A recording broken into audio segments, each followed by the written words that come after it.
you try to get. It's too much. Like, if you looked at me right now, look at those screens. How many screens do I have? How important are you? You can judge by the number of screens Odyssey gives the employee. You know what's funny? I have one. You have 5. I have 5. I only use 1, 2.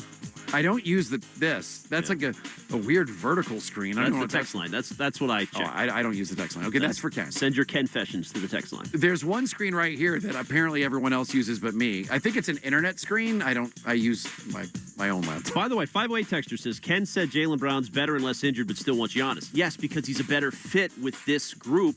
We saw how the 2 J's are not working. It's time to change the formula. Dude. And he's not much worse. I'm Jeez, man. Okay, play the TED tape. Yeah, we've talked so much about you and I, and we just disagree. Let's take a listen. Hey, you know, guys, I've sat here a couple days and let you call my wife Janine Mama Fratelli, throw Mama from the train.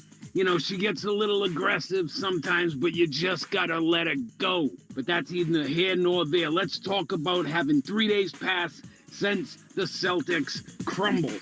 Have I gotten over it? No, I haven't. I'm still fired up, Teddy. Both the Jays, get him out of here. Oh. I want Scalabrini in a 57 Buick on his way to Dallas, picking up his protege, Cooper Flagg. And I'm going to bang that drum all summer long until Whit Grossback himself tries to take the drumstick out of my hands. I don't think that's really Mama Fratelli's husband. I'm not going, sure. I just want to get rid of both the Jays. Bring Captain Coop back. How about that? Maine's finest. Why not? Listen, I'd effing love to have him on this team. Cooper Flagg's the flagship. Hell, is that really his nickname? The flag? Probably not. What are we doing? All right, let's go to the next one. Rich, that might be one of the best analogies I've ever heard for a one-night stand. A greasy cheeseburger. I just like a little denigrating. I just liken it to when you've been out all night, you've been drinking, and you see that place right there. Oh, it's right there. I just want a greasy cheeseburger.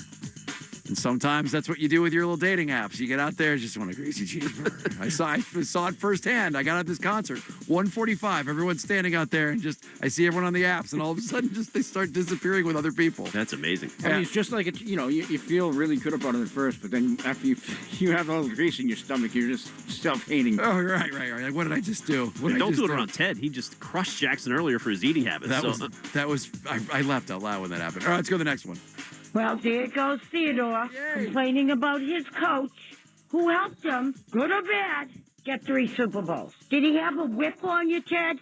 It seems to me that a lot of the players look back and see the picture different. Okay, stop. Were young. Can we stop real quick? Oh, you silenced Mama Fratelli. I silenced Mama Fratelli because I was... How anyone thinks they know Bill Belichick better than a guy that not only played for him, but had to negotiate contracts in the same room as him is insane. But other people, Rich, clearly have a different opinion. That has to count for something. Oh, boy. Every person who tells Ted that he doesn't know what he's talking about a personal experience that he had with someone firsthand, is crazy. You don't know Bill Belichick better than Ted does. Ted's opinion is valid. Now, you might say, I personally think he might be a great guy as a fan, but if somebody who played for him said, well, this is my experience, and it sucked, then you should listen to what he has to say. That holds a little weight, don't you think? Me personally, I just think you can't. No, of course, Ted's experience is his own experience, and so people can have 2 truths. You know what I mean? What I think about someone might not be what you think about someone, but I don't think you can say, well, Ted says it's this, so it's this. You can have your opinion on it, but you can't tell Ted he's wrong about his own opinion because he lived it. 2 truths. I mean, he lived it. 2 youths. I've always found that funny whenever somebody gets mad at Ted for ripping on Bill Belichick. It's like, if you knew the stuff that happened there. Oh, hang on. Line 1. Turn the music down. Line 1. We're going to put her back on? Is this Mama Fratelli? Well, that's not my name, and the pleasure's yours, sir. Okay? It's absolutely my pleasure. You are the sweetest. I want, before you leave, we want to get your phone number because I think that you are my favorite caller that we have. Well, I'm Sicilian and Scottish, and I get mad, okay? And I don't say my comments to be critical, but I'm sick of hearing it. We're talking about JT being a baby. Jeez. Now, Mama Fratelli, you can't swear. You can't swear. Well, all right. Well, on YouTube, YouTube has the real words, you know. I know. They're gonna hear it. Like they're gonna get a little something extra special today. But I'm worked up. But Rich, listen to me. You're a pleasure. You brought spark back to this station. Okay, everyone's great. You're a dream. And Thank I you. mean well. And I'll let you go. But that Sue that calls you is my personal friend. And she's a very nice person. And I'm going to get together with her, and we're going to meet you guys someday. We'll make your deal. I would like nothing more than to meet. And sorry, what was your real name again? One more time. Your first name? Give me a fake name. Give me a fake name. What would you like it to be? Can I just call you Mama Fratelli? Because for some reason I'm stuck on that. Who is Mama Fratelli? She is a dreamboat that is in one of my favorite movies called The Goonies. You would love the movie.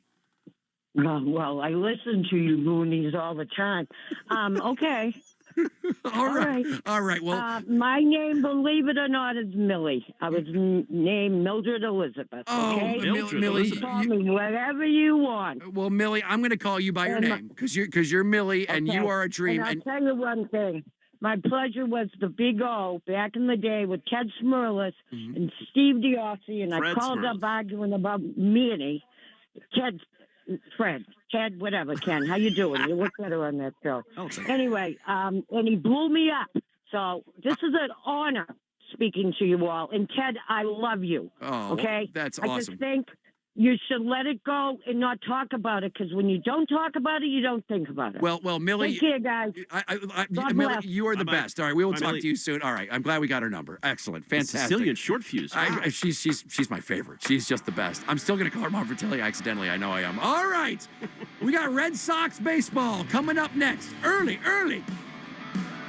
We get to get out here a few minutes early, and maybe, just maybe, Jiren Duran will continue the hot streak that he's been on. Listen to me, fake getting excited for midseason baseball. Right. Let's go, Red Sox!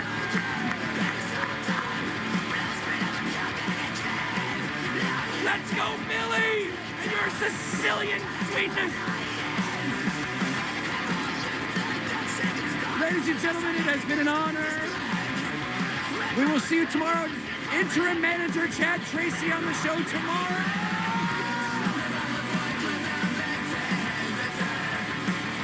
Everybody have a great day. Enjoy the Sox on WEEI. Goodbye.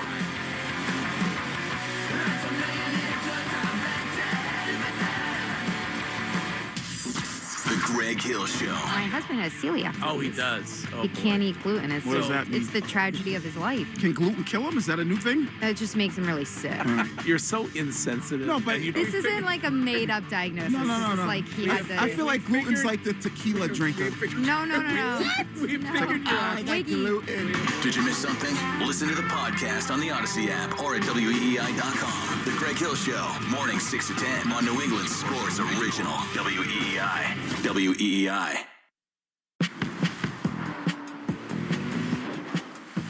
Choose to lean into it. Every Mazda is engineered to give you effortless control. I wake up.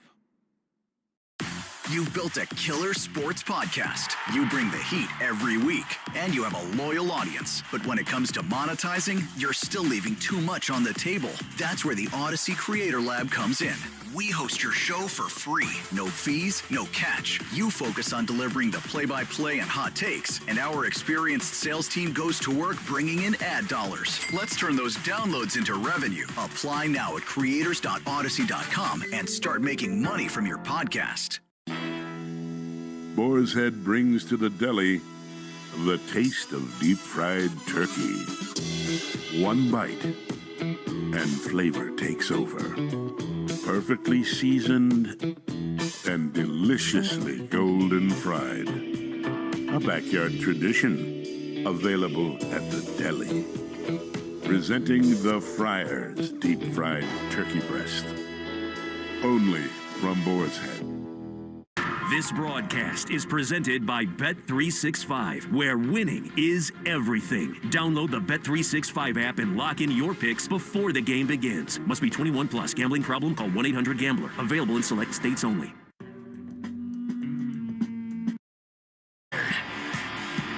Yes, indeed. The Mass Mutual pregame show. Talk to Mass Mutual today. Feel comfortable about tomorrow from our WEI Red Sox studios in Boston. I'm Ken Laird, filling in here for Christian Arcand for a few minutes. It has been an interesting, tough start to the Red Sox season. 13-21 out of the gates, but maybe the tide turned a little bit yesterday for the Sox. They got a win, and they've got some decent news today coming out, which we're going to head live to Comerica Park in a bit and hear from the manager, Chad Tracy, to expand on these issues. But the news out of Detroit here today, all signs, first of all, pointing to Sonny Gray making his start tomorrow in Detroit. Ranger Suarez trending positively. Of course, we already had the news that Garrett Crochet was on the trip, and that's good news, just in the sense that he's maybe coming back in a week or so. And better news about Roman Anthony than we got last night. A right wrist sprain for Roman. He's day-to-day. They will continue to evaluate, and they are hopeful that an IL stint can be avoided. So all that in mind, given the horrible start to the year and the manager firing and everything else, you got to be pleased with that. So we will still see. Now, Roman Anthony not back with the team today, and Christian Arcand will have the lineup for you in a minute. It's an interesting one. But all this, the better news is they won a game yesterday.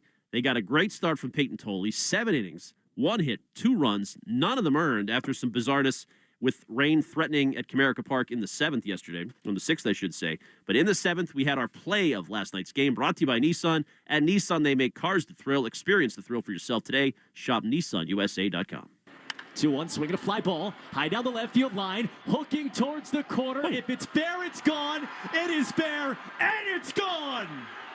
Go ahead, 3-run shot. How do you like that?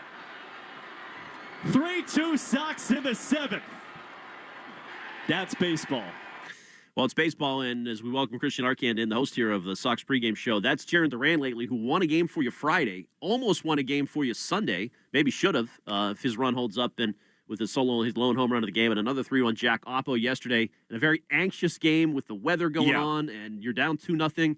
Finally, some fight, some push from this team. The first time they've been down 2 runs or more in a game and came back and won all season long. That's the first time that's happened this year. Jiren Duran, obviously a big part of that. And by the way, I have never seen the stadium tell the fans to seek shelter, and then they played 2 more innings. I've never seen that before in my life. Bizarre. The jerseys are flapping in the wind. Like, that was a first for me. And I was kind of hoping they just call the game because they were up 5-2 at that point. But the game was not over yet. The Red Sox, thank you, Ken, would add 2 more runs on RBI singles from Willie Abreu and Marcelo Meyer, making it 5-2. That score would hold through a near 30-minute rain delay in the 8th inning. Then in the bottom of the 8th, Dylan Dingler with an RBI double made it 5-4, but Aroldis Chapman nailing down his 7th save of the year. Red Sox take the opener, and they snap a 2-game losing skid. For the first time this season, they score a victory in a game where they trailed by 2 runs or more at any point. Prior to that, they were 0 for 18 in those circumstances this year. Tonight, Chad Tracy's squad will try and do something else they haven't done all year. And while it may seem like not a big accomplishment, the Red Sox have yet to win the first 2 games of a series this year.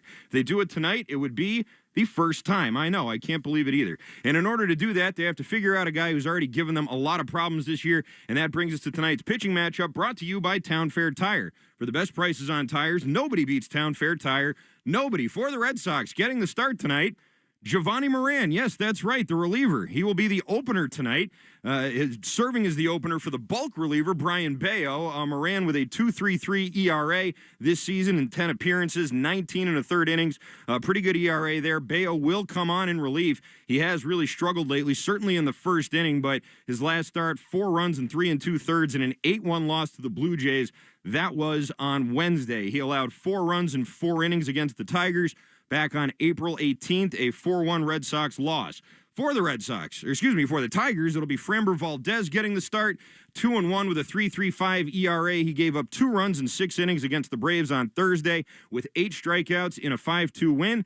Take out 1 real bad start that he had against the Twins a month ago. His ERA is under 2, 1.78 to be exact on the season. Very good numbers against the Red Sox in his career. 5-1 with a 2.72 ERA in 7 starts. He allowed just 1 run in 6 innings pitched at Fenway on April 19th. That was a 6-2 Detroit win. Tonight's first pitch is at 6:40. First pitch brought to you by Jeffrey Glassman Injury Lawyers, Boston's go-to injury attorney for over 30 years. If you've been hurt in a car or work accident, you got to get Glassman. call all sevens at 617-777-7777. You can watch Red Sox pregame on Twitch. Just follow WEEI, which is brought to you by Subaru of New England. Let love bloom in a 2026 Subaru. Find yours at SubaruofNewEngland.com. Time now for the Baseball Isn't Boring 2-minute grill with Rob Bradford. Chad Tracy getting the call up from Worcester means Worcester needed a new manager, and that is Iggy Suarez. He is here to tell you all about Chad Tracy, what it's like working on his staff, and here he is right now with Rob Bradford. There's no human being on the planet I'd rather be talking to more than Iggy Suarez. Now,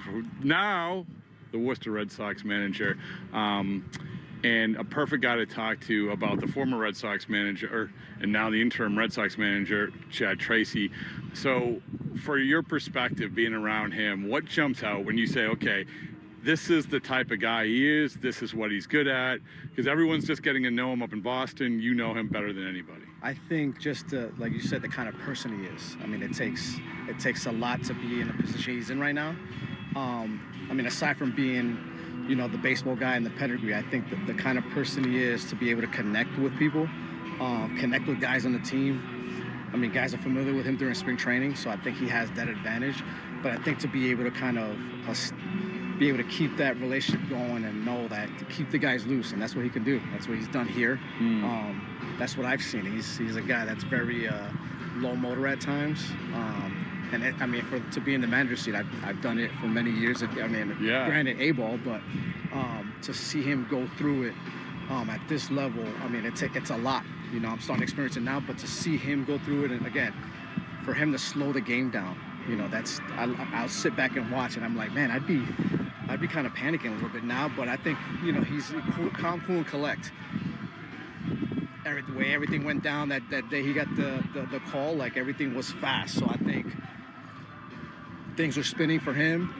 But then I think about it, we had a conversation quick in the office. I was like, you know, there's no better person right now. Like, you have the ability to slow it down. I've seen it, you know, and I've only been with him 2 years, you know, so to be able to kind of, and I felt that. Yeah. I feel that just being around. That's great perspective, man. So to be able to kind of like get thrown in this situation and be able to kind of understand and acknowledge, like, this is crazy. Yeah. Like, but seeing him and being like, okay, I've seen you go through stuff, and this is only 2 years. Imagine how Flo feels about it. You know, being next to him, like so that's to be able to, the one thing I saw, just be able to kind of slow things down. He's done that. He's done that here from my experience. That's an excellent perspective. The last thing is, you know, you have to do things obviously at the major league levels in terms of game planning, in terms of in-game stuff that you simply don't have to do in AAA. But when you did see him have to make moves in AAA, what were some of the things that jumped out in the way that he managed? Obviously, the early returns is, hey, they're aggressive on the base pass, not afraid to be aggressive. What was your perspective of that? I think he did a good job being able to kind of put guys in spots to be successful, but like play to win, but know that we're in a development stage here at the minor leagues, you know, to be able to kind of juggle the two, you know. It wasn't totally just about winning with him, you know, but there were pockets in certain games where it's like, hey, we have a chance to kind of do something here.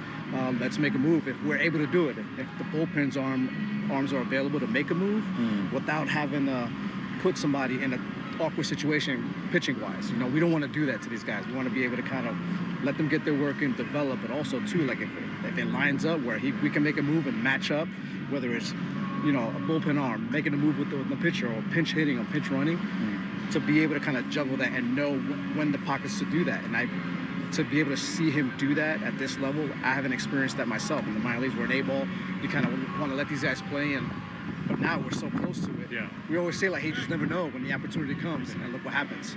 You know, he gets the opportunity, unfortunate circumstances, but, you know, he's doing the same thing up there. Yeah. You know, and that doesn't surprise me. Yeah. Like, you know, guys say, oh, now guys are playing hard. Like, no, they've always played hard. I think now he's prepared. Yeah. You know, he's prepared, you know, for as much as he could for that opportunity, you know, and that's what I think it is. It's just be able to kind of find the pockets to do that. He did that here. There was never a time where he's like, oh, I could have made this move, I just didn't do it. Like, if there's a time for him to do it, he's going to do it. And that's one thing I'm learning from him. The man who I first saw play with the little spinners was I knew right then and there he was going to make it on the big things. Thanks so much, man. Appreciate it. Thanks, man.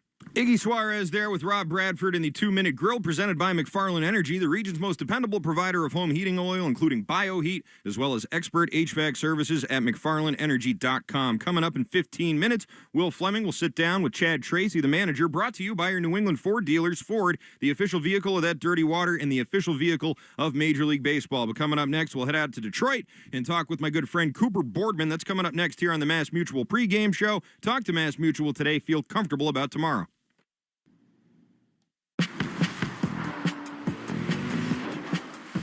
Choose to lean into it. Every Mazda is engineered to give you effortless control. I wake up. Every idea starts with a problem. Warby Parker's was simple. Glasses are too expensive. So they set out to change that. By designing glasses in-house and selling directly to customers, they're able to offer prescription eyewear that's expertly crafted and unexpectedly affordable. Warby Parker glasses are made from premium materials like impact-resistant polycarbonate and custom acetate. And they start at just $95, including prescription lenses. Get glasses made from the good stuff. Stop by a Warby Parker store near you. Understanding power requires more than headlines. I'm Peter Hamby, host of The Powers That Be, a podcast from Puck examining politics, economics, and media to provide context, analysis, and clarity without sensationalism. We ask how power operates, who benefits, and what's at stake. If you want to move beyond breaking news to deeper understanding, join us on The Powers That Be. New episodes every weekday. Follow The Powers That Be wherever you get your podcasts. Baseball is back in Boston, and so is the Shaw's and Star Market Grand Slam Summer Sweepstakes. This year, entering is easier than ever. You just redeem your grocery reward points in the Shaw's or Star Market For You app for your chance to win free groceries for a year and other amazing prize experiences. Want to earn points faster? Clip the 4X coupon in your For You app and stock up on your favorites from Coca-Cola, Monster, Hood, and KM. The more points you redeem, the more chances you get to win. See official rules at shaws.com or starmarket.com/Grand Slam. You're listening to the Shaws and Star Market WEI Red Sox Radio Network.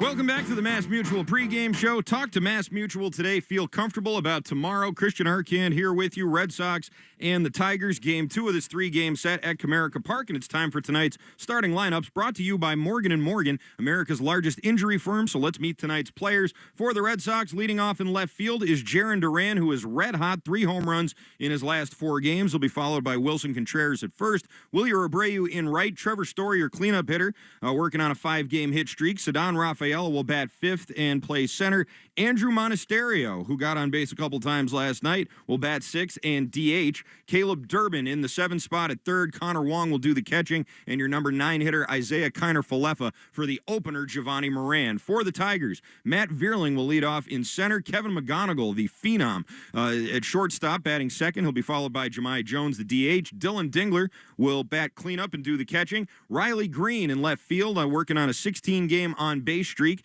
He'll be followed by Wencel Perez in right. Spencer Torkelson at first base, batting 7th. Zach McKinstry at 3rd is your number 8 hitter, and Hao Yu Lee will bat 9th and play 2nd behind the starter, Framber Valdez. Is Coop blowing me off here? No, he's ready. All right, good. Don't want to be kept waiting here by the great Cooper Boardman, who's out in Detroit. Coop, how we doing tonight, buddy? Oh, very good. Sorry, we got a lot going on, here. It might rain, we might play, we might not, but, I don't know. We'll see what happens. Good. Well, last night it was the first time I've ever seen what we saw weather-wise, where they make all the fans have to leave the seats and seek shelter, and then they play 2 more innings. I've never seen that before. Guys' jerseys flapping in the wind, that was insane. It was pretty, I found the whole experience pretty surreal.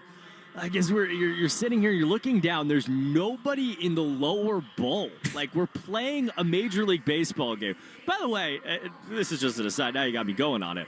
So the fans can't be in the lower bowl as there's lightning above us, right, but it's fine for the players to be on the field? Yeah, totally normal. Nothing wrong with that. It was like the COVID games, except the COVID games, they put teddy bears in the seats. Remember that? Yeah. There was no one zip tied to a seat here.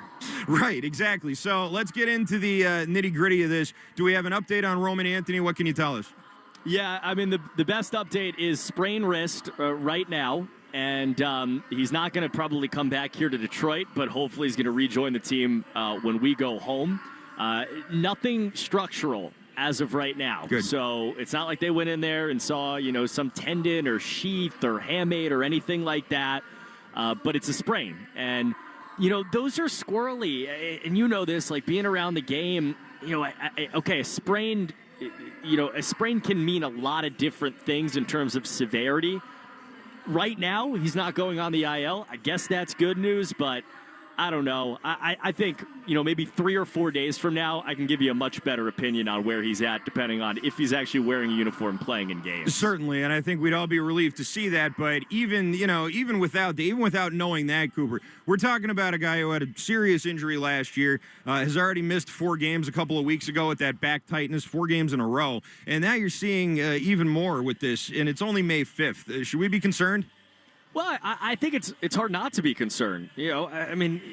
Because of who he is when he's healthy, right? When he's healthy over a long period of time, we believe he can be one of the best players in baseball. I think there's no question about that. And, an oblique is an oblique. That's its own thing. The tightness, ultimately, it's a few days. It wasn't that big of a deal. These are things that happen over the course of a season. And this is separate. It's not like I would be a lot more concerned if he was having the same issue over and over and over again. Hey, we just can't get this back right, or his ab muscles right, or something like that. It's not that, but at the end of the day, he's got to be available. And again, we'll see. But I think with this, we've probably dodged the worst, at least on paper. And again, 3-4 days from now, I'll feel a lot better. Good. And one guy who's feeling a lot better right now is Jiren Duran with the power surge. Dynamite call on that home run last night, by the way, I thought. And a guy who's now just seemed to have found his power stroke. What can you say about the changes in the batting stance and sort of the real tumultuous start this guy's been off to? Nice to see him settle in. Arcan, that swing he took last night, this is a ballpark. You don't go oppo in this ballpark. Right. It's 342 down the left field line. You don't homer in this ballpark. And that's the juice he's got when he's going right. And, there are a number of things that come to mind when you ask that question. One is, remember the guy in spring with Jiren who was, not just taking balls out of the ballpark, but, hitting them out of spring training ballparks. Exit velocities at a higher level, hitting the ball harder and further than he had even in 2024, when remember, he was one of the 3, 4, 5 best players in Major League Baseball. So that was good. And then obviously, he's at a point in the first month where we didn't even get a chance to see how hard or far he could hit the ball because he wasn't hitting the ball at all. Yeah. But I do think this is, as you start to see him come out of it, and goodness willing, we're going to see this with Trevor Story here at some point. I do think you're seeing some small signs of it. The thing about having gone through struggles before is you deserve more grace to get out of it. And look, the Red Sox need him to be good. They need him to be good right now with where they are offensively.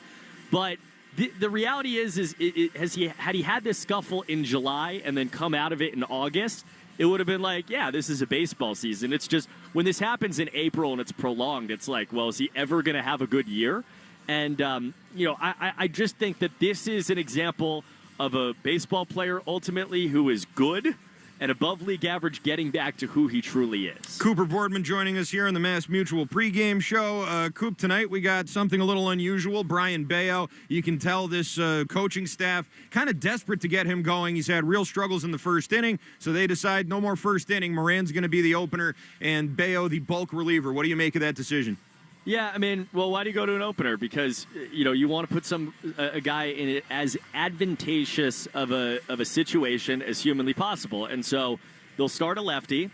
Because of that, A.J. Hinch can't really optimize his lineup at the top against Brian Bayo. So Bayo's going to get a chance to face more righties in the lineup, who he's been better against because most right-handed pitchers are. That sinker hopefully plays against them. And it also puts the Red Sox in a situation where, yeah, they would love it if he gave them 5 or 6 innings. And Chad Tracy said that out loud today, that, yeah, we want him to go 5, but we want him to go longer if he can, right? That's obviously the hope that he's capable of doing it.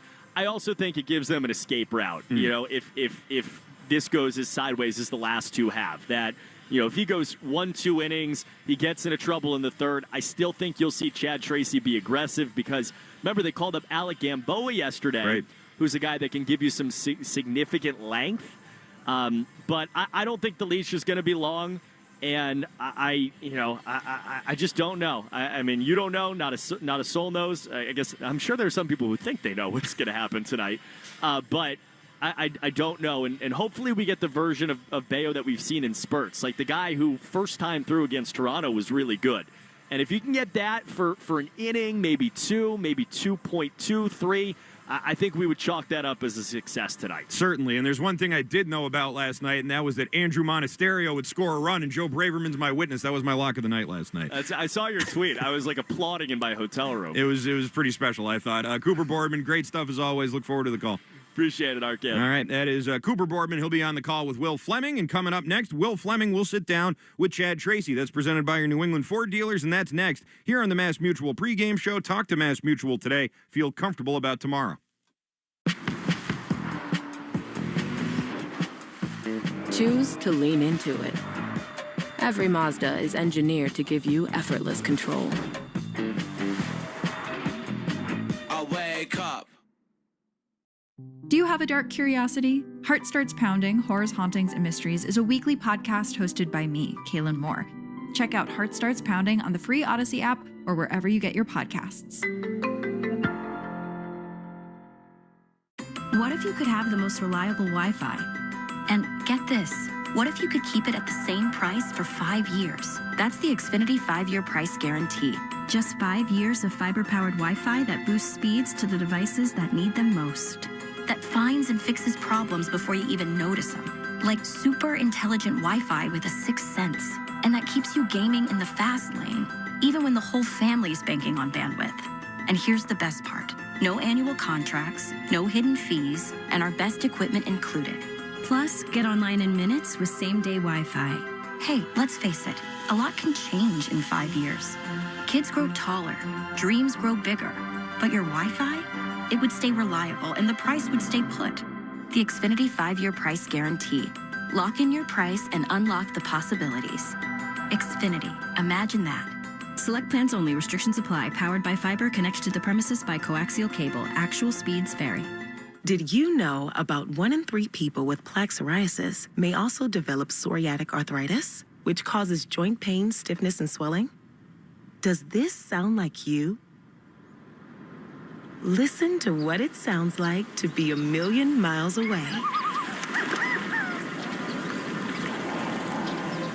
Tremfya guselkumab, taken by injection, is a prescription medicine for adults with moderate to severe plaque psoriasis who may benefit from taking injections or pills or phototherapy, and for adults with active psoriatic arthritis. Serious allergic reactions and increased risk of infections and liver problems may occur. Before treatment, your doctor should check you for infections and tuberculosis. Tell your doctor if you have an infection, flu-like symptoms, or if you need a vaccine. Imagine being a million miles away. Explore what's possible. Ask your doctor about Tremfya. Visit Tremfya.com or call 1-800-526-7736. I'm Jenna Fisher. And I'm Angela Kinsey. And together we have the podcast Office Ladies. Just because we finished rewatching The Office does not mean we're going anywhere. Every Wednesday, we'll be sharing even more exclusive stories from The Office and our friendship with brand new guests. Plus, you can revisit all the Office Ladies rewatch episodes every Monday with new bonus tidbits before every episode. So follow and listen to Office Ladies on the free Odyssey app and wherever you get your podcasts. Carpal tunnel syndrome, heart failure that doesn't improve with common medicines. These are some signs and symptoms associated with ATTR-CM, or the cardiomyopathy of ATTR amyloidosis, a serious heart condition with symptoms that get worse over time. Amvuttra, vutrisiran, is a prescription medicine given by a healthcare provider that treats ATTR-CM in adults to reduce heart-related death, hospital stays, and urgent visits. In a clinical study, Amvuttra was proven to help people live longer and have fewer heart-related hospital stays and urgent visits over 3 years compared to placebo. Amvuttra lowers the amount of vitamin A in your blood, which can affect vision. Other side effects include pain in the arms or legs, pain in the joints, and shortness of breath. These are not all the possible side effects of Amvuttra. For prescribing information, call 1-833-256-2748 or learn more at amvuttra.com. Ask your doctor about Amvuttra for ATTR-CM. How was your break? It was great until I stopped for gas. Prices have gone up almost $1 with no end in sight. I might have to start watching how much I drive. That's exactly why I use Upside. I never pay full price for gas with the free Upside app. Upside? Yes, Upside. It's the free app that gives you cash back just for buying the gas you're already buying. So, even with the rising gas prices, I'll never have to limit how much I drive. Does that actually add up to anything? Just last year, I made over $200 with the Upside app. Wow, that's serious extra cash. I'm downloading the free Upside app right now. Download the free Upside app to earn cash back on the gas you're already buying. Use promo code WAGON for an extra 25 cents per gallon bonus on your first tank. You can cash out anytime, right to your bank account, or an e-gift card for Amazon and other brands. Just download the free Upside app and use promo code WAGON for a 25 cents per gallon bonus on your first fill-up. That's WAGON. Offers vary by user and location. Go to upside.com for terms and conditions. Boston sports opinion more often. Just download the Odyssey app. Now, back to Red Sox baseball on WEEI. Welcome back to the Mass Mutual pregame show. I'm Christian Arcan. Talk to Mass Mutual today. Feel comfortable about tomorrow. We'll hear from manager Chad Tracy in just a moment. But first, let's pause 10 seconds for station identification here on the Shaws and Star Market, WEEI Red Sox Network. From the WEEI studios, 93.7 WEEI FM and HD1, Lawrence, Boston. Always live on the free Odyssey app. Before every game, we interview Red Sox manager Chad Tracy, and Chad Tracy on WEEI is brought to you by our New England Ford dealers and employee pricing for all. You pay what we pay. Ford, the official vehicle of Major League Baseball and that dirty water. Here with Chad Tracy is the voice of the Boston Red Sox, Will Fleming. Game 2 in Detroit with the manager, Chad Tracy, and we'll get to the great win last night, a comeback win, something your club has been looking for a long while, but we have to start with Roman Anthony. He leaves the game after that awkward-looking check swing. What is the latest on Roman? So, yeah, I mean, at this point, has seen the specialist, and we've identified it as just a sprain in the wrist. As far as next steps, don't know yet. It's just really a day-to-day thing now to see how it responds and reacts, but from a simple results standpoint, I'd say that's good news, but also having to kind of read and react here over the next couple of days to see how it responds as far as discomfort and stuff like that. So we don't know anything on that or a timetable, but we a certain level of good news with that. You have been around baseball your whole life, but this is your first experience running a club. Isn't it wild how much the fates of a team and a season and a manager are tied to whether guys get hurt or not? Yeah, I mean, there's quite obviously we've gone through a lot before I got here, and then even more in the last 4 days, like just the things that have happened. That being said, I've said this a few times, like it's the nature of a baseball season, like things happen, and that's why you have depth, and the show's going to go on. The team we're playing right now is going through a lot of things, like, so you're not the only one. As soon as you feel sorry for yourself, like, oh, this is happening to us, like, well, it's happening to other people too. And you got to be next man up. Let's go. We got a game to play, and you weather the storm, and that's part of baseball. We'll move on from the operating room here in a moment, but I do want to ask you about Garrett and Slayton and Ranger. Any updates on those guys? Garrett has started just a moderate throwing program, which is good news. Everything's going okay and progressing well. He's throwing a baseball, not at a high intensity yet, but that's good news. Ranger, another decent day today. So, again, his start day is still a ways off, so there's no decision we have to make there yet. We're just going to keep looking that day to day and see how he feels each day as we get closer to his start. And then Slayton obviously scheduled for another rehab outing tomorrow in Worcester, which is also good news. Young teams sometimes need to learn how to win ball games, and I felt like last night was one of those days where maybe some things happen. You get a great start from Peyton, obviously, but how about the big hits and sort of the ability to get the clutch moment under their belt for this group? Right. We've been talking a lot the last handful of days about maintaining the quality of the at-bat. Like, one thing we've talked about, we've not lacked for getting people on base. We're giving ourselves a ton of chances, and the conversations have been just keep going. Eventually somebody's going to get a big hit, and they're going to build, right? Jiren hits the 3-run homer, massive swing, and lo and behold, we get 3 or 4 more in a row after that and tack on more runs. So, it's the nature of it. Sometimes it can build the wrong direction, and then at the same time it can build the other direction. So, huge win for us, and hopefully we can take that momentum and carry it into the future games here. We've seen for a few years now that your offense is going to be its best when Jiren is driving the train. And he's been doing that now for a few days. Right. Whether he changes his stance every night or not, he's got something going right now. What do you see when you watch him hit? He just looks less in between. He looks very confident in what he's doing. He's turning it loose, even if that means he swings over a breaking ball down. Like, he's turning it loose. And you're right about that. Like, even when you remember the season he had a couple years ago, he makes us go. When he's going, things change. And he has taken some really, we're centering on yesterday, but he took some big at-bats for us in the homestand that we just had as well. So happy with where he's at right now. A big part of your specialty, Chad, is getting these young players to be the best versions of themselves. Yeah. Marcelo looks as good as he has in the major leagues. I know Fromber's not a great matchup for any left-handed hitter, but the way he's swinging it, was it hard for you to not have his bat in there? You think about it, but people keep in mind, while Skubal was scratched, like, he was scheduled to play. So even with a guy like Marcelo, like, you're still looking at it and going, we have other guys on the team that need to be involved. You have to find the best matchups for them as well. So we were going to, going into that with Marcelo, it's like, let's give him one. We were going to give him Skubal. It just so happened that he was going to get scratched. And, Marcelo goes out and has another great game last night.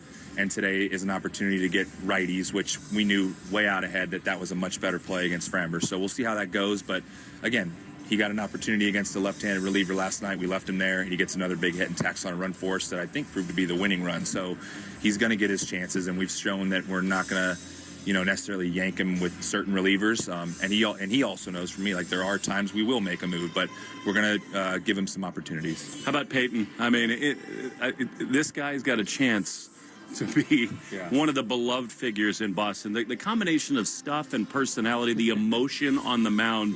He was awesome last night, wasn't he? Yeah, is a special performance. Yeah, I mean, the personality on the mound pitching is the exact same as it is when he's not pitching. He just doesn't take himself too seriously. That being said, like, when he sees red and he's out there in a big moment, like, he turns it up a notch, but could not have asked for a better performance in a spot where our bullpen, where it was what it was after the last day in Fenway, where we had to burn through a lot of pen with Ranger going down.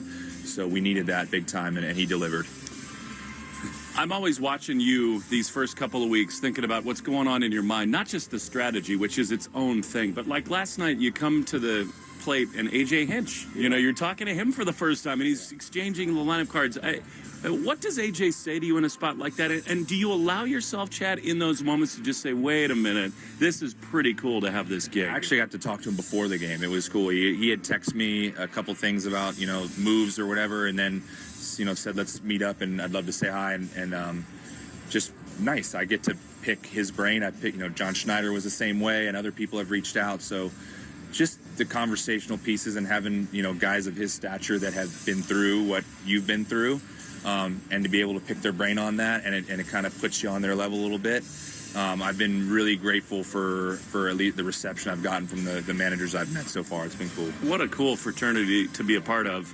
You talked about the bullpen being thin. Well, you're going to use Moran to open the game tonight, and you expect Bayo to throw maybe 5 innings tonight.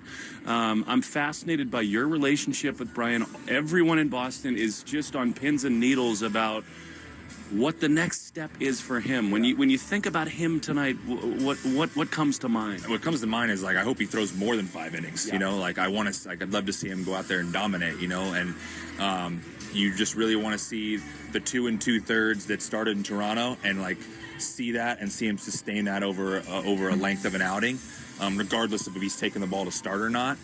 He's got to take down bulk for us. So just watching him and rooting for him to be the guy we know he can be, and that he was for 8 outs the other day, and see him sustain that and stay aggressive throughout the outing. That's it. So looking forward to watching him throw. I think everyone would agree your team needs to be better challenging pitches, and yet I always have to remind myself of this. It looks so much easier watching it on TV with the little white box. This game is so fast, right, Chad. The ones that are 2 inches off, we call them egregious misses, but it's really hard, isn't it? 2 inches.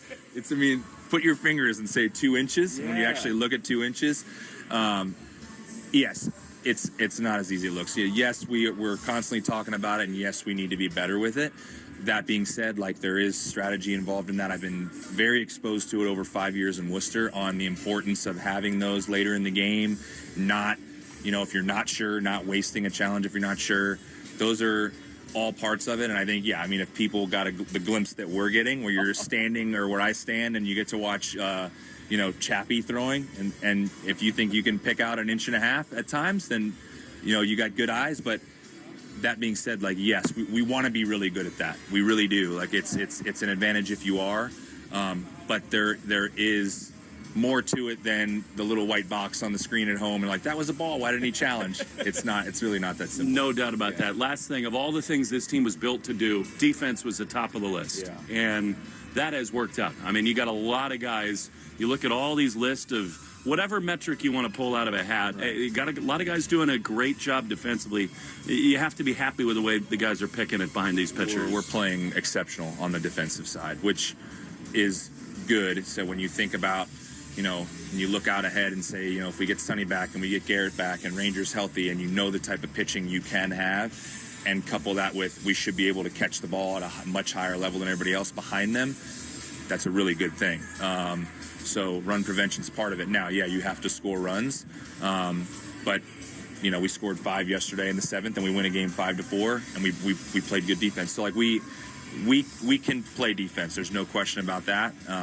And we've shown that, and we're very good in the outfield as well. The infield's getting a lot of attention because maybe it hasn't been that way in the past. They've been outstanding. So very confident in that part, and if we can continue to move forward with the bats, we should be in good shape. You've been to a lot of these places with your dad in baseball. What do you think of Comerica? It's one of my favorite places to come and watch a ball game. Sitting in the dugout, what's it like to be here in Detroit? I like it. I've never been here, believe it. I've been to a lot of them, probably more National League ones than American League ones. It's really cool to look at. It's more foul ground. The fans are a little further off you than maybe they were at can be a good thing at times. It's not a horrible thing. At Camden or and Fenway, everybody's right there. So this has got a little bit more foul ground and people are spaced out, but it is a beautiful ballpark. We appreciate the time, Chad. Good luck tonight. Thanks, Will. Chad Tracy with Will Fleming here on the Mass Mutual pregame show, which you can watch on Twitch. Just follow WEEI, brought to you by Subaru of New England. Let love bloom in a 2026 Subaru. Find yours at SubaruofNewEngland.com. Coming up, we'll take a look around the Subaru scoreboard, and we'll have our lock of the game. That's next here on the Mass Mutual pregame show. Talk to Mass Mutual today. Feel comfortable about tomorrow. Choose to lean into it. Every Mazda is engineered to give you effortless control. I wake up. You've built a great podcast. The content's solid, the audience is growing, but the money, still not where it should be. That's where the Odyssey Creator Lab comes in. We host your podcast for free, so you can keep doing your thing, while our experienced sales team does their thing, finding advertisers and bringing in revenue. No fees, no stress, just real monetization. Apply now at creators.odyssey.com and let us show you the money. Boston baseball fans, it's Will Fleming. Spring in New England means baseball is back and backyard season is beginning. TimberTech Decking combines innovative technology with durable materials to deliver the beauty of wood without the maintenance. Built to handle the elements season after season. Order free samples or connect with a contractor near you at timbertech.com. TimberTech, everything wood should be. What is insurance? Insurance transfers certain risks between parties. Without insurance, the economy would really stop. In simple terms, insurance is like community. It's protecting every last asset that somebody has built over a lifetime. You're in it together. You feel supported. From the beginning to the end. What insurance is just taking care of people. It's definitely a way of life. Cross Insurance.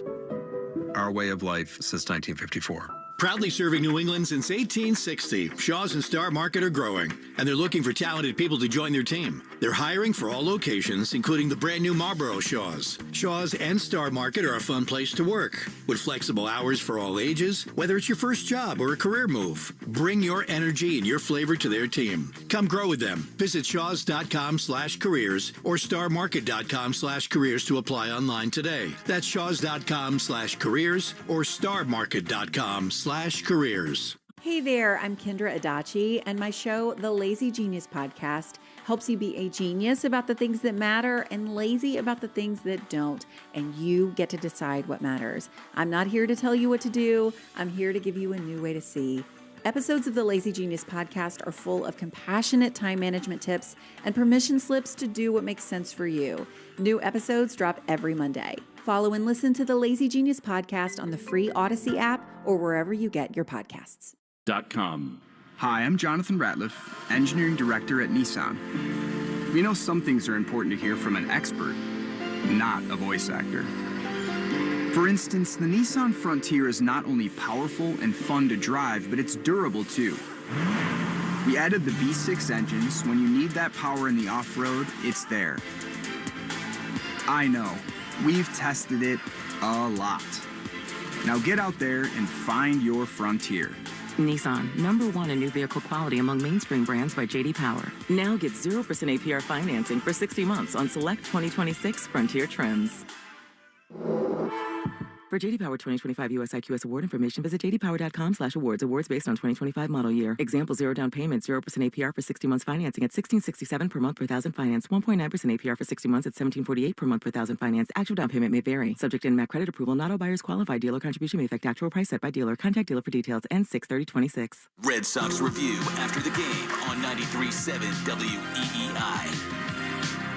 Welcome back. This is the Mass Mutual pregame show. Talk to Mass Mutual today. Feel comfortable about tomorrow. Christian Arcand here with you as the Red Sox and the Tigers about to play the middle game of this three-game set out in Detroit. We have Framber Valdez going for the Big Cats, while Giovanni Moran will be the opener and Brian Bayo the bulk reliever here for the Red Sox. But it's time now to take a look around the Subaru of New England scoreboard. With so much love, you don't want to miss the Subaru of New England A Lot to Love event. Learn more at SubaruofNewEngland.com. Red Sox and the Tigers starting at 6:40. Some other 6:40 starts tonight, like the A's and the Phillies. Luis Severino and Christopher Sanchez, your pitching matchup. The A's are in first place in the AL West right now, which I was surprised to see. The Phillies have won 6 of their last 7 games since they fired Rob Thompson. Certainly more success than the Red Sox have had since firing Alex Cora. Another 6:40 start time in Florida. Orioles and the Marlins. Chris Bassett and Sandy Alcantara will be your starters there. The Orioles just got swept by the Yankees, and in doing so, they've lost 5 in a row by 5 or more runs for the first time since they moved to Baltimore, and that was all the way back in 1954. A 6:45 start time in D.C. Twins and Nationals. Taj Bradley and Cade Cavalli will be your starters. Twins have lost 13 of their last 17 games. Nationals are a league worst 4-12 at home. Something must give there. A 7:05 start time in the Bronx for the Rangers and the Yankees. Jake DeGrom and Elmer Rodriguez, your starters. Yankees have won 14 of 16, while the Rangers have lost 5 of their last 7. At 7:40, the Royals will host the Guardians. Gavin Williams and Stephen Kolek, your starters. Kansas City getting hot right now. They've won 8 of 10. Reds and the Cubs getting underway at 7:40 at Wrigley Field. Andrew Abbott and Jamison Taillon, your starters. Cubs right now currently in the midst of a league-best 6-game win streak. Michael Conforto with a pinch-hit walk-off home run last night in the series opener to give the Cubs the win. A 7:45 start time in St. Louis for the Brewers and the Cardinals. Brandon Sproat and Andre Palante will be your starters there. Cardinals are hot right now. Chaim Bloom's Cardinals have won 7 of 8 games. 8:10 start time in Houston for the Dodgers and the Astros. Shohei Ohtani getting the start against Peter Lambert, and Ohtani getting the start one day after being named National League Pitcher of the Month for the first time in his career. And he's been unbelievable this year pitching. Only 2 earned runs has he allowed in 30 innings so far. That is good for a .6, not a 1.6, but just a 0.6 ERA. Just inhuman, that guy. A 9:38 start time out in Anaheim. White Sox and the Angels. Eric Fetty and Sam Aldeguerri. Chicago has won 6 out of 7. That's not something I thought I'd ever say this year. They're only a half game back for a tie for the lead in the AL Central. Meanwhile, the Angels have the worst record in all of baseball, which the Red Sox better hope they don't become the subject of that sentence. 9:40 start time in Arizona for the Pirates and the Diamondbacks. Bubba Chandler, which is a name I enjoy, going up against Eduardo Rodriguez. Braves and the Mariners starting at that same time. Bruce Elder and George Kirby getting the start. Mariners won the opener yesterday 5-4. more. Braves have not lost back-to-back games since April 6th. And finally, a 9:45 start time at Oracle Park in San Francisco. Padres and the Giants. Matt Waldron and Adrian Hauser will be your starting pitchers. Rafael Devers has gone 22 straight games without hitting a home run. Just thought you might like to know that. And it's time now for our Interlock Metal Roofing Lock of the Game, which is presented by Interlock Metal Roofing. Visit newenglandmetalroofing.com and never re-roof again. Now, Joe, I've been gloating for about 24 straight hours after my Monasterio pick last night, which you scoffed at. You said, oh, that was quite a pick there, Arcand. And I know that tone you took. But I'm hot right now, so I'm going to continue with this. I'm going to give you some options here tonight, folks. First 5 innings, okay? These are the unders, and this is what they're worth. Under 2.5 is plus 240. Under 3.5 is plus 140. And under 4.5 is minus 125. The Red Sox do not hit Valdez very well. That was a nice explosion of offense yesterday. It didn't start until the 7th inning. And I also think that Brian Bayo, if he's coming on as the bulk reliever, Moran's been good this year. So I'm going to go under 3.5 runs here through the first 5 innings combined between these two teams at plus 140. There's my pick. Lock it up, Joe. What do you think of that one? Thumbs up? All right, thumbs up from Braverman. That's all I needed to see. Okay, you've been listening to the Mass Mutual pregame show. Talk to Mass Mutual today. Feel comfortable about tomorrow. Hang tight. Don't go anywhere. Red Sox are in action. First pitch coming up next here on the Shaws and Star Market, WEEI Red Sox Radio Network. You've been listening to the Mass Mutual Red Sox pregame show. Mass Mutual. Talk to Mass Mutual today. Feel comfortable about tomorrow. The Red Sox are coming up next on the Shaws and Star Market WEEI Red Sox Radio Network.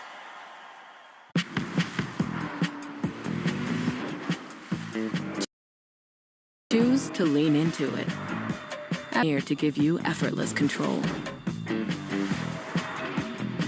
I wake up. Hey, Green Gobbler here. So you've got a clogged drain in your bathroom. Water in the sink's overstaying its welcome. You're spitting today's toothpaste on top of yesterday's toothpaste. You hope that it go away. Yeah, clogs don't just go away. I make them go away. I'm Green Gobbler, the only clog dissolver you need. I'm bleach-free, safe for your pipes, and I work. Guaranteed or your money back. Because I never met a clog that was gonna unclog itself. Green Gobbler. Let the gobbler get it. Looking for something smart, soulful, and full of heart? I'm Jen Hatmaker, host of For the Love, the podcast where we talk about what really matters. Love and family, faith and purpose. Every week, I'm joined by incredible guests for honest conversations that invite all of us to live with more intention, more laughter, and more connection. Join us on For the Love wherever you get your podcasts. This is the story of the one. As a maintenance tech at a university, he knows ordering from multiple suppliers takes time away from keeping their arena up and running. That's why he counts on Grainger to get everything he needs, from lighting and HVAC parts to plumbing supplies, all in one place. And with fast, dependable delivery, he's stocked and ready for the next tip-off. Call 1-800-GRAINGER, click Grainger.com, or just stop by. Grainger, for the ones who get it done. Some days, self-care starts with Nature-Made gummy vitamins, a deep breath, and a little encouragement. Mom, I'm really nervous. Me too, honey, but we've got this. Repeat after me. I'm gonna have a good day. I'm going to have a good day. I choose joy no matter what comes my way. I bring joy wherever I go. Quality gummy vitamins from Nature Made, the #1 pharmacist-recommended vitamin and supplement brand, based on a survey of pharmacists who recommend branded vitamins and supplements. Did you know about 1 in 3 people with plaque psoriasis may also develop psoriatic arthritis, which causes joint pain, stiffness, and swelling? Does this sound like you? Listen to what it sounds like to be a million miles away. Tremfya guselkumab, taken by injection, is a prescription medicine for adults with moderate to severe plaque psoriasis who may benefit from taking injections or pills or phototherapy, and for adults with active psoriatic arthritis. Serious allergic reactions and increased risk of infections and liver problems may occur. Before treatment, your doctor should check you for infections and tuberculosis. Tell your doctor if you have an infection, flu-like symptoms, or if you need a vaccine. Imagine being a million miles away. Explore what's possible. Ask your doctor about Tremfya. Visit tremfya.com or call 1-800-526-7736. Most people would rather attend a corporate team building workshop than search for auto and home insurance. Go team, feel that synergy. That's why the Zebra searches for you, comparing over 100 insurance companies to find savings no one else can. Compare today at thezebra.com. Who's ready for the trust fall? You're listening to the Shaws and Star Market WEEI Red Sox Radio Network. This is Red Sox Baseball. Can you believe it? On the Shaws and Star Market WEEI Red Sox Radio Network. It is gone! Say done! Say good night! Swing and a miss, strike three, it's over! And the Red Sox win! Jump on his back, fellas, the Red Sox win! The Red Sox on WEEI are brought to you by Shaws and Star Market, the official supermarket of the Red Sox Radio Network. Citgo. Download the Club Citgo app now and instantly save 23 cents per gallon on your first fill-up. Subaru of New England. Don't miss the Subaru of New England A Lot to Love event. 23-year-old Clay Buchholz has no-hit the Baltimore Orioles. Nissan. Shop your local Nissan store and NissanUSA.com. Drains by James. Eastern Mass's choice for drain cleaning and pipelining. Arbella. Here for good. By Cars for Kids. That's Cars with a K to donate your car today. Morgan & Morgan. America's largest injury law firm. Ford Trucks. Official truck of the Boston Red Sox. Sponsored by Town Fair Tire. Nobody beats Town Fair Tire. Nobody. 110 Grill. Visit any of their 33 locations all throughout New England. McFarland Energy. The region's most dependable provider of home heating oil delivery, as well as expert HVAC services. Way back by the wall. Off the wall, the Red Sox win. Jeffrey Glassman Injury Lawyers. Boston's go-to injury attorney for over 30 years. TimberTech Decking and Railing. Everything wood should be. Visit timbertech.com. Dig Safe. Click digsafe.com or call 811 before you dig. Way back! Grand slam! Interlock Metal Roofing. Visit newenglandmetalroofing.com and never re-roof again. North Shore Adult Diapers. For even the heaviest control problems, visit northshore.com. Veterinary Emergency Group. Sponsored by Veg. ER for Pets. The official emergency veterinarian group of Red Sox Radio.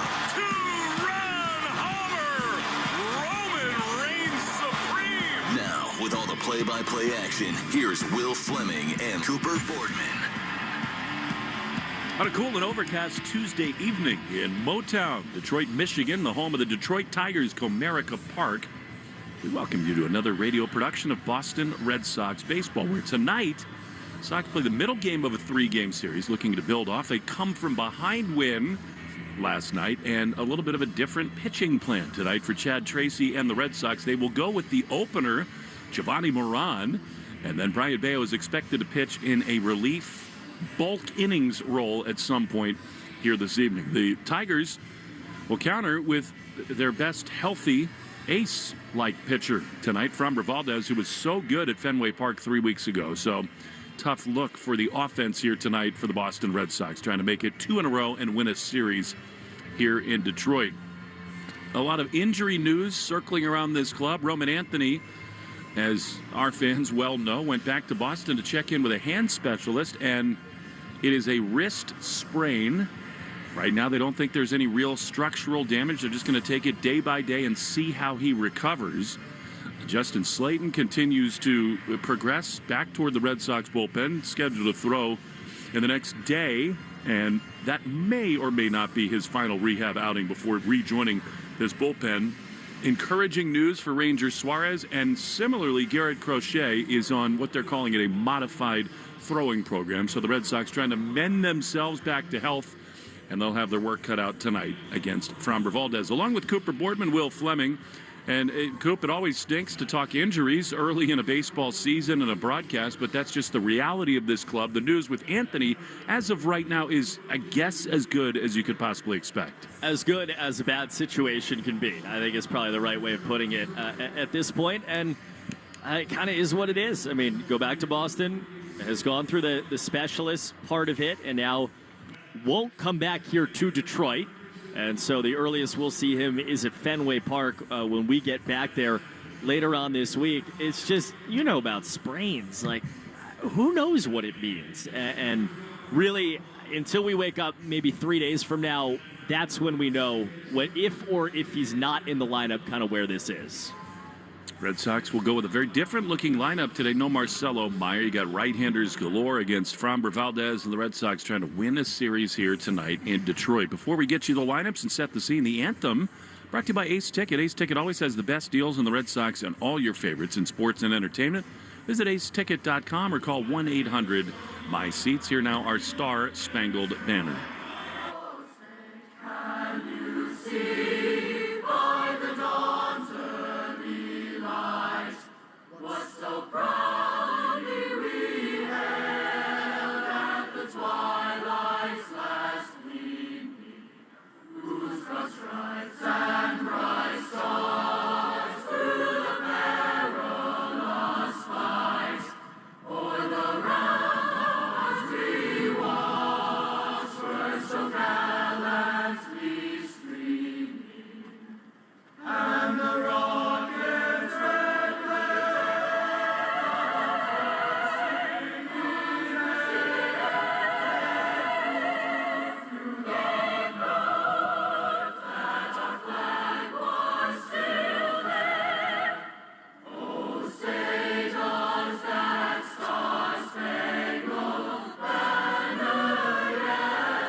There is today's national anthem in Detroit, brought to you by Ace Ticket. Ace Ticket always has the best deals on the Red Sox and all your favorites in sports and entertainment. Visit aceticket.com or call 1-800-MY-SEATS. Red Sox, Tigers, Tuesday night from Comerica Park. The Red Sox took the opener last night in a relatively dramatic fashion with the rain and the lightning and the crazy storms all around us. They went down 2-0. Rallied for 5 runs in the 7th inning, led by a 3-run home run from Jiren Duran. He got a little tight late after Garrett Whitlock gave up 2 runs, but he got the final out of the 8th inning. Aroldis Chapman came in and slammed that door very closed in the 9th inning as the Red Sox improved to 14-21, and the Tigers dropped to 18-18. Tonight's starting lineups brought to you, as always, by Morgan & Morgan, America's largest injury law firm. Meeting today's players, starting with Jiren Duran, the left fielder. He will lead it off, home runs in 3 out of his last 4. He is back in the number 1 spot, as he has been for all but 1 game, with Chad Tracy as the manager of the Red Sox. Wilson Contreras hit second, 353 over his last 9. He is the first baseman, batting second. Batting third, the right fielder, Wilyer Abreu, had an RBI single in that 5-run 7th last night. He's followed by Trevor Story, whose numbers are not good when you look at him just straight up surface, but it's been better of late. Hits in 8 out of his last 9, and he's back in the cleanup spot and plays shortstop. Cedron Rafaela is the center fielder off a 2-hit night last night. He bats 5th, batting 6th. Andrew Monasterio, the DH, and then Caleb Durbin, the third baseman, hits 7th. Batting 8th, it's a start for Connor Wong behind the plate after Carlos Narvaez had the opener last night, and Isaiah Kiner-Falefa plays second base and bats 9th, getting the start as a right-hand hitter against Detroit's left-hand starter, Framber Valdez. For the Tigers, under A.J. Hinch, again, 18-18, Matt Vierling is their leadoff hitter. He is one of 5 right-hand hitters, true righties that is, in the lineup today against a Red Sox opener, Giovanni Moran. He'll be followed by Brian Bayo. Kevin McGonigal, we're going to get our first look at him at Comerica this year, the shortstop, who's a top 10 hitter by average and on base in the American League as a rookie. He's 21 years old. He bats second, followed by Jahmai Jones, a left-hand killer, the DH, bats third. Dylan Dingler had the 2-run double in the 8th inning that almost sparked a Tiger comeback last night. He is the catcher and batting cleanup, followed by Riley Green, the left fielder. Wencel Perez, the right fielder, bats 6th. Spencer Torkelson, the first baseman, who struck out 3 times last night, bats 7th. The third baseman, Zach McKinstry, hits 8th. And the second baseman, Hao Yu Lee, bats ninth to finish off the Tiger lineup, facing off with Giovanni Moran, who will start the game for the Red Sox, again to be followed by Brian Bayo. The starting lineups today brought to you, as always, by Morgan & Morgan, America's largest injury law firm. We'll give you the update off the top on the injuries. Those injury reports brought to you by CVS. CVS knows that where you get your medicine matters, and that's why CVS is by your side right when you need them the most. Welcome to CVS, the official pharmacy of the Boston Red Sox. Again, Roman Anthony went back to Boston. He saw a specialist for his hand and wrist area. They checked everything out, X-ray, MRI, all of the above, and everything came back negative. And so he has a sprained wrist. That's the official diagnosis. He's not going to be in the lineup tonight. He's not going to be in the lineup tomorrow. He's not here in Detroit as we sit here and talk to you from Comerica. And the hope is he's going to be healthy enough at some point to play baseball for the Red Sox when we return home either later this week or over the weekend. But again, with these sprains, kind of a day-to-day monitoring situation. We're moments away from first pitch today between the Sox and the Tigers. Tell you about the league leaders brought to you by AZEK Exteriors, the leaders in exterior trim moldings. The Red Sox face one of the ground ball leaders in baseball today. This left-hand starter, Framber Valdez, 32 years old, who signed a 3-year, $115 million deal in the offseason with these Tigers after, of course, starring with the Astros during so many postseason runs. And really has been, in terms of throwing innings, like workload, one of the most consistent pitchers in baseball. He's one of those guys that when he takes the mound, as he does as we speak, stepping out of the third base dugout in the white Detroit jersey with the D on the left chest, leading the team out. He's one of those guys where just about every time he goes out there, he gives them 5, 6, 7 innings. He's gone 6+ in 5 of his 7 outings so far, led the big leagues in innings pitched in 2022. And that's why they paid him. He was one of the big fish of the offseason. There were some conversations about character and things like that, but ultimately, this was the right guy for the right team. And this left-hander has been really good so far. ERA is 3.35 over his first 7 starts, 40 1/3 innings. He has struck out 32, walked 14, but more than anything, he's kept the ball on the ground. He is going to throw sinker after sinker after sinker to the Red Sox lineup, and it's been a charge levied to this Red Sox lineup over the last few weeks. Can you find a way to make them stop throwing you sinkers by hitting that pitch? Jiren Duran has done that of late. He'll lead off tonight for the Sox. There were some rains in and out of the area earlier on today. We, of course, played through rain and lightning. Just opening the radar today, I opened the radar and I laughed because there's such a gigantic storm cell that not only covers a lot of the state of Michigan, but the state of Illinois, the state of Ohio, and most of the Midwest. But at this exact moment, and I'm going to knock on wood as I say it, the top of that cell ends right below Detroit. So for right now, the skies are clear. Well, relatively clear. There is gray overhead, but for the moment, there's no rain pitter-pattering down. There's a nice crowd filing in for a Tuesday night. And we are going to do everything we can to play full 9 straight innings tonight between the Red Sox and the Tigers. Again, the Tigers in their home whites with the navy trim. The Red Sox wearing the road grays for the second straight night after a win last night with the Bo Sox font across the front.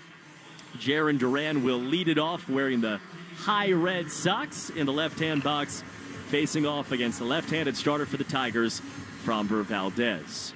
Duran greets the umpire and the catcher, digs in hard to the back of the box. Valdez is on the rubber. And for the play-by-play, the voice of the Boston Red Sox, Will Fleming. Thanks so much, Coop. Great to be with you again. It's Jiren Duran. As you say, into the left-handed box, Valdez fires the first pitch. Fastball for a strike on the outside corner. Underway a little bit tardy, 6:43 p.m. 54 degrees. Overcast, we'll take it. It's dry. Time and temp brought to you by Plymouth Rock. 0-1 to Duran from Framber, who fires a breaking ball, curve that swung on and missed, and it's 0-2. Valdez 3 weeks ago at Fenway Park, one of his many great starts in this season and against the Red Sox. in what's been a really good career for this left-hander. Spent so much of his career with the Houston Astros. Big ad for Scott Harris and the Tigers in this offseason. 0-2 to Duran. He grounds one softly on the right side. Hao-Yu Lee has got it. He throws to first, and Duran very quietly is gone. One away. Auto and home insurance made for Boston sports fans from Plymouth Rock. PlymouthRock.com/Red Sox. Fromber, the numbers are really good, and he's just had one clunker of a start. Otherwise, almost every night he's been phenomenal for the Tigers. Here's Wilson Contreras, who chops one towards short, backhanded by McGonigal. Deep in the hole, he plants and throws to first, and on one pitch, Contreras is gone. For years now, Fromber's been one of the best in the business. He gave up 8 runs on 10 hits. April the 8th in Minnesota, we all remember that Twins lineup for 3 weeks in April destroyed left-handed pitching. Fromber with Skubal and Garrett Crochet was right in the middle of that. Otherwise, he's been brilliant. Everything they thought he'd be. Here's Wilyer Abreu. Left-handed hitter, 297 with 4 homers, and he takes strike on the inside corner. Adam Beck is the home plate umpire. Jonathan Parra at first. Jeremy Rehack at second. And Dan Iasonia, the crew chief, is down at third. 2 down very quickly in the first. The 0-1 to Wilyer. Chopper on the left side and through into left field, a base hit. He just continues to destroy left-handed pitching. He spent so much time working on it in the offseason. And Wilyer, who came in hitting almost 370 against lefties, has the Red Sox first hit. I mean, you know you're getting sinkers, you might as well try to hit it, right? That's a sinker down and away. He just pounded it through the left side. 98 off the bat. A marvelous start to the year it's been for Abreu. Here now, Trevor's Story. The pitch to him is a little bit low. That was a curveball from Fromber. Trevor, against Fromber, has good numbers. 4 for 10. He has struck out 4 times. I thought there were some signs that good things are coming last night for Trevor Story. Holding the bat in a little different way. The pitch is strike on the outside corner. Trevor normally just kind of waggles it behind his right ear. For whatever reason, he feels comfortable tonight, sort of settling in on his back right shoulder. Before he raises it high, Wilyer at first with 2 down in the first. Wilyer runs, pitches, swung on a miss, throw to second, not nearly in time. Foot first slide for Abreu.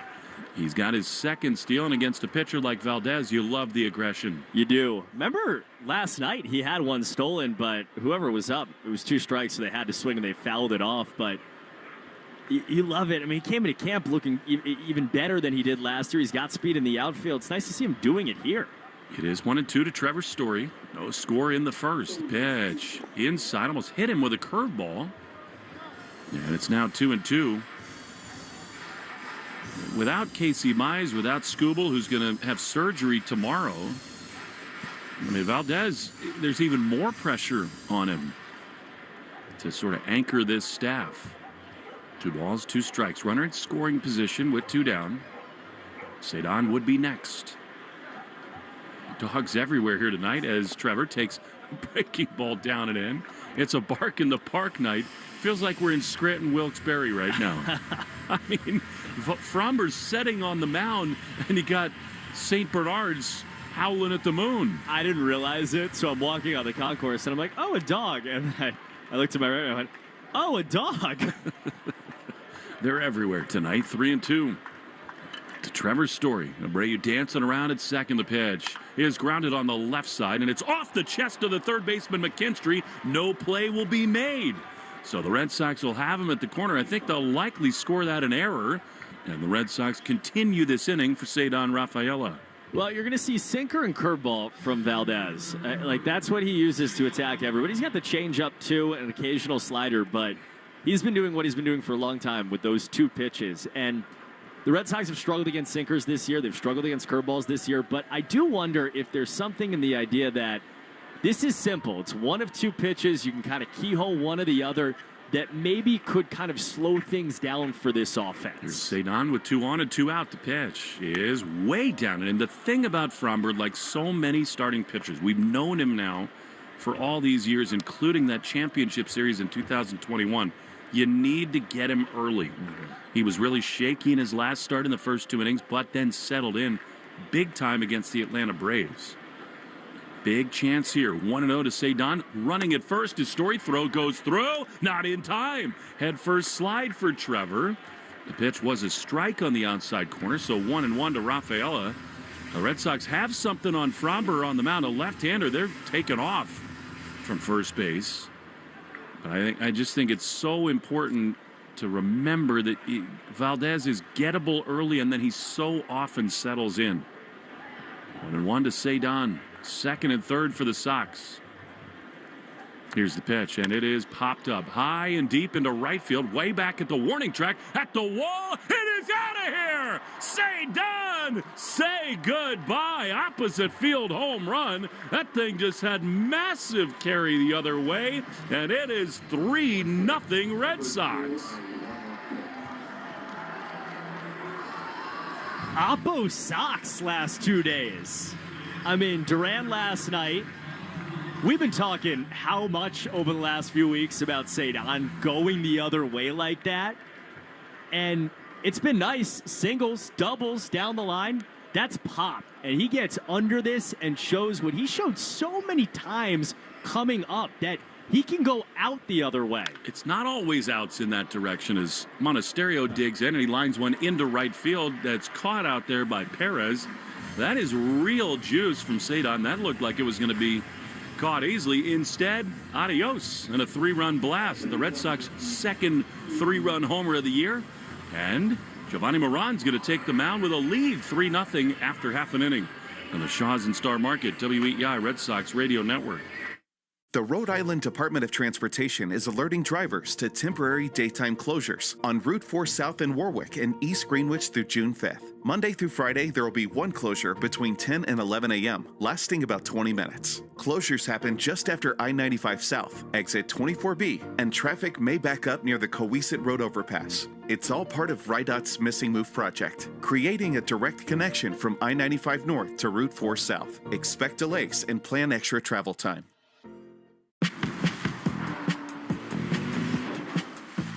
Choose to lean into it. Every Mazda is engineered to give you effortless control. I wake up. Life can feel overwhelming, but on my podcast, From the Heart with Rachel Braithen, we're in it together. Every Friday, a new episode brings you a new story with topics on motherhood, wellness, self-love, and more. Listen to From the Heart with Rachel Braithen wherever you get your podcasts. There's a new something new just around the corner. Dash to the Nash. Dash to the Nash. Run to the fun. Cash. Come and get you some. Dash to the Nash. Metal roofing. You've been thinking about it, and for good reason. One roof for life. So what's holding you back? With Interlock Metal Roofing, you're not just upgrading. You're investing in the last roof you'll ever need. Plus, it comes with a transferable warranty, adding real value when it's time to sell your home. Backed by over 25 years of trusted experience and installed on thousands of homes just like yours. Visit NewEnglandMetalRoofing.com for a free quote. One call, one roof for life. NewEnglandMetalRoofing.com. Never re-roof again. Ask your smart speaker to play 93.7 WEEI. Now, back to Red Sox baseball on WEEI. Giovanni Moran with a 3-run lead fires the first pitch, fastball to Matt Fearling. Misses a little bit high for ball one. 3-0 Red Sox. Cedon says hello to Detroit. Moran at the belt throws. He's had a really good year, and a fastball in the inside corner is strike, and it's 1-1. This is, of course, supposed to be a Brian Bayo start, but there are a lot of levels to why the Red Sox made this choice tonight to open with Moran. 1-1 pitch is fouled out of the mitt of Connor Wong, and it's 1-2. The first of those, of course, is that Bayo's not been good enough. And they want him to kind of be a bulk reliever here tonight. The other thing is that A.J. Hinch and this Detroit Tigers team, they absolutely make moves early in games. So they stack their lineup early with right-handed hitters against Moran, but they will flip that big time if Bayo comes in, and when he does, 1-2 is skied into left field. Duran back at the warning track at the wall. He leaps and he cannot get it. It's off the top of the wall and gone. Duran had a chance to make that play, hit it right off the top of the wall. And a leadoff homer for Matt Vierling. The Tigers get a run back. It's 3-1. Poorly executed changeup up inner half. This is what they do, right? You just said it. They stack their lineup in such a way, and they have guys that hit left-handed pitching that start only against left-handed pitching. Think Ref Snyder and Romy, right? And this is this exact situation. Vierling gets under it. You're hoping it wasn't going to get there, but it does. So here now Kevin McGonigal, the rookie of the month in April in the American League. Left-handed hitter fouls the first pitch fastball back. And it's 0-1. Watching the replay, it didn't hit right off the top of the wall. It actually was about 3 feet past Duran. So I beg your pardon. He did not really have a chance to make that play. That was well beyond his reach. 0-1 to McGonigal. The pitch is fouled. The bullpens are out in left field, and they're separated by a roof that's got little Caesar on it. He's got a baseball glove holding a hole in the middle. It must be that somebody wins pizza for life if you hit one right into there. 1-2 to McGonigal. 3-1 Red Sox. The pitch. Swinging a foul. On the first base side, the Sox have Contreras at first, Kiner Falefa at second. Story at short with Caleb Durbin over at third. Sedano at the 3-run homer in the top of this inning in center. Abreu in right, and as you now know, Duran is out in left. 0-2 popped up just beneath us. Defensive alignment brought to you by James Hardy. Hardy Siding is America's #1 brand of siding. But Vierling, Jones in particular are the two guys in the top of the order you figure might be swapped out almost immediately when Bayo comes into the game. 0-2 just outside. Close pitch by Moran, who's pitching for the 11th time. Coming in a 2.33 ERA in 19 1/3 innings. 10 hits, 5 earned runs. 1-2 the pitch. Swing and a miss. He got a great cut fastball. And maybe that'll settle Moran down 1 away. That pitch and that swing right there is why Giovanni Moran is starting this game. He's earned it as the guy you trust to kind of keep things steady before you go to Bayo.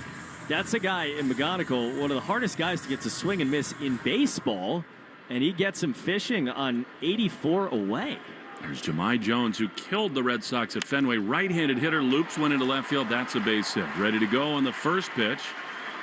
And that was right there, and Jahmai Jones is aboard with 1 down to bring up Dylan Dingler. This is the first time in Moran's career, 91 appearances coming in, that he's started a game. Wow.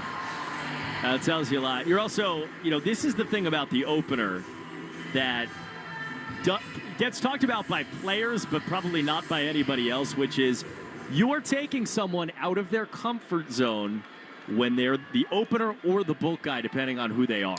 So great at this was Brennan Bernardino. 1 down, 1 on, and a throw over to first with Jahmai Jones, who's not yet stolen a bag this year, dives back in head first.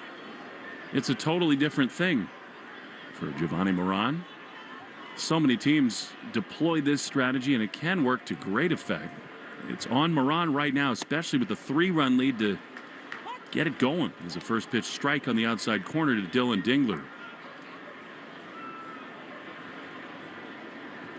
Giovanni's retired 22 of the 27 left-handed hitters he's faced this year. They're batting .083 against him.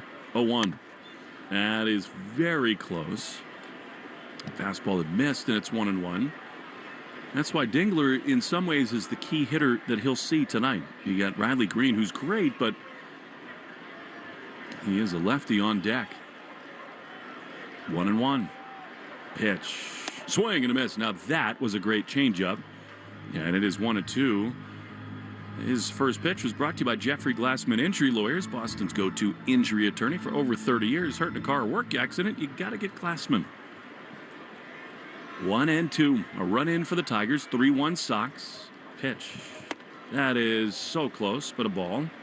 Off the inside, and it's 2-2. We had a really interesting conversation with Chad Tracy today about the ongoing conversations about the ABS challenge system. They are talking about it every day, about how to improve it. 2-2. Double play depth behind Giovanni. The pitch is swung on and missed. Great changeup and a big-time second out for Moran. We take 10 seconds for station ID on the Shaw's 10-Star Market WEEI Red Sox Radio Network. From the WEEI studios, 93.7 WEEI FM and HD1, Lawrence, Boston. Always live on the free Odyssey app. 3-1 Red Sox. 1 on, 2 out. Bottom 1. Riley Green, the batter, takes a pitch a little bit low. Cut fastball from Moran. And it is 1-0. Chad told us as those conversations about ABS continue, it's more nuanced than people want to make it out to be. Strategy, single decisions, so much pressure on these guys to improve that strategy. 1-0 instead of throw over to first. He also told us that when they bring Bayo in will depend upon game situation. How does Moran look in the first inning? They also have Gamboa up here. He can give them a really interesting look from the left side. A ball, no strikes. Green is always dangerous. Left on left, the pitch. He is a little bit outside, a fastball, and it's 1-1. I mean, we're going to see Trace manage today in a real way. I think just because the Tigers, when Bayo comes into the game, are going to throw out all those left-hand hitters, and then he's going to have to decide when. Here's a pitch that misses outside. Going to have to decide when do you axe Bayo, when do you go to your relievers. The Red Sox have more different hand relievers available than the Tigers have pinch hitters available.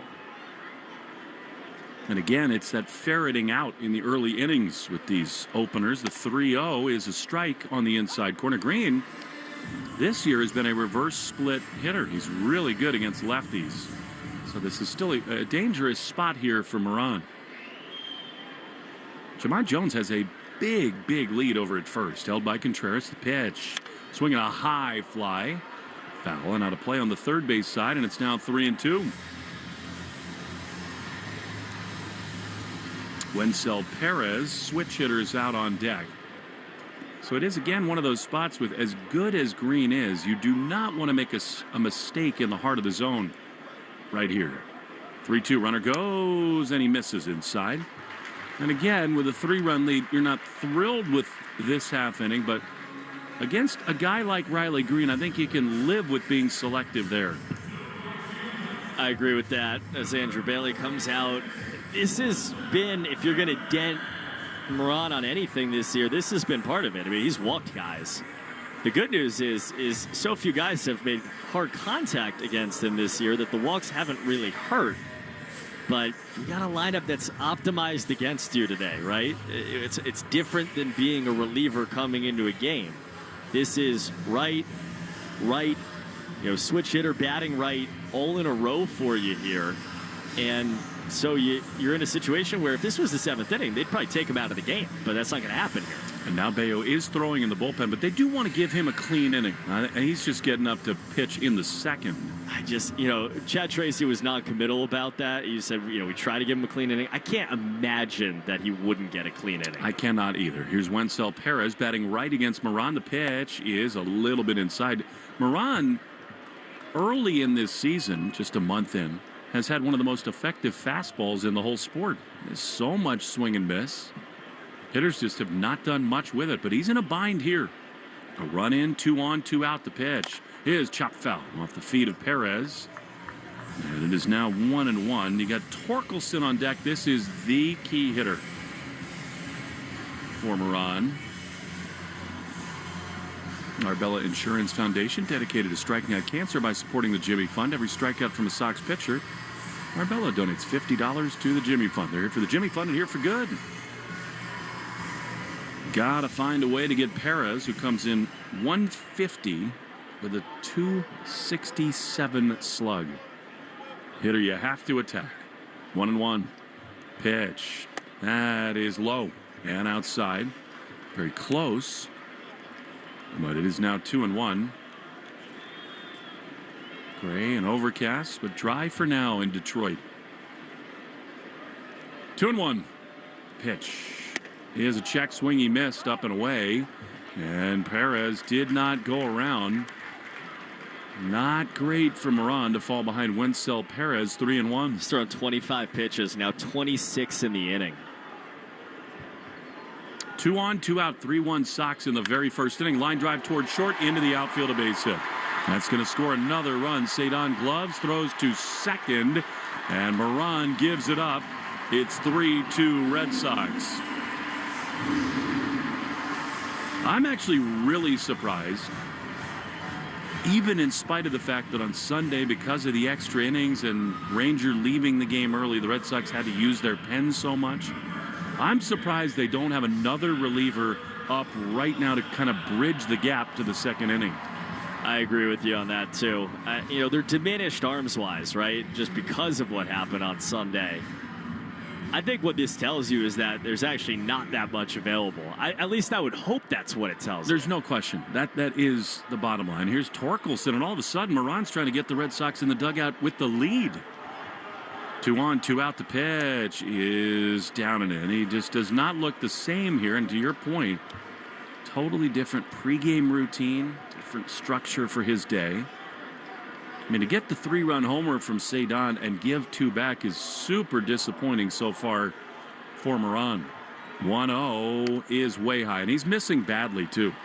That's the problem. These misses are huge, and he's now thrown 29 pitches. Yeah.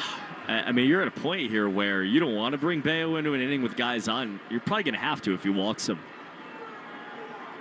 2-0 to Torkelson. Here's the pitch. That is called a ball. And the Red Sox will not challenge. I guess it was a little bit outside. And it is 3-0. I'm looking at the pitch tracks. That had the corner. It's got to be a challenge. 3-0 instead. Here it is. And that's outside ball 4. So 4-pitch walk and big decision time for the Red Sox. They're going to leave him in, which you do understand, because Bayo in this year has not proven the ability of the jams that he makes of his own volition to get out of them. So as you're working with him, trying to build confidence, seems like the worst possible idea to bring him in here. And you've got a lefty here with a right-hander on deck. Zach McKinstry is the batter. Bases loaded, swing and a miss. That's a big-time cutter.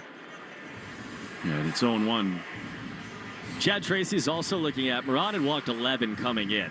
8 of them have been right-hand hitters. So the walks are something he does against righties. It's not something he does here. 0-1. That pitch misses barely. Another close one. I mean, if Connor Wong in this spot, that was a ball down and in. If it's close in this spot, you have to challenge. It's the bases loaded. 1-1. Pitch. Ground ball, foul outside of first. That was a hanger right there. I think Moran got away with a cutter big time. That was a cookie, but spoiled foul. 1-2. The one pitch he's executed relatively consistently in this inning is a changeup. And now it's 1-2. You could throw this guy 2 changeups in a row to get a chase and get you out of the inning. 3-2 the score. Bases loaded in the very first inning. 1-2. Pitch way outside. I mean, that's not even close. It is such an easy take for McKinstry. And it's now 2-2. Major pressure on Moran right here. Here's the 2-2. And it's skied high and deep and foul down the right field line. That is not a good pitch at all. I mean, that is a looping sweeper in the middle of the plate. And he just got away with that big time. Bayo's coming into the game if he loses this hitter. You cannot watch Moran make these kind of mistakes and leave him in. Feels like he's walking the tightrope right here. Base is loaded with 2 down. 2-2. Pitch is chopped toward first, but foul. To your point, that's the changeup that has been his best weapon, but McKinstry stays alive, and it remains 2-2. How about this? Moran, most pitches this year, 45 in an outing. That came in a 3-inning outing. He's thrown 37 to get 2 outs in this first inning. Yeah, in a lot of ways, this is asking way too much of him. 2-2. Pitch. Swing and a miss. Somehow, some way. A 91-mile-an-hour fastball gets by McKinstry. And the Red Sox, after a dramatic first inning, back in the dugout, leading 3-2 on the Shaws and Star Market WEEI Red Sox Radio Network. Choose to lean into it. Every Mazda is engineered to give you effortless control. I wake up. It is not hard to destroy a college. Last season, the podcast Campus Files brought you stories of fraternity drug rings, stolen body parts, campus cults, and more. And now, Campus Files is back for another season. There's a guy screaming into his phone. He's like, I just saw Charlie Kirk get assassinated right in front of me. Every week is a new episode and a new story. It was so chaotic. It's almost like a university on a siege. Listen to and follow Campus Files, available now wherever you get your podcasts. Boston baseball fans, it's Will Fleming. Spring in New England means baseball is back and backyard season is beginning. TimberTech Decking combines innovative technology with durable materials to deliver the beauty of wood without the maintenance. Built to handle the elements season after season. Order free samples or connect with a contractor near you at timbertech.com. TimberTech, everything wood should be. Now back to number one fan, the search for the top Sox diehard. I have a tattoo of every Sox logo since 1908. Want to see? I know every batter's walk-up song. My husband proposed, and then a foul ball broke my nose. It was perfect. Sound familiar? Enter MassMutual's Grand Slam giveaway for a shot at tickets and signed gear. For rules and entry, visit massmutual.com/Red Sox. No purchase necessary. 50 U.S. and D.C. 18 plus ends 5 p.m. Eastern on 9/30. Grand prize entry period through 7/31/2026. In our Can Show, weekday afternoons starting at 6. Now back to the Shaws and Star Market WEEI Red Sox Radio Network. Caleb Durbin leads off the top of the second. First pitch swung on and grounded to third and right into the mid of Zach McKinstry. A lot of quick outs that could happen against Framber Valdez. One down. That swing is a problem. And it's happened too much for this team. Your pitcher throws 38 pitches in the bottom of the first inning. And I get it. There might be a game plan to swing early against Framber, but you got to read the room. I do think he's coming out of the game, and Bayo will have the second inning. Here's Connor Wong. The pitch to him is a strike on the outside corner. The home plate umpire in this game, Adam Beck, is not ever in any hurry to let us know what he's thinking. Balls and strikes. The 0-1 is lined down the right field line, foul. And out of play just beyond the tarp, which we're happy is not on the field right now, and it's 0-2. I mean, the Red Sox against Framber, who can be wobbly early in starts, get 3 in the first and then give 2 of them back. Connor's hit on the back foot there. Breaking ball in the dirt. And so the Red Sox will have a base runner here with one down for Isaiah Kiner-Falefa. He was the 7th batter, brought to you by Jeffrey Glassman Injury Lawyers. He hurt in a car or work accident. You got to get Glassman. 617-777-77. You guessed it, 7-7. Dogs everywhere here in Detroit. Red Sox have a lead, 3-2 after 1. Pitch to Kiner-Falefa, fouled very late on a fastball on the first base side, out of play. And it is 0-1. He has seen Framber Valdez more than any other Red Sox hitter, 21 times, just 4 hits against him. Here he hits a soft ground ball on the left side. Coming in is the third baseman McKinstry. He throws to first in time, and Izzy is retired. On the play, Wong up to second base, but 2 down for Duran.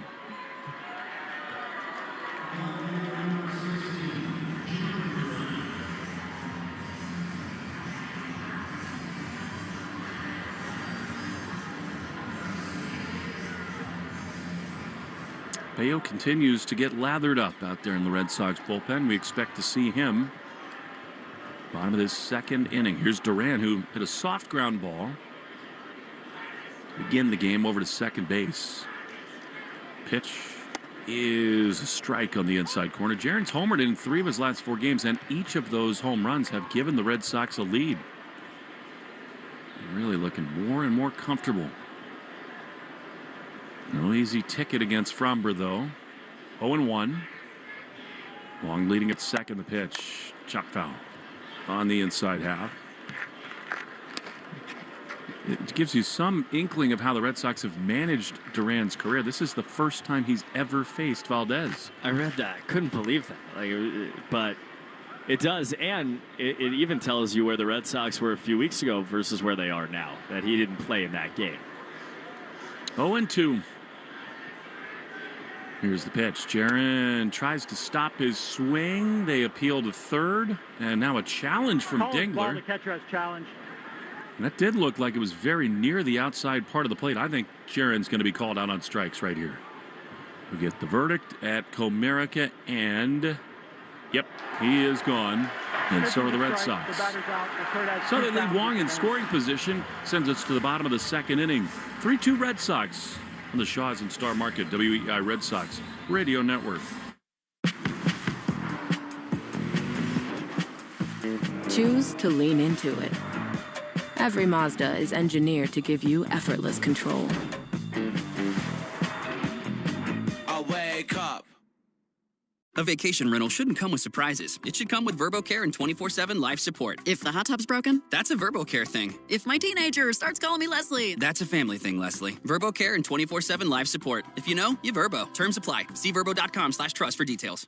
Hey, this is Richard Deitch, the host of the Sports Media Podcast. If you're interested in what's happening with all the places where you consume sports, the Sports Media Podcast has you covered. I've been turning down interviews all week. Hoda Kotb reached out, Oprah, George Stephanopoulos. So I said no.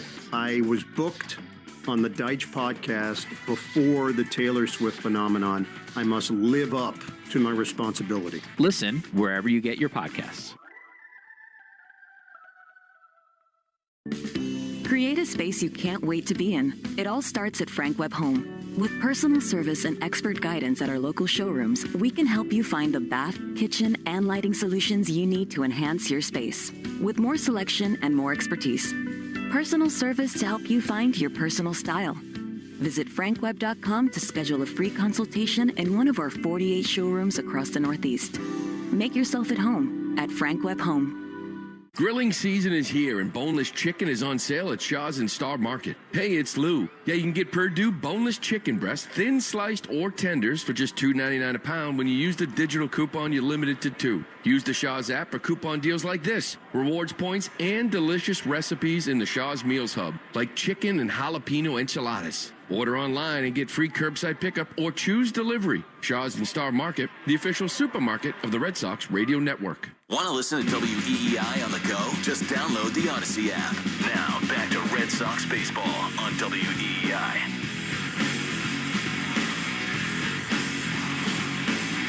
What an important outing this is for Brayan Bello. He takes the ball in the bottom of the second inning. The Red Sox lead the Tigers 3-2. Bello did not start. Giovanni Moran was the opener today because Bello has just not been effective enough. Here he misses with a fastball up and in to Hao-Yu Lee. And it is 1-0. He's got a new hairdo again today, Bello. He went from the tiny dreads to then the curly, flowy red hair last time. Here's a pitch that misses, but called a strike. Wow, Lee thought about challenging there. That was borderline. I thought that was definitely a ball. Yeah, ABS agrees with you. Lee did not challenge. Maybe that'll settle Brian in. The 1-1 way, way outside. Yeah, that's not even close. And it's 2-1. Remember, he comes in with the worst qualified ERA in baseball, 9.12. 2-1. Pitch is looped into shallow center field. Cedon on the run is there to make the play. And there's one down. Body language and performance are always so linked with Bello. The mechanics look a little bit hurried here today in the second inning. He was unbelievable in his last appearance against Toronto for 2 2/3 innings, and then it completely unraveled. And then he really was frustrated when Chad Tracy came out to remove him from the game. Did not sit well with the Red Sox.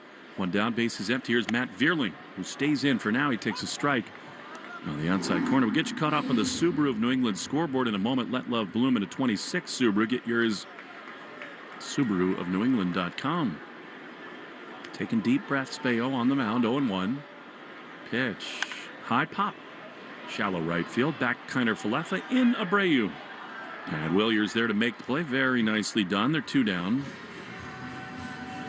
It has been well documented now that Bayo is an emotional player and that things can sometimes sort of spiral on him. The order of the day is to not allow that to happen. 3-2 Sox lead with 2 down in the bottom of the second. Pitch. High pop-up. Left side of the infield. Trevor Story drifting back into the outfield grass. Called off by Duran, who's there to make the play. And the inning is over. Nice job by Bayo. Totally erratic early, but settled in and got some quick outs. To the third we go. Red Sox 3, Tigers 2. Shaw's and Star Market, WEEI Red Sox Radio Network. Choose to lean into it. Every Mazda is engineered to give you effortless control. I wake up. I'm Sarah Austin Janess, The Moth's executive producer and longtime host of The Moth Podcast. Every week, we share true stories told live and without notes by real people from all walks of life. Stories about disastrous haircuts, May-December romances, photographing Pluto, fighting for justice, and so much more. Some stories make you laugh, some make you think, and many stay with you long after they're told. Discover the power of story. Follow and listen to The Moth wherever you get your podcasts. Carpal tunnel syndrome, heart failure that doesn't improve with common medicines. These are some signs and symptoms associated with ATTR-CM, or the cardiomyopathy of ATTR amyloidosis, a serious heart condition with symptoms that get worse over time. Amvuttra, vutrisiran, is a prescription medicine given by a healthcare provider that treats ATTR-CM in adults to reduce heart-related death, hospital stays, and urgent visits. In a clinical study, Amvuttra was proven to help people live longer and have fewer heart-related hospital stays and urgent visits over 3 years compared to placebo. Amvuttra lowers the amount of vitamin A in your blood, which can affect vision. Other side effects include pain in the arms or legs, pain in the joints, and shortness of breath. These are not all the possible side effects of Amvuttra. For prescribing information, call 1-833-256-2748 or learn more at amvuttra.com. Ask your doctor about Amvuttra for ATTR-CM. You're listening to live play-by-play action of the Boston Red Sox on the Shaw's and Star Market WEEI Red Sox Radio Network. Wilson Contreras leads it off as we go to the top of the third. Drama early, 3-2 Red Sox. And for the play-by-play, drama queen, here's Cooper Boardman. I'm bringing it today as Wilson Contreras takes inside ball 1. Yeah, I think this game could probably do without my drama today, based on what we've seen. 5 combined runs, 5 combined hits, already in air. And the pitch is low on a sinker to Contreras from Valdez. Well, you were locked in on the drama at Emirates earlier this afternoon. Oh, yeah. That's a little Champions League semi-dub today for the Arsenal. There's like a subset of people who are like, yeah, nice. There's a subset of people that are like, what? 2-0 is fouled off to the right. Very, very good Arsenal day. Caught most of it in the Uber over. Sox are a big European football team. Big time. Yeah. It's almost always on to the clubhouse. 2 balls a strike. Pitch is outside, 3-1. There are a lot of Real Madrid fans in this clubhouse, and I don't know. No one's from Spain, so it feels a little front-runnery to me. Too easy. Yeah. 3 balls and a strike. Valdez to Contreras. Leadoff man of the third pitch is low and in. Valdez at the base of the mound stood, stared at Adam Beck, the home plate umpire. He didn't call it. And that's a leadoff walk for the Red Sox to start the third inning. It's a good chance to talk about diapers, I think. You do? I do. That walk brought to you by North Shore Adult Diapers. For even the heaviest control problems, visit northshore.com. Red Sox leading 3-2, man on. And a pitch called a strike, top of the zone to Willier Abreu, singled off of Valdez back in the first. Well, I got sent something today by both Joe Braverman and one of our fans, like photoshopping and doctoring up a North Shore adult diaper billboard. Yeah. Yeah, with our faces on it, which is good. The 0-1. Swing and a miss on a high fastball, 0-2. Joe, it seems, saw a billboard for North Shore adult diapers. Trying to figure out where that was. Looked like Route 1. Perfect spot for it. By a little storage facility? Yeah, right across from the Kowloon. Get some crab rangoon. Man off first, and Valdez throws over, checking on Contreras. You know, it's a major void in my New England life that I've never been to the Kowloon. Got to make that happen. I know. I actually have less respect for you than I did seconds ago. I think that's totally reasonable. Little Mai Tai sitting in a boat indoors. No balls, 2 strikes. Swing and a miss. Bray chased a slider. And there's one down in the third.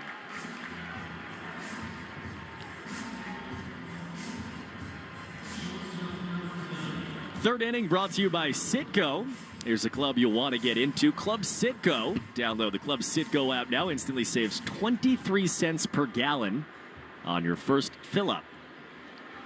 Red Sox 3, Tigers 2, top of the third inning. And the right-hand hitting Trevor Story bats and swings, and it's a fly ball down the right field line. Perez over. He was late getting over. Torkelson running after it. It drops down foul. Perez, I guess, realized he had no chance to get there. Torkelson ran about 40 feet down the right field line, but just didn't have the speed to get there, and that's a long strike, 0-1. Joe Braverman tells us he was on the Linway, westbound, coming in to the studio. Lynn, the city of sin. There you go. Westbound. He's like a state trooper. Contreras leading off of first, 1 out. Counts 0-1 to Trevor. He checks the swing, left a curveball low, and they point down at first and said he went around. I mean, we don't have the angle that the first base umpire Jonathan Parra does, but Trevor seems surprised. We'll look at the replay. Not a swing. Not a swing. Kept the barrel of the bat angled backwards. Now Story calling time. I saw, at least in the PCL tonight, they're starting the challenge system that includes check swings. 45-degree angle is the letter of that law, which is not something that's defined in the current Major League Baseball rule book. 0-2. That's a curveball low. Again, Trevor checked his swing, kept it back. I've talked to a lot of baseball people who say they're going to be stunned and pitchers are going to be furious by how many swings are not ruled check swings by that standard. I don't have a massive personal problem with the way the check swings are currently called, but I do understand the relative inconsistency, like a second ago. 1-2. Swinging a chopper foul past third. By the way, I'm now deep in the Kowloon menu. Your favorite for sure, number 1 on the chef's specialty, seafood exotic fantasy. They've got, it's really the mixed drinks. Like, they've just got jugs of different colors. Multiple straws? Yeah. Runner goes. Pitch is grounded right side. That's through a base hit. Contreras hit second, running to third. He was running already. He will stop at third. Story singles through the hole, vacated further by the stolen base attempt. And the Red Sox put men on the corners with 1 out to start the third inning. I swear, I don't think Contreras saw that ball. It almost hit him. He did not look in, and it almost clipped onto the back of his heels. It was hit really hard, and they're showing the replay. Contreras looked back at the ball after he crossed second base like, oh, that was near me? So he's on third, Story's on first, and now the guy who already has a 3-run home run in the game, Cedon, takes outside, ball 1.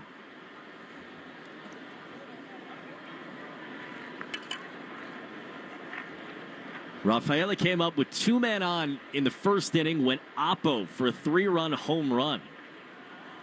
Check on first. Story dives back.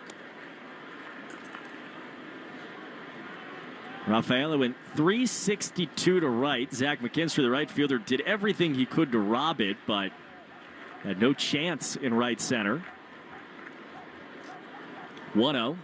And a curve sails over the outside corner for a strike to make it 1-1.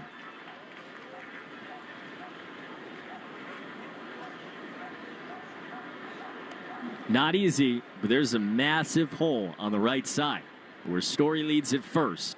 1-1, swinging a line drive and a center field base hit. Contreras will trot home. Cedon is driven in all 4 for the Sox. And on an RBI single, they lead at 4-2 in the third.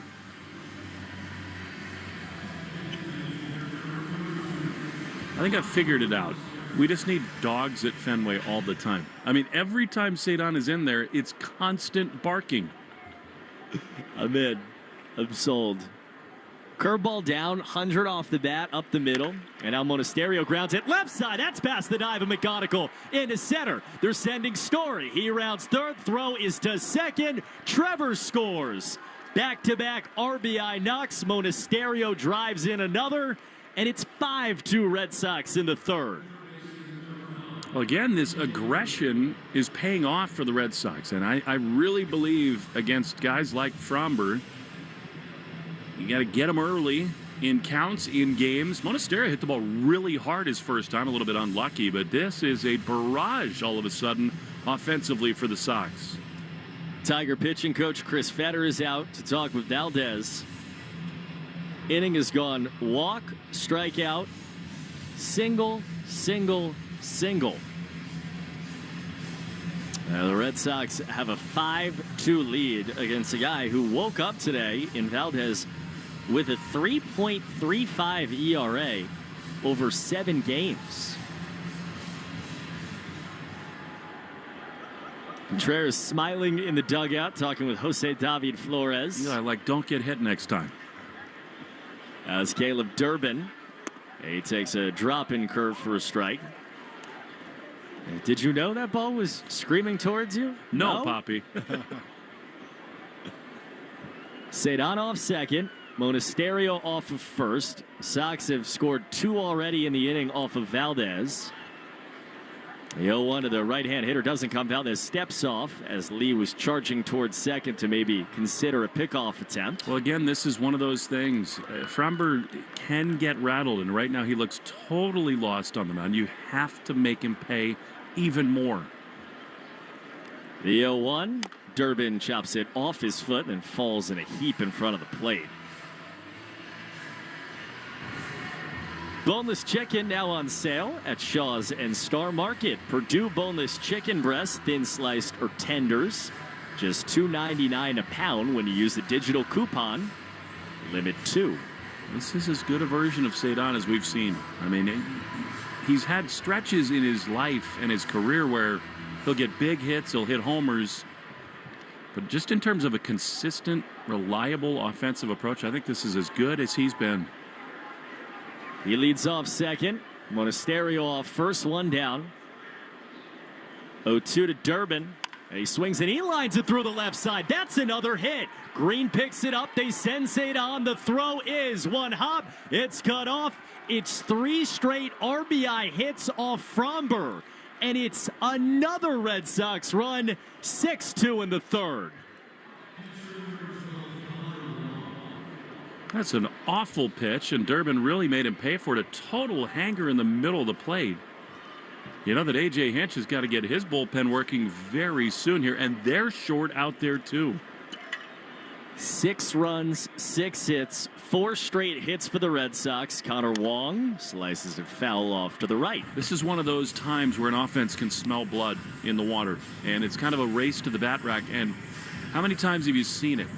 And the Red Sox are already 6 runs in, but this is a chance here to get 7, 8, 9 runs against this guy who has very little right now.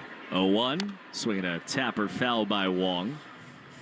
Well, this is the 8-hitter Wong now, and there's only 1 out in the inning. You have Connor Falefa on deck, and then you've got Duran Contreras again.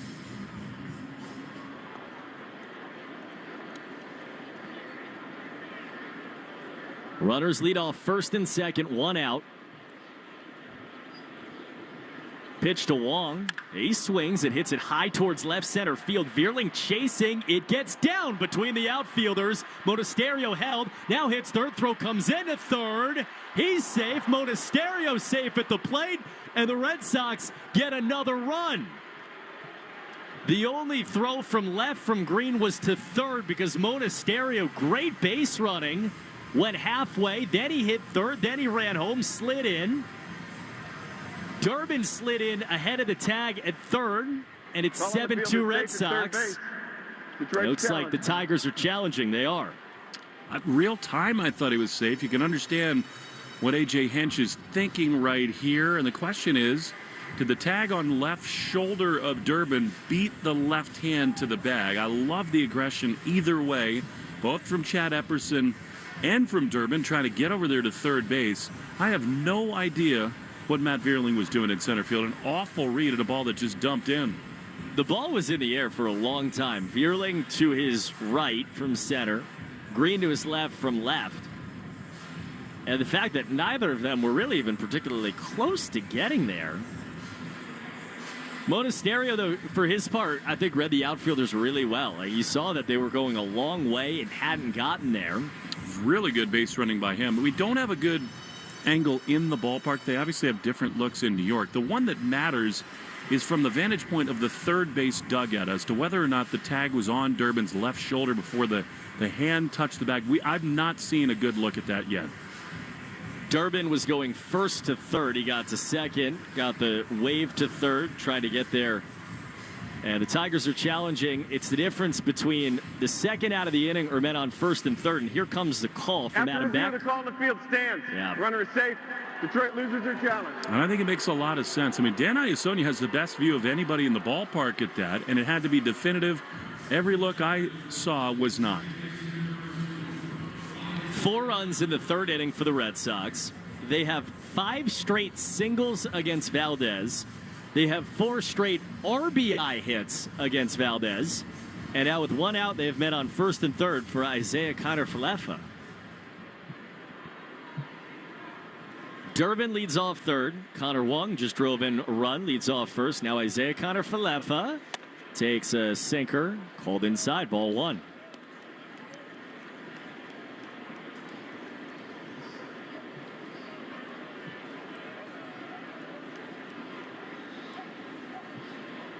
(1-0). Pitch way outside, not close on a sinker. He has nothing right now. Crazy. A guy who can be so excellent and has been lately, and they totally have him on the ropes. 2-0. Pitch is swung on and corked on a line down the left field line, hooking, foul. A bid for Isaiah Kiner-Falefa's first home run of the year on a changeup that honestly wasn't poorly placed, down and in, and got to it. They're on the corners for him. 2-1. Swinging a chopper left side at short, might be 2. McGonigal second one. Lee does not make the throw to first, and another run scores. Put it in play. Good stuff happens. Durbin crosses the plate, and the Red Sox lead 8-2 in the third inning on a 5 spot.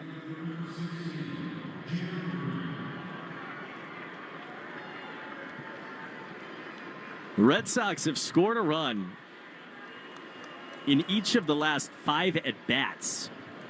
Duran is the 9th man to bat in the inning. He's got a man on first. Pitch, swinging a sliced foul in the air off to the left. Well, now this lines up just beautifully for Chad Tracy and Brian Bayo.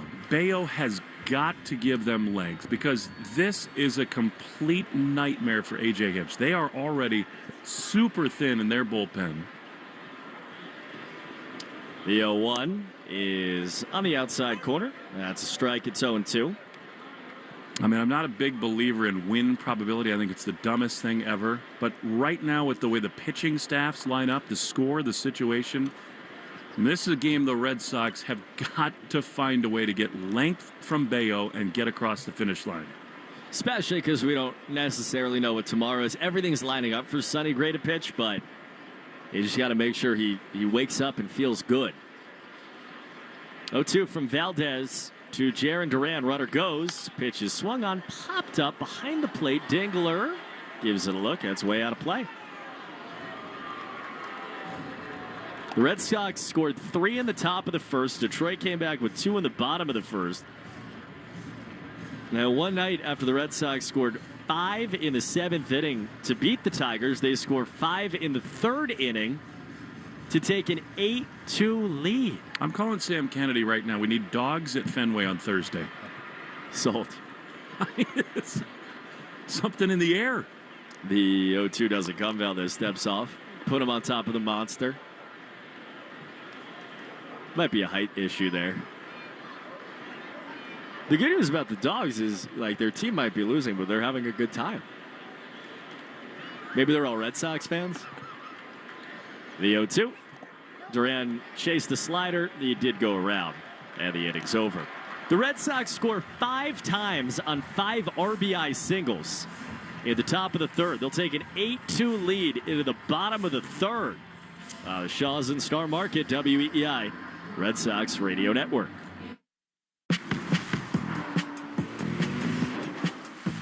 Choose to lean into it. Every Mazda is engineered to give you effortless control. I wake up. I'm Sally Helm with the podcast History This Week.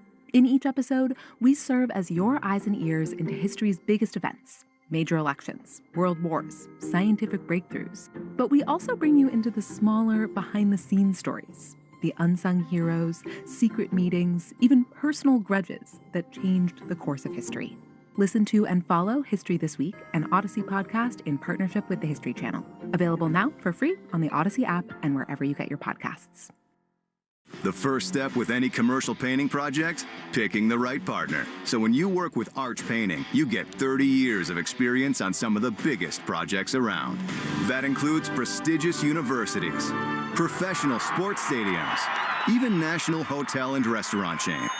But while we've got more than 800 crews across the country, many of them local to you, Arch Painting will never be too big to care. Our personal touch helped us become the premier painting contractor in the U.S. We back our reputation with our White Glove Guarantee, the industry's only guarantee that starts with no money down and comes with concierge service that lasts long after the paint dries. That next level accountability explains why 90% of our customers are repeat business. You'll also appreciate our fast turnaround times with minimal disruption to your business. So when you're ready for results, Arch Painting is ready to roll. Go to archpainting.com for a free estimate. Arch Painting, your project, our passion. Jones and Keefe. Weekdays 10 to 2. Now back to the Shaw's and Star Market, WEEI Red Sox Radio Network. The Red Sox score 5 in the 3rd. They lead 8-2 in Detroit in the bottom of the 3rd. And Brian Bayo misses outside. This is full Tigers. Kerry Carpenter is pinch hitting for Jahmai Jones. So they had a right-hander in to face the starter, Giovanni Moran. Red Sox go to Bayo as a bulk reliever. And a 1-0 is on the inside corner strike. And so now, A.J. Hinch goes to his regular left-hand hitting DH first baseman, Kerry Carpenter, who will bat in the 3 spot for probably the rest of this game. The 1-1 is swung on and flown high and foul down the left field line. The Red Sox scored in the top of the 1st inning on a 3-run home run from Cedon Rafaela. Giovanni Moran was the opener, starting for the first time in his major league career for the Sox. As a 1-2 is swung on and missed. 4-seamer right at Carpenter. Yeah, there's one down in the 3rd. See ya. I'm trying to channel my inner Steve Perrault and DoorDash from New England to Detroit. I'm looking at this Kowloon menu. The Triple Delight. Chicken, beef, and shrimp sauteed with broccoli, water chestnuts, mushrooms, and bok choy. You keep talking like this, they might do it. Pitch is low to Dylan Dingler. Eddie Endelman lo mein, stir-fried shrimp, chicken, onions, and pea pods served over a bed of pan-fried noodles with black bean sauce. This is, for the record, not a paid advertisement. Pitch is low, 1-1. I'm doing it. I mean, it's what? It's a 20-minute drive post-game from Fenway. I was going to say, not from here. The 1-1 is outside. Well, Will, Kowloon is a state of mind. What would the Uber Eats tab be if I just ordered it to Comerica Park. $1,200? I think it's an over.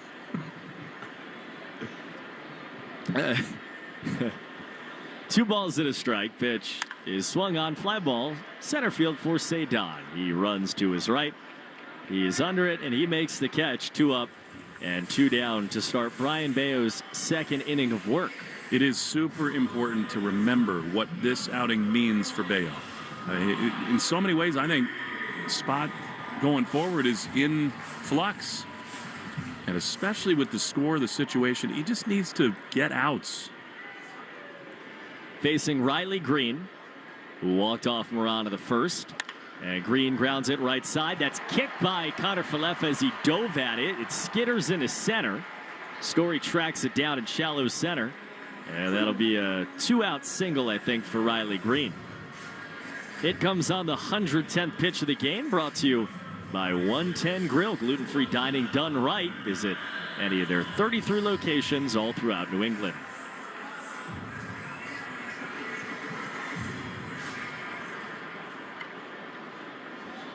Red Sox 8, Tigers 2. Man on first, bottom of the 3rd inning. Switch hitter batting left, Wencel Perez against Brayan Bello. And the pitch is on the outside corner, strike with a cutter. Well, you said it about Bello that, he's pitching, maybe for a spot in the rotation. It also couldn't be a better situation right now. The 0-1. Tap back foul by Perez. Your team has a 6-run lead. They gave you 5 in the top of the inning after you came in. Your only job is to throw strikes.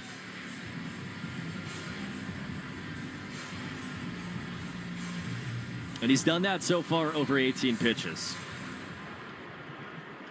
He struck out Carpenter to start the inning. He's had 0-2 on Perez. And the pitch is fouled back. Same fastball. 4-seamer top of the zone. Perez just got a piece of it.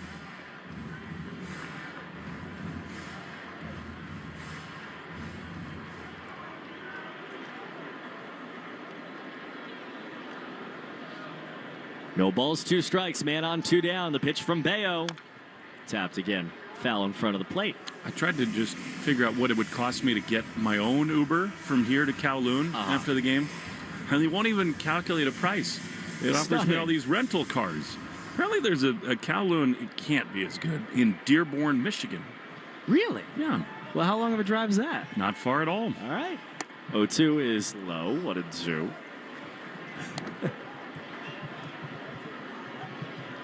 If it's not the Kowloon, that's it. I don't want it. Permanently closed. Oh. The 1-2 from Bello to Wencel Perez is swung on and missed on the changeup. Bello strikes out 2 in the inning, and the Red Sox will take an 8-2 lead into the top of the 4th in Detroit on the Shaw's and Star Market WEEI Red Sox Radio Network.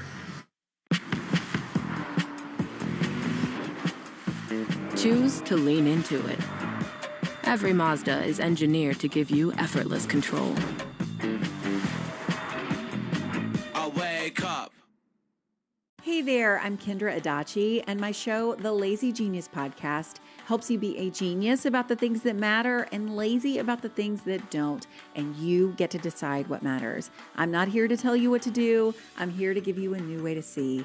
Episodes of the Lazy Genius Podcast are full of compassionate time management tips and permission slips to do what makes sense for you. New episodes drop every Monday. Follow and listen to the Lazy Genius Podcast on the free Odyssey app or wherever you get your podcasts. Join us at Camping World's Red, White, and New Trade event, our biggest trade event of the year, May 14th through the 17th. Trade in your RV and get the highest value guaranteed. Then upgrade for less with new RVs starting as low as $94 a month. Plus, take 25% off select maintenance services. Save up to 40% on camp-ready must-haves. And enter to win a new RV. Don't miss the Red, White, and New Trade event at your local Camping World, May 14th through the 17th. We'll see you there. It's baseball season in New England. Sox fans emerge from hiding. Their instincts roused by a call. Hot dogs here. They roost between Lansdowne and Jersey Street, their primitive chants heard for miles. Let's go, Red Sox! Colorful creatures, aren't they? To witness these traditions is truly remarkable. New season, same Sox fans. Here's to a great year.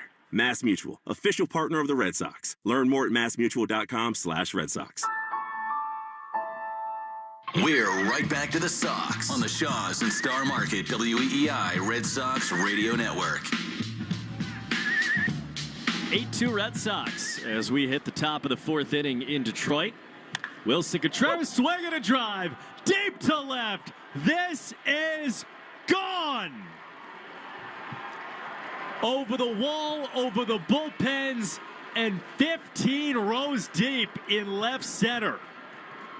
He goes moonshot to make it 9-2 Sox in the fourth. That ball was obliterated. We'll wait for the tail of the tape. I bet that's the furthest home run the Red Sox have hit this year by a lot. And again, A.J. Hinch has got to ride Valdez because of the short bullpen, but he has 0 tonight.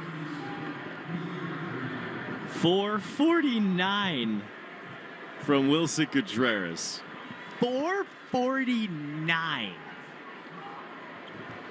Pitch to Willie he takes inside. Like, truly, that's Miguel Cabrera territory here. And, you know, he would often, in his more private moments, talk about how this ballpark cost him so many home runs in his Hall of Fame career. Pitch is swung on. That's line down the left field line. It is out of here again. Inside the pole and right for Willie Abreu. They go back to back. They keep pouring it on Valdez. A 10 spot in 4 innings. There you say, belly to belly. That is impressive. And again, they got this dude completely on the ropes and just pile it on. Willier takes the Wally head from Wilson, who just put it on. Now it's Trevor Story. And he just gets hit. Fastball in the back of Story. That will not go well. Here come the Red Sox out of the dugout. Here comes Contreras first. Running out, Story went and said something at Valdez. Sox coming out of the dugout. Here come the Tigers. Contreras is in the middle of it, walking Story up the line. Chad Tracy gets in between the two of them.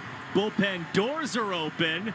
And now everybody running in. The two teams congregating on the first base side, just kind of standing there. That one is garbage, right? You give up 2 massive home runs. You come up and into a hitter. I don't blame Contreras or the Red Sox at all. Story saying, I'm good. Smirks, walks up the line. He's walking away from this. Now Garrett Whitlock and the bullpen have arrived. Wilson Contreras is a live wire. I mean, we know that about him. He is out there holding a conference and right in the face of these Tiger players and coaches. Umpires in the middle. This again, everybody just kind of standing there. Andrew Bailey and Jose David Flores talking. Contreras is telling Adam Beck everything that he thinks. You know, it's interesting. There are no 2 more different people in baseball than Story and Contreras. And Trevor's like, it's fine. I get it. I'm not happy about it, but let's move on. Contreras is not in that kind of mood. And I think this is one of those moments where you'll love that from him. And they're still yelling into the Red Sox dugout, and Contreras continues to bark over toward third base. Contreras, every time someone pulls him away, goes, I'm good, I'm good. And then he goes back for more. Red Sox filtering back to their dugout. Tigers the same. Do you know where he goes next? To Brian Bale. Yeah. He's going to say, buddy, you are hitting somebody in this next half inning. Which, of course, the Red Sox can't really afford. Story. So now, Coop, the question is, do the umpires right now issue warnings? And that will tell the story of this game, because if they do, then Bayo can't retaliate. If they don't, he will drill somebody. I'd be stunned if they don't. The umpires are together talking about it on the first base side. Again, Story gets hit in the back of the first pitch. And then immediately goes back and turned at Valdez, and now they've issued warnings. A.J. Hinch is out. Well, he has nothing to argue here. It's the most blatant black and white absurdity. He drilled him after giving up 2 home runs. Yeah. They've ejected Valdez, I think. Oh, well, that's probably why he's arguing. Yeah. I didn't see a hook, but Valdez is walking off the mound. So you'd have to think that they just ejected him. Which, that would drive a manager crazy. You're really not supposed to just throw somebody out without issuing warnings. Who knows? Maybe they just decided with all the breaks and everything there. I didn't see it. We'll see whether we get a replay. The umpires met, talked about a lot of things, and Dan Iasonia, pointed to the mound and said, "You're out of here." And then he issued the warnings to both dugouts. Valdez didn't even protest. He just walked off the mound. These guys have been in the game long enough. We've watched enough baseball. It's the right call. I mean, it's the way to keep this thing sort of contained. Right. Because the ejection set aside, I think if they don't issue warnings, 1,000% Bayo's drilling somebody in the next inning, and should. Chad Tracy is out talking with Dan Iasonia. This is the first time Chad Tracy in his Major League managerial career has had to deal with something like this. And so the Tigers are going to go to their bullpen. Again, the Red Sox hit back-to-back home runs off of Framber Valdez. They've scored 10 runs off of him in the first 4 innings. And immediately after Abreu homered, Valdez plunks Trevor Story in the back. And so the Tigers will call on a guy who was warming up, I think, a right-hander. Watching the replay of Contreras after he hit that ball 449, a little bit of a bat flip. He sort of looked out to Valdez, but he did not, I didn't think, show him up in any way. And then, of course, Abreu hits his bomb, and Willier is never one to admire. He wondered whether it would stay fair or not. So he just ran around the bases. And this is fun. I mean, a little life and a little juice from this Red Sox team. They showed just one of the funniest replays I've ever seen in my entire life of Willier Abreu in the dugout. And so he's got the Wally head on. He's going up and down the dugout. And he still has it on. And as he takes it off, that's when Valdez hits Story. And emerging from the Wally head is an angry Willier Abreu who starts yelling out at the mound, drops the Wally head, and then all of a sudden the Red Sox spill out of the field. What can you imagine, like if in the 5th inning, 6th inning, 7th, whatever, when Bayo's done, you just bring in Chapman to hit one dude? Because I do think today or tomorrow the Red Sox will want to respond. They cannot do that with Bayo. They need Bayo to give them huge length in this spot, especially after the warnings issued. If anybody hits somebody, accidental or not, sometimes it's kind of a trigger finger, and they just get ejected no matter what. Exactly. And look, we're talking about the Tigers not having a lot of arms available. The Red Sox don't have a lot of arms available in their bullpen. If you get one guy ejected, you're just in you put yourself in a situation that's just so brutal, especially leading by 8 runs with this game kind of safely in your hands right now. Well, and look at this, Coop. The reality is this team has been through so much the last couple of weeks. Sometimes in this sport, generally speaking, I think so much of this machismo, tit-for-tat, old-school stuff is overdone. You're dealing with people's careers and livelihoods. I think the unwritten rules and tit-for-tat is probably overdone. But for this team that is searching for an identity that's been through so much, sometimes this can be kind of a galvanizing moment. Well, you come out of the dugout, that situation together, right? And your leaders are in the middle of it. Like, I think Trevor should run right here. Who cares that it's 10-2? Rafaela ground ball right side at second base. Lee shovels to second. One throw to first. That's a double play. 4-6-3. So Brennan Hanafy, a new arm in the game for the Tigers. Pitching change brought to you by JetBlue, proud to be the official airline of Boston Sportsbook, now at JetBlue.com. What did you say when I started? You said there's going to be a lot of drama, or there's been a lot of drama? Yes, even more. We've broken the meter on drama in the first 4 innings of this game, as Monasterio takes outside. College ball, the catcher has challenge. Come on. Are you serious? Tiger challenge for Hanafy. Come on. Now, I get it. You're trying to learn the system and all this stuff. That's a strike. Pitches a strike. So, it's his job to learn the strike zone, and you want to just, it's what Chad Tracy and everybody has been telling us. You're wiring your brain to prove whether or not you know the zone, but it is 10-2.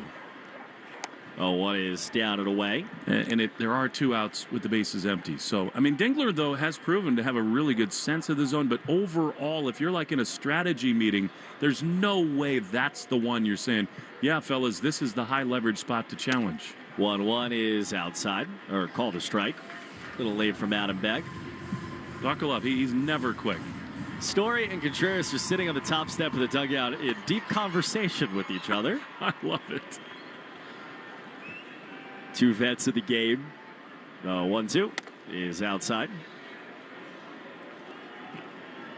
The final line for Framber Valdez: 3 innings, 9 hits, 10 runs, 7 earned, 1 walk, and 3 strikeouts. And after he gave up his 10th run, he got fed up and he hit Trevor Story.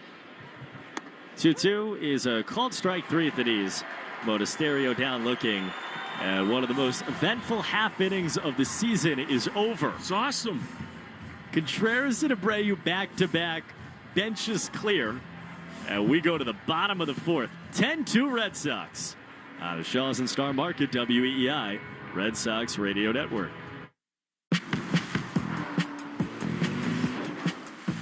Choose to lean into it.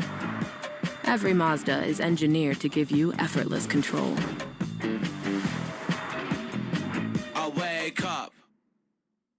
The podcast Campus Files is back with more stories of scandal, crime, and intrigue on college campuses. It is not hard to destroy a college. It's almost like a university under siege. Listen to and follow Campus Files, available now wherever you get your podcasts. It's Jim from Ace Ticket. Spring is finally here and the Red Sox are back at Fenway. Now is the perfect time for early season savings, or get your seats now for a summer game at Fenway. Ace Ticket is the official ticket partner of the Boston Red Sox, which means you'll always get the best seats at the lowest prices. Boston Celtics playoff tickets are on sale right now. Don't miss your chance to be at the Garden Party. Ace Ticket has been Boston's trusted ticket source since 1979. Visit Ace Ticket or call 1-800-MY-SEATS. 1-800-MY-SEATS.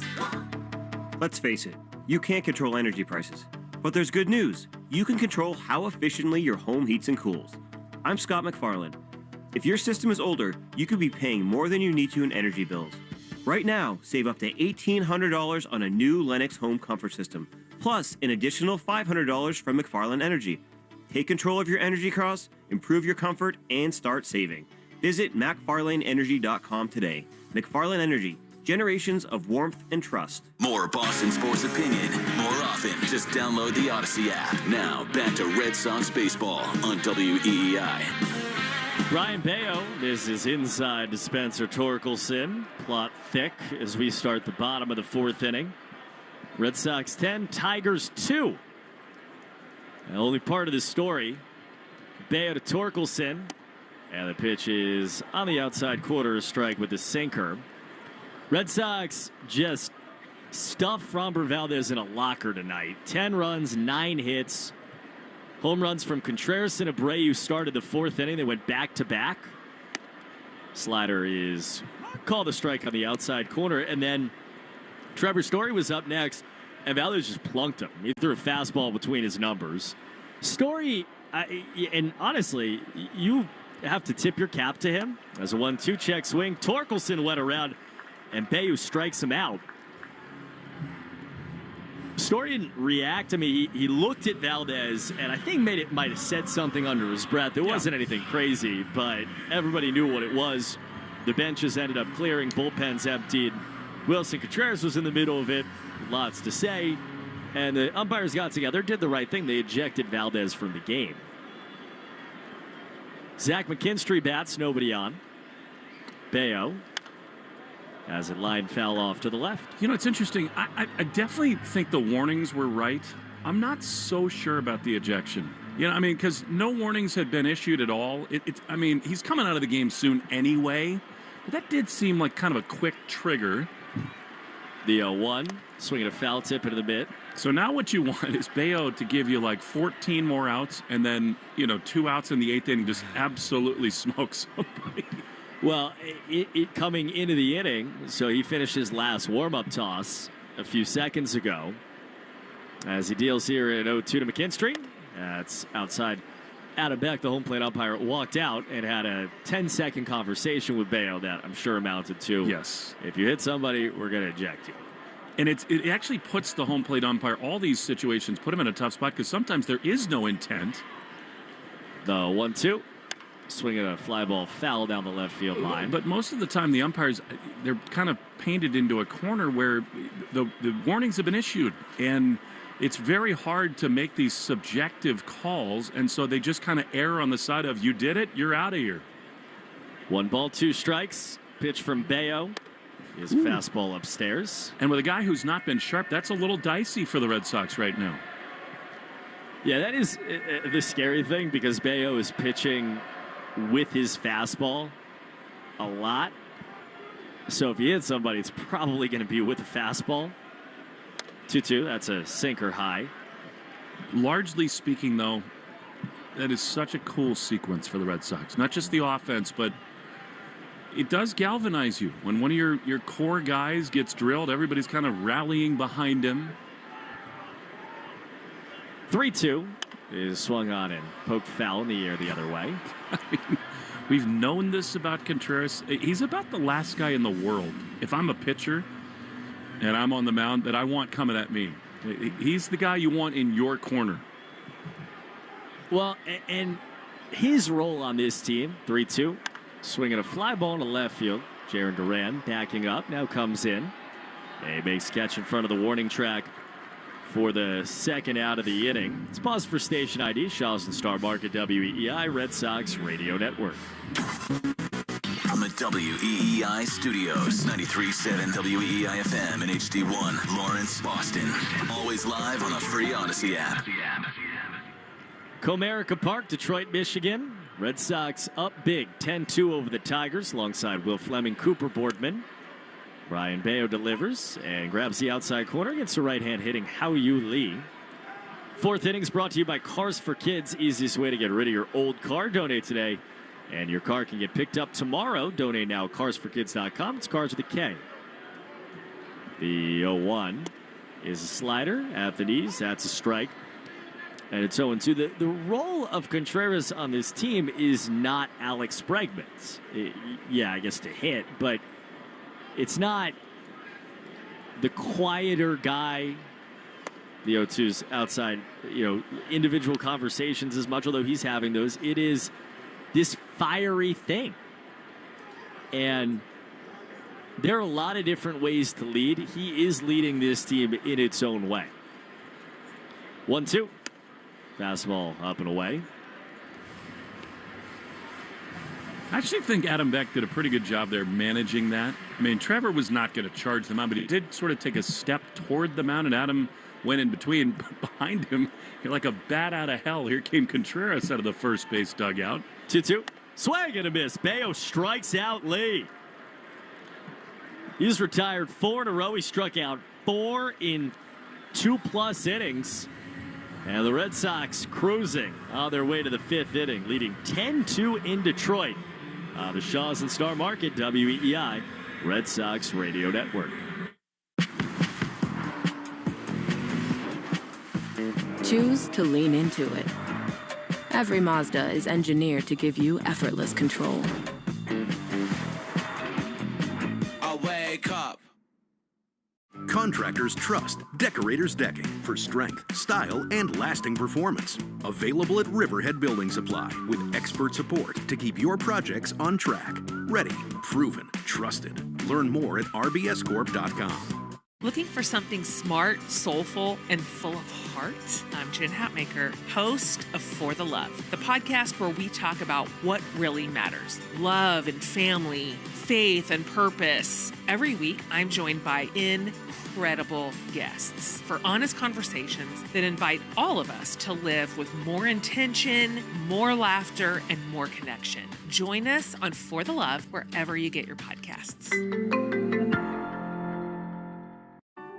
Opportunity should be about more than opening doors.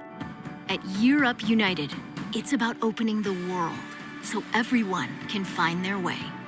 Here, you can learn in-demand skills while earning a weekly stipend working with industry-leading companies. Companies that are looking for someone like you. And with an opportunity like that, there's nowhere to go but up. Learn more at yearup.org. Jeffrey Glassman Injury Attorneys have been Boston's go-to injury attorneys for over 30 years. If you've been hurt in a car or work accident, you've got to get Glassman. Call all sevens at 617-777-7777. That's 617-777-7777. Hi, this is Caleb Durbin. You're listening to the home of the Red Sox, WEEI. What a night in Detroit, 10-2.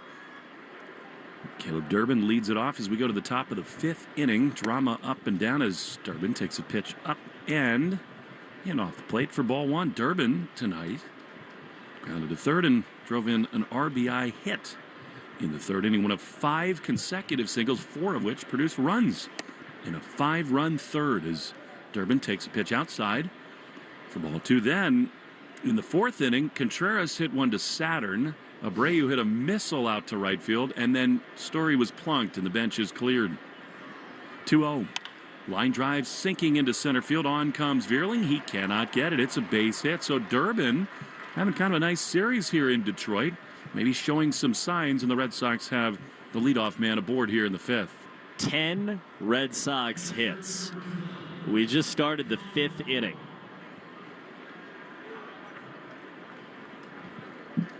I mean, it is well documented that in this sport, it's so hard to string together so many hits to score runs, but the Red Sox have done it the last couple of nights. And, of course, homers help, too. Here's Connor, who takes a strike on the outside corner.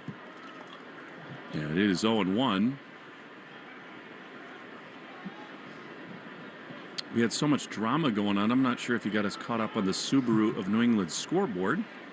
On one, Connor takes a strike at the top of the zone. Did you? I did not. The only thing that mattered to me was right there. Wilson Contreras running out of the dugout to the score swing is a club at someone. All the Tigers are scared and the Red Sox are not. I love blooming a 2026 Subaru. Get yours at SubaruofNewEngland.com.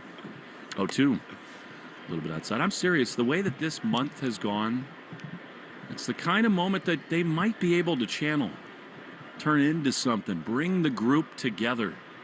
So much turmoil in this early season. 1-2 to Connor. Pitch is right there. Strike 3 called on the outside corner. So Wong, who'd been hit by a pitch and singled in a run, is gone. And there's one down for Isaiah Kiner-Falefa. I think there's value in the fact that it's different, right? Like, this is not, can't score, can't find a way, feel a little lifeless. Everything tonight actually has been the complete and utter opposite of that. 10 runs, 10 hits. It's Kiner-Falefa who drove in a run. A little force out to short. He takes a strike on the outside corner. The Yankees are back at it at home, hosting the Texas Rangers. And after 3 innings, they are tied at 3. 0-1. Choppers softly hit toward third. Got a race as McKinstry comes in, gloves, and throws to first in time. And Kiner-Falefa, former Yankee, is out number 2 for Duran. Yankees announced today they're going to wear a commemorative memorial patch on their sleeves for the rest of the season with a microphone and John Sterling's name on it. I thought everything they did yesterday was just absolutely marvelous. Honoring John Susan and Michael Kay, went out to home plate, laid flowers down. They had a long, beautiful moment of silence after playing so many of his famous calls. Here's Duran, who takes a pitch outside for ball 1. The other thing they did is the minute they destroyed the Orioles again, they outscored Baltimore, by the way, in that 4-game series 39-10. In the ballpark, they played John's Yankees win call. You want to know, the pitch is popped up shallow left field behind the bag. On the run, McKinstry, the third baseman, and he reaches up and makes a really nice play to end the inning. Both Aaron Judge and Aaron Boone after the game said that should be a tradition now forever at Yankee Stadium. John Sterling into Frank Sinatra, and I'm all for that. I'm also all for the fact that the Red Sox lead 10-2 in Detroit. We go to the bottom of the fifth after this on the Shaws and Star Market WEEI Red Sox Radio Network. Choose to lean into it. Every Mazda is engineered to give you effortless control. I wake up. Hey everyone, I'm Josh Radner, and I am so excited to tell you about How We Made Your Mother, a rewatch podcast looking back at How I Met Your Mother. And I'm here with Craig Thomas, who co-created the show along with Carter Bays. Hi, Craig. Hey, Josh. Somehow it has been 20 years since the show premiered. I'm going to check the math on that. 10 years since it went off the air, and we thought that made this a perfect time to look back, see what the hell we did, and why the show still seems to resonate with fans around the world today. Follow and listen to How We Made Your Mother wherever you get your podcasts. I'm Bob Burke, founder and chairman of Burke Comerica Parts Group, a family of brands that includes RepairClinic.com, an appliance and HVAC parts solution company that's grown into an international brand. Before AmericanEagle.com, we partially launched a new technology platform developed by another firm. American Eagle helped take our technology to a whole new level with digital marketing, software development, and business insights into our key markets, appliances, HVAC, and outdoor power equipment, and did so both on time and on budget. AmericanEagle.com has the resources, experience, and talent needed to produce solutions. Our new technology platform, developed by AmericanEagle.com, has produced tremendous results with higher traffic, conversion, engagement, and online revenue. If you have any home repairs you need to take care of, check us out at RepairClinic.com. If you need a world-class website or technology project, then I would highly recommend AmericanEagle.com. Call AmericanEagle.com at 773-NETWORK. That's AmericanEagle.com, 773-NETWORK. You're listening to the Shaws and Star Market WEEI Red Sox Radio Network. Some things that are mystical and magical about tonight as the Red Sox lead 10-2 as we go to the bottom of the fifth. Matt Vierling, who's homered and flied to right, takes strike one in the outside corner from Bayo. 10-2 Sox. Red glove at the chest. Bayo throws and a little bit low. That was a sinker at 95 miles an hour. It is 1-1. The code word of the game is Motor City. Make sure to enter your code word in the member portal today to claim your points. Bayo lately really has taken to aggressively chewing and chomping on gum on the mound. He takes a hurl at a 1-1 pitch on the outside corner, and it's 1-2. Kind of a calming mechanism for him, maybe. After really wobbling against the first hitter he faced, Bayo has settled in. He's got his nearly flat-billed cap almost cocked off to the left side of his forehead. 1-2. Deep breath. And the pitch. And it's fouled down the right field line off the end of the bat and out of play. Chalky dusk-like skies here in Detroit. Just reminded me to check the radar. Yeah. Did it stay south? No. It's raining, apparently. Which is weird. I don't see it. The app is telling you something your eyes don't say. Here's the 1-2. Ground ball on the right side through into right field. That's a base hit. And Bayo sort of interestingly turns around and says to Wong, did that need to be further down? And Connor emphatically nodded his head and said yes. So, with an 8-run lead, the leadoff man is aboard in the bottom of the fifth. I'm fascinated to see all the conversations over at first base the rest of the night. After Wilson was so emphatic coming out of the dugout, he's covering his mouth talking to Matt Vierling. Here now, Kevin McGonigal, who's just off to a brilliant start in his rookie year, but he hits a double play ball here to second. Kiner Falefa to second for one, and what happened there? It is Trevor. I don't know whether he was worried about the slide. Maybe it slipped out of his hand. That's one of the weirdest throws you'll ever see in a major league game. Connor Wong backed it up. No idea there. But when you lead by 8 runs, you can laugh about things like that, and there's one away. Story's got a smile like, what? On his face. I don't know if he was affected by the runner at second or it just happened.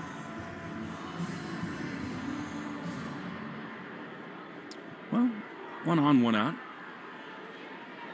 And here now, Kerry Carpenter, who pinch hit for Jahmai Jones in the third. The pitch from Bayo. He is a little bit outside. Little thing. So you said it. Connor Wong backs up and keeps that ball from, going into the dugout or the stands or anything. And Wilson Contreras turns to him and gives him a little clap. Like, thank you, great job. And like, to me, again, is it ultimately the Red Sox are going to have to hit home runs and score to win games. But those things matter. 1-0 pitch is fouled. Like, that's leadership, too. He's a complicated guy, Contreras. I mean, he's a total spark plug, bottle of energy. Kind of a classic example, I think, of a guy when he's on your team, you love him, and everybody wearing a different uniform does not. 1-1. Pitch is lined into left field. That's a base hit. So, Tigers trying to mount a little comeback here. They got 2 on with 1 out. And the right-handed hitting Dylan Dingler. It's a fine line for this Red Sox team where they need fire, they need leadership. It can so often be hard for first-year players to kind of take on that role in a clubhouse. And the Red Sox, if they're being honest about it, have had too much of that in recent years, whether it's Justin Turner, Alex Bregman, guys who came over and were forced into leadership roles from afar. And Contreras, that's really his story as well. All right, here's Dylan Dingler, right-hander. 2-1 out the pitch. Ripped into left field. That's a base hit, and that'll score a run. They're going to wave home Veerling. Duran's throw is going to get cut off, and the Tigers have a run in, and it's 10-3.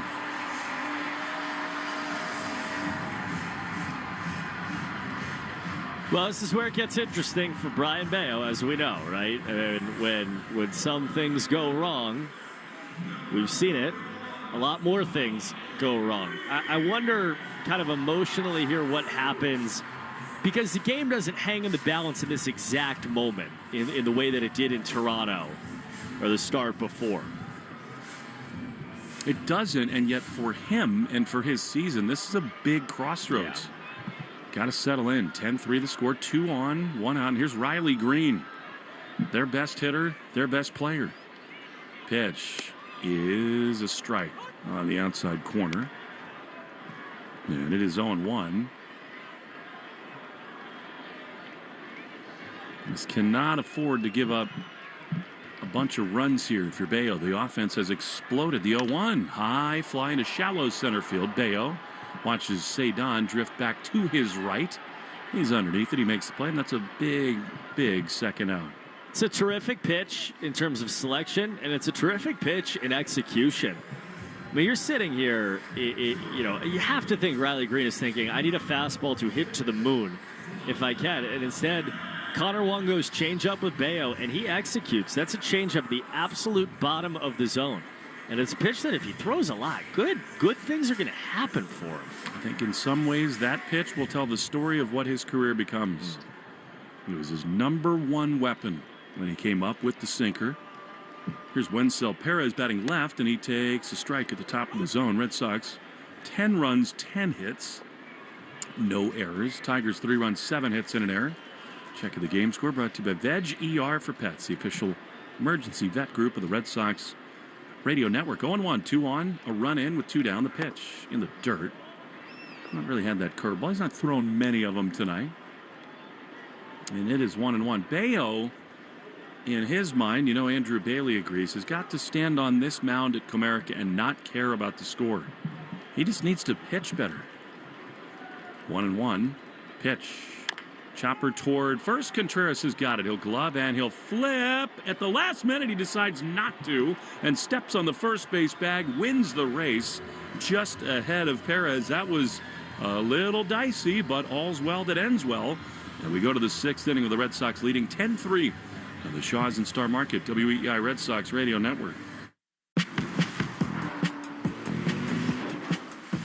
Choose to lean into it. Every Mazda is engineered to give you effortless control. I wake up. I'm Sally Helm with the podcast History This Week. In each episode, we serve as your eyes and ears into history's biggest events. Major elections, world wars, scientific breakthroughs. But we also bring you into the smaller, behind-the-scenes stories. The unsung heroes, secret meetings, even personal grudges that changed the course of history. Listen to and follow History This Week, an Odyssey podcast in partnership with the History Channel. Available now for free on the Odyssey app and wherever you get your podcasts. This call to the bullpen gives you a chance to check out all the great Ford SUV offers at Ford.com/local. You'll find special deals on the official vehicles of Major League Baseball that you won't see advertised anyplace else. whatever new vehicle you plan to buy from your Ford dealer's inventory. Visit Ford.com/local and see how much you can save. And then see your New England Ford dealers for your new SUV. The Rhode Island Department of Transportation is alerting drivers to temporary daytime closures on Route 4 South in Warwick and East Greenwich through June 5th. Monday through Friday, there will be one closure between 10 and 11 a.m., lasting about 20 minutes. Closures happen just after I-95 South, exit 24B, and traffic may back up near the Coesit Road overpass. It's all part of RIDOT's Missing Move project, creating a direct connection from I-95 North to Route 4 South. Expect delays and plan extra travel time. Rich, Ken, and Ted, weekday afternoons 2 to 6. Now, back to the Shaws and Star Market, WEEI Red Sox Radio Network. The Red Sox on EEI, brought to you by your New England Ford dealers. Employee pricing for all. As Wilson Contreras swings in, chops it over the mound towards second. Lee to his left, shortstop in. McGonigal gloves, fires to first in time for the first out of the top of the sixth inning. New England Ford dealers, you pay what we pay. Ford's the official vehicle of Major League Baseball. And that dirty water. All Red Sox, 10-3 in Detroit. As we start the top of the sixth inning, right-hander Brennan Hanafy facing Willier Abreu. And a first pitch outside. Really, this was the part of the lineup that set off the fireworks of the night. And they came after the Red Sox had already scored 8 times. Against Framber Valdez, Tiger starter. Pitch is at the knees, a called strike of a changeup. Contreras homer to left, Willier homer to right off of Valdez, who, just looking at his body language, had no interest in being a part of this baseball game anymore. Pitch is fouled back. Just kind of walking around the mound quietly. And then after he gave up 2 home runs to go down 10-2, Trevor Story came up and he hit Trevor Story. Threw fastball right at him. Bench is cleared. Have to. Wilson Contreras led the way. Couldn't have been louder if he had a bullhorn. The 1-2 is down and away. Yeah, his body language from the jump was just awful, Framber. He'll give you 2 or 3 of those a year. It was wild tonight. He seemed just unsettled from the very beginning. He, of course, had the incident in Houston last year against the Yankees where the 2-2 is outside, where it appeared to the naked eye and you're just watching on TV that he called for a breaking ball and essentially threw a fastball at his catcher after his catcher had called for a different pitch and you give up a home run on it. He said that it wasn't that way. 3-2 is down and in. Ball 4, and Willier's got a walk. His team made a announcement and kind of a conversation with different teams throughout the offseason where they made a video essentially talking about his background and his upbringing and kind of who he is and, you know, just kind of essentially telling people who he was beyond a social media clip. And it's a long and winding story as Trevor Story grounds it towards the left side. McGonigal waits on it, fires to second. And you get Willier by his step. Abreu's on second, looking at Chad Tracy, who decides not to challenge, and they're 2 down. But tonight was not his night, and the Red Sox lead 10-3 in Detroit. And the top of the 6th inning.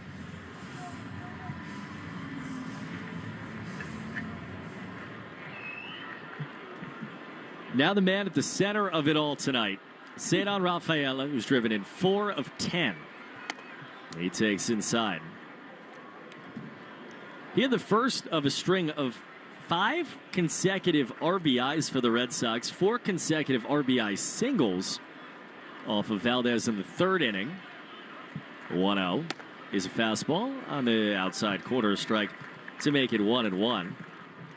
Rafaela, then Monasterio, then Durbin, then Wong. 4 straight RBI knocks. Blew this game open. 1-1. Swing and a line shot into center. Another Cedar hit. To right and to center. That swing is sweet right now. He's got 3 hits, and we're in the 6th inning of this ball game. Ride him. I mean, we've seen him get hot like this in the past, although in very different ways. It's more slug. It's more extra base hits. This is up the middle the opposite way. Maybe this is a new chapter in Cedon's growing career. He's just taken his average above 280 with that swing. Monasterio breaks his bat on a ground ball foul. Durbin on deck. Who's on deck? Presented by TimberTech Decking and Railing. Everything wood should be. Visit timbertech.com.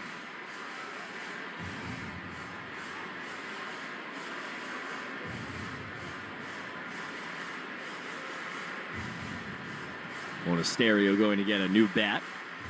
Re-sticking it up. On what's a nice night in Detroit. Cold. 54 degrees at first pitch. Skies turn blue as the sun sets. Again, the radar says it's raining, but it's not.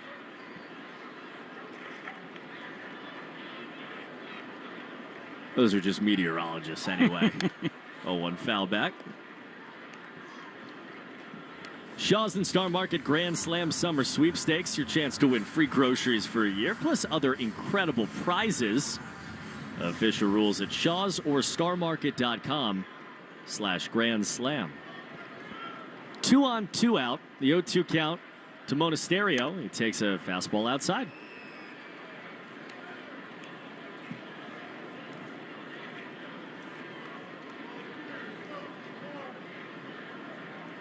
Story leading at second. Rafaela the same at first. 2 down. The 1-2 is a slider outside to Monasterio.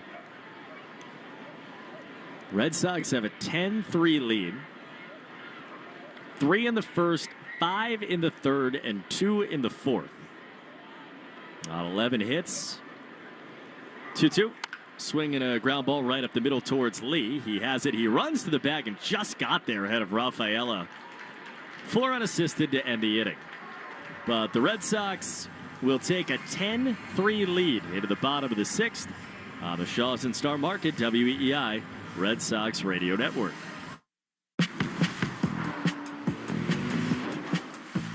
Choose to lean into it. Every Mazda is engineered to give you effortless control. I wake up. Are you looking for a pro football podcast that doesn't put you to sleep with spreadsheets or insult you with mindless hot takes? Football is fun. Why shouldn't your football podcast be the same? Follow and listen to Heed the Call NFL podcast with Dan Hansis and Mark Sessler wherever you get your podcasts. This year, don't let dry eyes win. Use Sustain Pro. Its triple action formula hydrates, restores, and protects dry eyes for up to 12 hours. Sustain Pro, saving the world from dry eyes. Some people will do anything for a second chance. Monica! Monica! Brad? Don't get on that plane. Oh, no, your car. It doesn't matter. Oh, because you love me. Or because I've got Mafre insurance. Huh. Peace of mind. That's the Mafre feeling. Visit MafreInsurance.com. That's MAPFRE Insurance.com. Get a $15 O'Reilly gift card after rebate when you buy 5 quarts of Mobil 1 full synthetic motor oil at O'Reilly Auto Parts. O'Reilly Auto Parts. Snakes, zombies, public speaking. The list of fears is endless. But the real danger is in your hand when you're behind the wheel. Distracted driving is what's really scary and even deadly. Eyes forward. Don't drive distracted. Brought to you by NHTSA and the Ad Council. You're listening to the Sox on the Shaw's and Star Market WEEI Red Sox Radio Network. Now, back to the play-by-play action. Brian Bayo deals, and Spencer Torkelson swings and misses. He was way out in front of a slider. As we start the bottom of the 6th inning, the Red Sox lead in Detroit by a score of 10-3. Bayo, the right-hander, against the right-hand hitting Torkelson. And Torkelson fouls it back to make it 0-2. 10 runs, 11 hits, benches clear, 4 pitchers. add up to a 10-3 Sox lead. Bayo ahead of Torkelson on 2 pitches, delivers, and it's sliced on a line foul down the right field side. Bayo is in such a fascinating situation. He's really struggled his last few starts. Really struggled in Toronto. When he walked off the mound in Toronto, when Chad Tracy went out there, the 0-2 is grounded foul past third.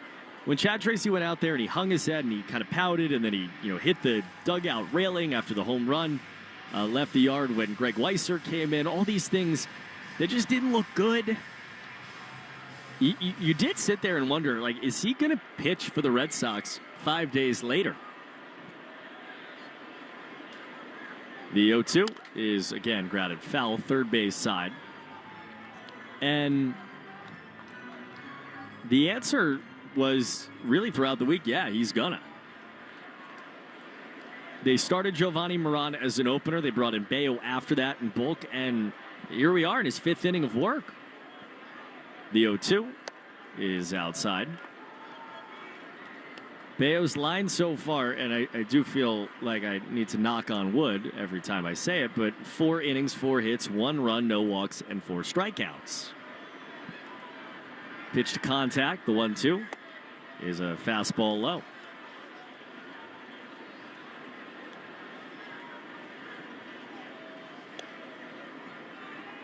People haven't heard from Will in a few seconds. They're probably wondering why. I love Detroit.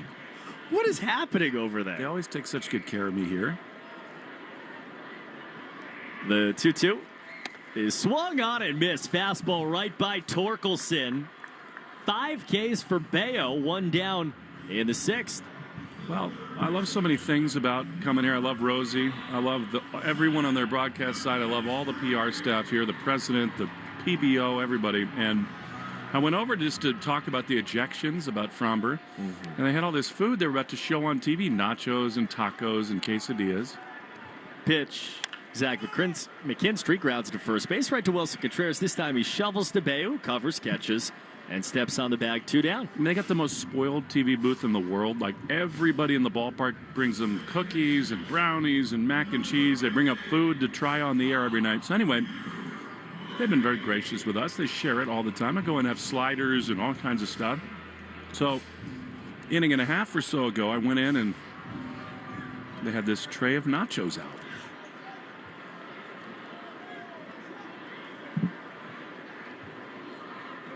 Two down, nobody on. Howie Lee's the batter.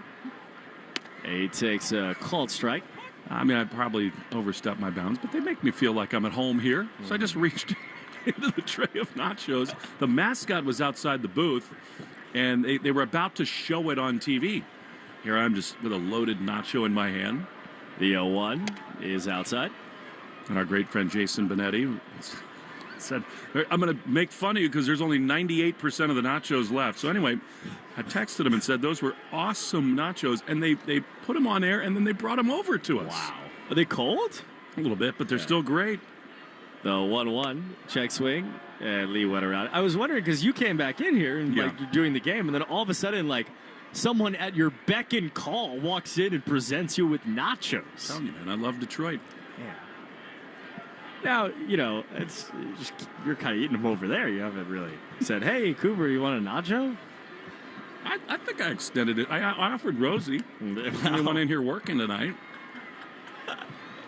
Rosie, you have some? No. He's had them before.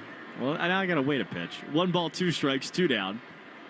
The pitch to Howie Lee is inside. I just had the bite with the full jalapeno, too. So you're sweating over there. I can see it. Yeah. Good nacho. I forgot the microphone. You're supposed to have the microphone in front of your face when you talk. Do it up. 2 balls and 2 strikes, 2 down. Pitch. Swinging a ground ball towards the left side. Backhand stop at short. Story stops, throws the first, 1 hop, and in time. Good dig out by Contreras, 2 to end the inning. We'll take a break and eat some nachos. 10-3 Red Sox as we make our way to the 7th on the Shaw's and Star Market, WEEI Red Sox Radio Network. Choose to lean into it. Every Mazda is engineered to give you effortless control. I wake up. The Rhode Island Department of Transportation is alerting drivers to temporary daytime closures on Route 4 South in Warwick and East Greenwich through June 5th. Monday through Friday, there will be one closure between 10 and 11 a.m., lasting about 20 minutes. Closures happen just after I-95 South, exit 24B, and traffic may back up near the Coesit Road overpass. It's all part of RIDOT's Missing Move project, creating a direct connection from I-95 North to Route 4 South. Expect delays and plan extra travel time. There's nothing like the American Express Platinum Card.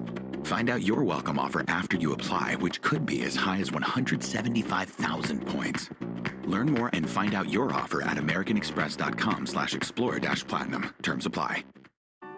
Opportunity should be about more than opening doors.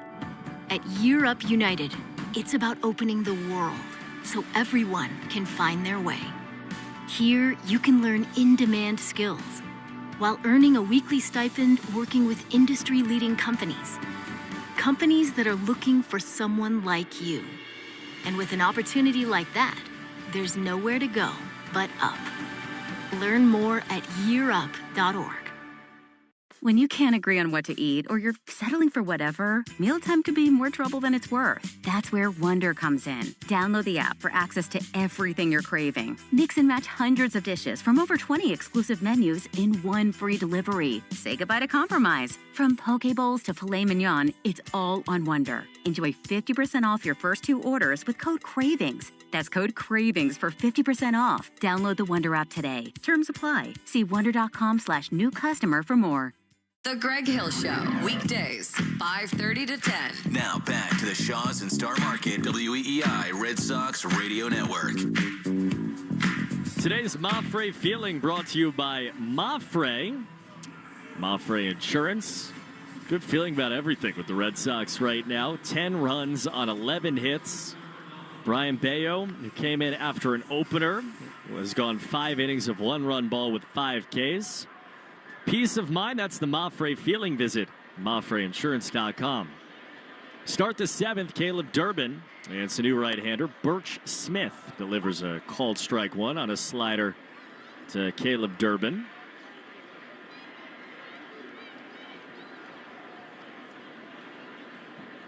(10-3) game. 0-1 is a Tapper foul, third base side.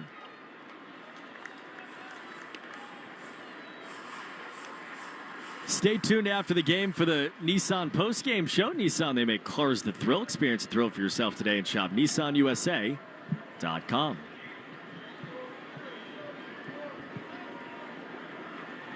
0-2 to Durbin. He slices it back foul. First of all, it's been my experience tonight that when there's loud, audible barking, good things happen for the Red Sox. We just had 7 or 8 barks. I'm encouraged by this inning.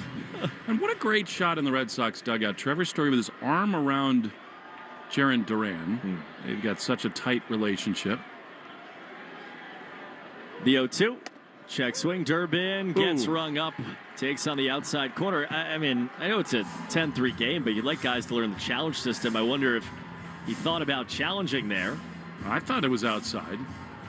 Our ABS box here says the same thing. Should have. But baseball's such a weird game. It's every day. The stress, especially in a market like ours, when the manager and so many coaches get fired, the pressure ratchets up so quickly. 1 out. Connor Wong swings and misses. And yet it's the game you can't play when you're uptight. And so I think, again, they just had this shot of Trevor, like, totally in repose, kind of like with his arm around Jiren, messing with his curly hair underneath his helmet.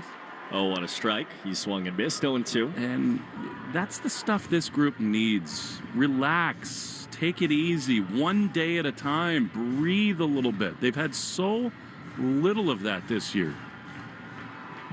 I think it's the thing that Chad Tracy's done a nice job of. The 0-2 is chopped over the mound. Behind second, Howyer Lee backhand stop. Fires to first in time. Look, whoever was going to take this over at this situation was going to have to be somebody who was a relaxed person and could understand that, you know, there's a lot of emotion to navigate and just kind of step into the every day of baseball. But Chad Tracy was the guy, and he has done that as they navigate all this. Connor Falefa takes a fastball high and in. Look out. I think what you're saying is so true. And it kind of can't be overstated how calm Chad has been through all this. And he stepped into an absolute storm. 1-0. Swinging a tapper in front of the plate. Catcher out. Dingler picks it up. Whirls, throws to first. And retires Connor Falefa, who's now 0 for 4 to end the inning. Sox down in order quickly at the top of the 7th as we go to the stretch. 10-3 Red Sox. The Shawson Star Market, WEEI, Red Sox Radio Network. Choose to lean into it. Every Mazda is engineered to give you effortless control. I wake up. Hi, this is Jill Schlesinger, CBS News business analyst, certified financial planner, and the host of the Jill on Money podcast. Beginning, middle, or end of the year, it's always a great time to take control of your financial life. And the Jill on Money podcast is here to help. Your questions make it possible for me to provide unconventional and entertaining insights on your money, and more importantly, on your life. Follow and listen to Jill on Money wherever you get your podcasts. From taco night in Tulum to sushi in Tokyo, make every bite rewarding with Gold from Amex. Wherever you dine, 4 times the membership rewards points at restaurants worldwide are piling up. Learn more at americanexpress.com/explore-gold. Terms and points cap apply. The Chase Ink Business Premier Card is made for people who make things happen, like me. I'm Sam, founder and CEO of Manifest, a product design company that makes everyday products designed smarter. I get 2.5% cash back on purchases of $5,000 or more, plus unlimited 2% cash back on all other purchases, which helps us make more smart ideas into a brilliant reality. The Ink Business Premier Card. Chase for business. Make more of what's yours. Real business owner compensated for their participation. Cards issued by J.P. Morgan Chase Bank. N.A. member FDIC. Subject to credit approval. Terms apply. Take Boston sports with you wherever you go. Download the Odyssey app. Now, back to Red Sox baseball on WEEI. 7th inning stretch just happened, brought to you by Jeffrey Glassman Injury Lawyers. You've been hurt in a car or work accident, you got to get Glassman. Call all 7s at 617-777-777. Trevor Story picks up a ground ball at short, fires to first.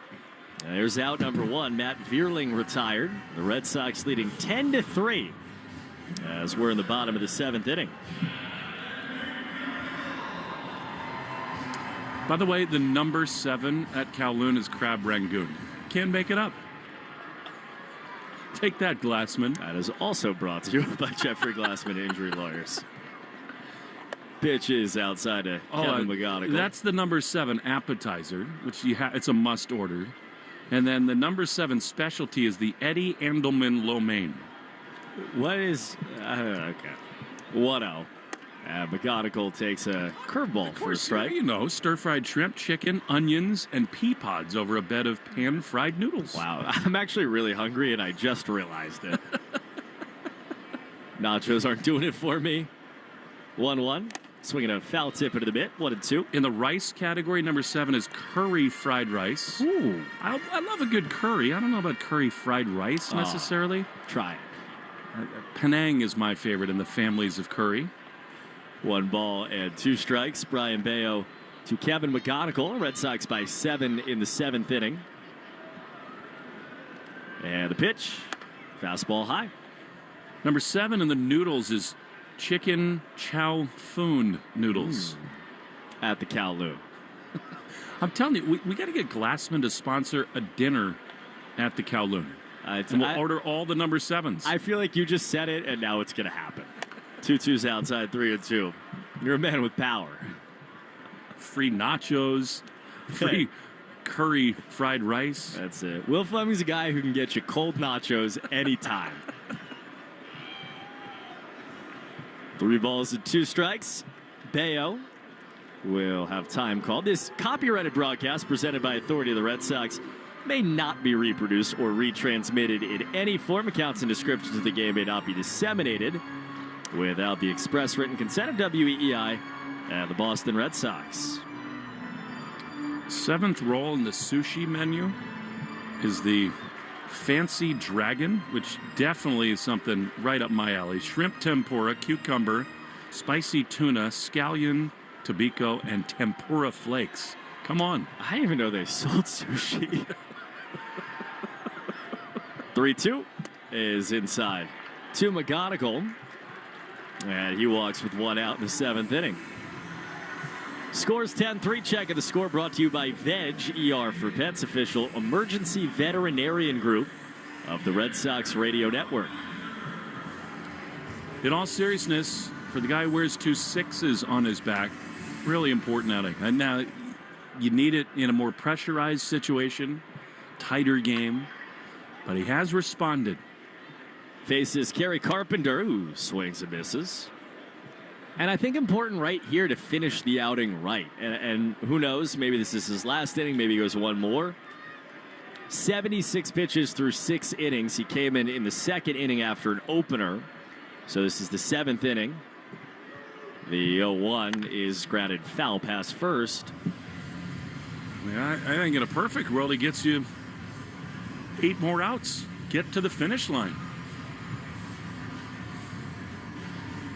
Red Sox bullpen has nobody in it. There are people in it. They're just not throwing. Well, Fleming, a man who get you cold nachos and takes things literally.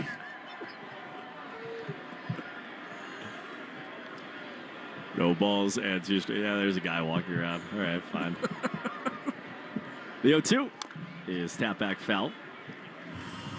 Shaw's and Star Market have your chance to attend the world's biggest soccer games at Boston Stadium. Learn more at shaws.com or starmarket.com/soccer sweeps.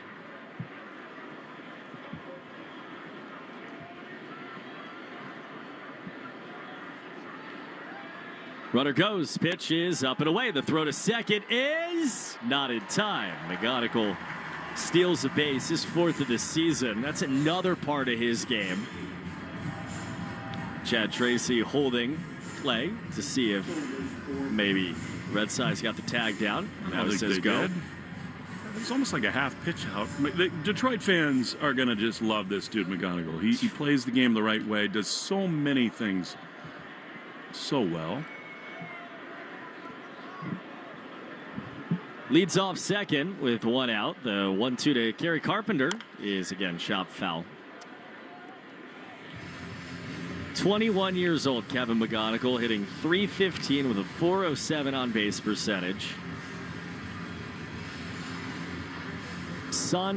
Grew up in Pennsylvania, son of a submarine mechanic. And Dad would get home from a day as a marine mechanic, and they would just go to the backyard pitching machine hour after hour. 1-2 tap back foul. We have all these home videos of Kevin McGonigal where he's just walking around going, pitch to me? Yep. Pitch to me? I think you're having that experience right now. I live that every day. And it's the coolest thing in the world when all your boys want to do is go in the backyard and play ball. Never stop pitching to him. The 1-2 is swung on in line right at second. Base counter for left is second. They double up McGonigal and end the inning. And Brian Bayo, in relief tonight, has gone 6 innings of 1-run ball. 10-3 Red Sox. We go to the 8th on the Shaw's and Star Market WEEI Red Sox Radio Network.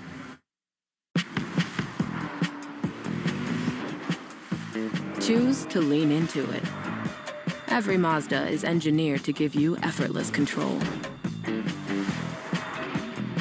I wake up.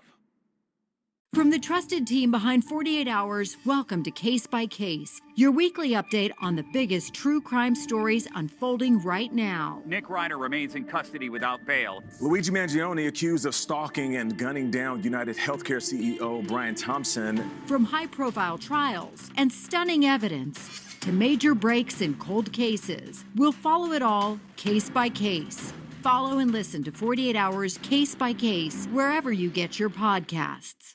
The Rhode Island Department of Transportation is alerting drivers to temporary daytime closures on Route 4 South in Warwick and East Greenwich through June 5th. Monday through Friday, there will be one closure between 10 and 11 a.m., lasting about 20 minutes. Closures happen just after I-95 South, exit 24B, and traffic may back up near the Coesit Road overpass. It's all part of RIDOT's Missing Move project, creating a direct connection from I-95 North to Route 4 South. Expect delays and plan extra travel time.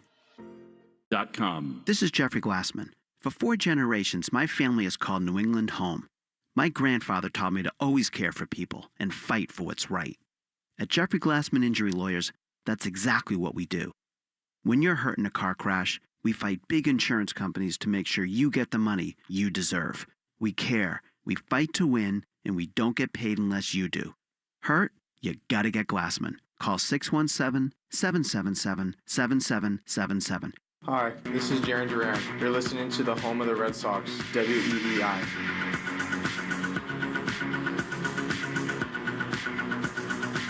Jiren Duran to lead it off for the Red Sox as we go into the top of the 8th inning. It has been a fun one in Detroit. 10-3 the score. Sox jumped all over Framber Valdez. 3 in the first, 5 in the third, and chased him. Bench is clearing as Duran swings and fouls the first pitch off. On the first base side, it's on 1. The Subaru of New England scoreboard. Let love bloom in a 2026 Subaru. Get yours at SubaruofNewEngland.com. We'll check in on the Yankees and Rangers. Yankees have been an absolute juggernaut so far this season. The 0-1 a little bit low. Garrett Coleman, another rehab start today. Is their AAA team Somerset now or Scranton still? It's beautiful Scranton. Yeah. I think they faced the Woo Sox, and didn't Christian Campbell have a big swing against Garrett Cole tonight? Here's Duran ripping one foul outside the first base bag. Sources saying it was off of Rodon. Same deal. So I guess maybe Cole is working his way up through Somerset. Rodon is right. pitching for Scranton. And it's sort of frightening to think about with Fried and Schlittler and Cole and Rodon. I mean, what a rotation that could become. Judge and Rice off to incredible starts. 1 ball, 2 strikes. Pitch. Swing and a miss. Duran is gone. Birch Smith continues in the game, by the way.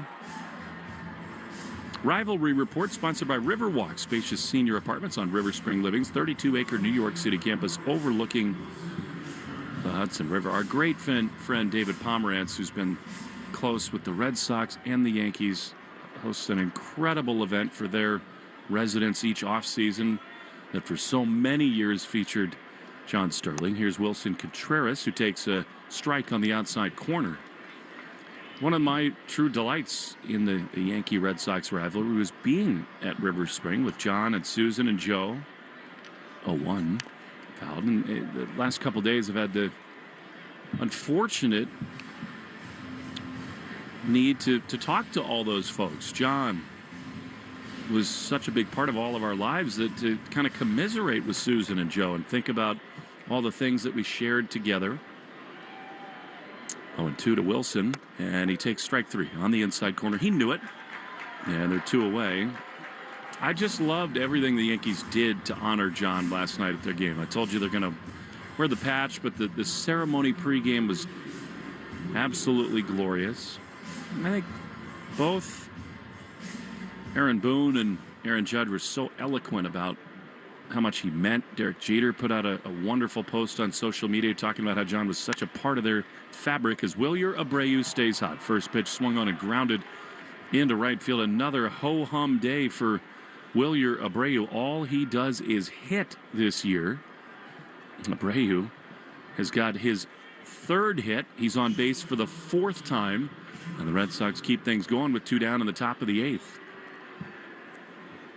When you think about it, John called every one, basically, of Derek Jeter's games. And he narrated all those great title runs. 3,000th hit. Here now, Trevor Story with Cedon on deck. Red Sox leading 10-3 in the top of the 8th. And we all want desperately to beat the Yankees, to win every possible game the Red Sox play with them. But there is a real kind of fraternal rivalry between the two storied franchises as Trevor swings and fouls one back to the screen. And it's on one because there are a lot of friends. By the way, watching the replay of Trevor when he was up, when he got drilled by Valdez, he was calm. He took it very well, but he had some choice words for the umpire, Adam Beck. 0-1 with 2 down. Pitch, swing, and a miss. He said that's cow manure, basically, for the home plate umpire, and it was. Yeah. Bleeping, bleep, bleep. And, you know, we so rarely, I feel like when we talk about umpires, stop and say what a good job they've done. They did a great job with that whole situation. Adam Beck, every time a new pitcher's come into the game, has gone out and reminded them that there are warnings issued. It's been a really nice job by this crew. I totally agree. 0-2 with 2 down, and Abreu over at first. Pitch, swing, and a miss in the dirt. Trevor doesn't see it get past the catcher, and he's actually not going to run down the line. That's different. Inning over. Throw over to first as Trevor just kind of abandoned the base pass. We go to the bottom of the 8th inning. 10-3 Red Sox in the Shaws and Star Market. WEEI Red Sox Radio Network.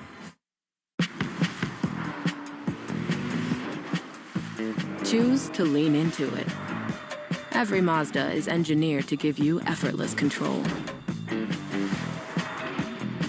I wake up. I'm Susie Welch, the host of Becoming You, a podcast where I help you stop living by default and start living by design. Listen to Becoming You wherever you get your podcasts. My Amex Blue Cash Everyday Card is my go-to accessory. When I shop, I can earn 3% cash back on U.S. online retail purchases. Try on the Blue Cash Everyday Card. Learn more at americanexpress.com/explore-BCE. Terms and cashback cap apply. With Progressive's Name Your Price tool, you can choose the best coverage option for you. Because you know you. Like, you know that hiking isn't for you. Sure, it sounds nice to be in nature while exercising, but that's what a gym and houseplants are for. I mean, you don't even like walking upstairs. So why would you walk up a hill for miles? To what, end up high in the air? Come on, you know you're scared of heights.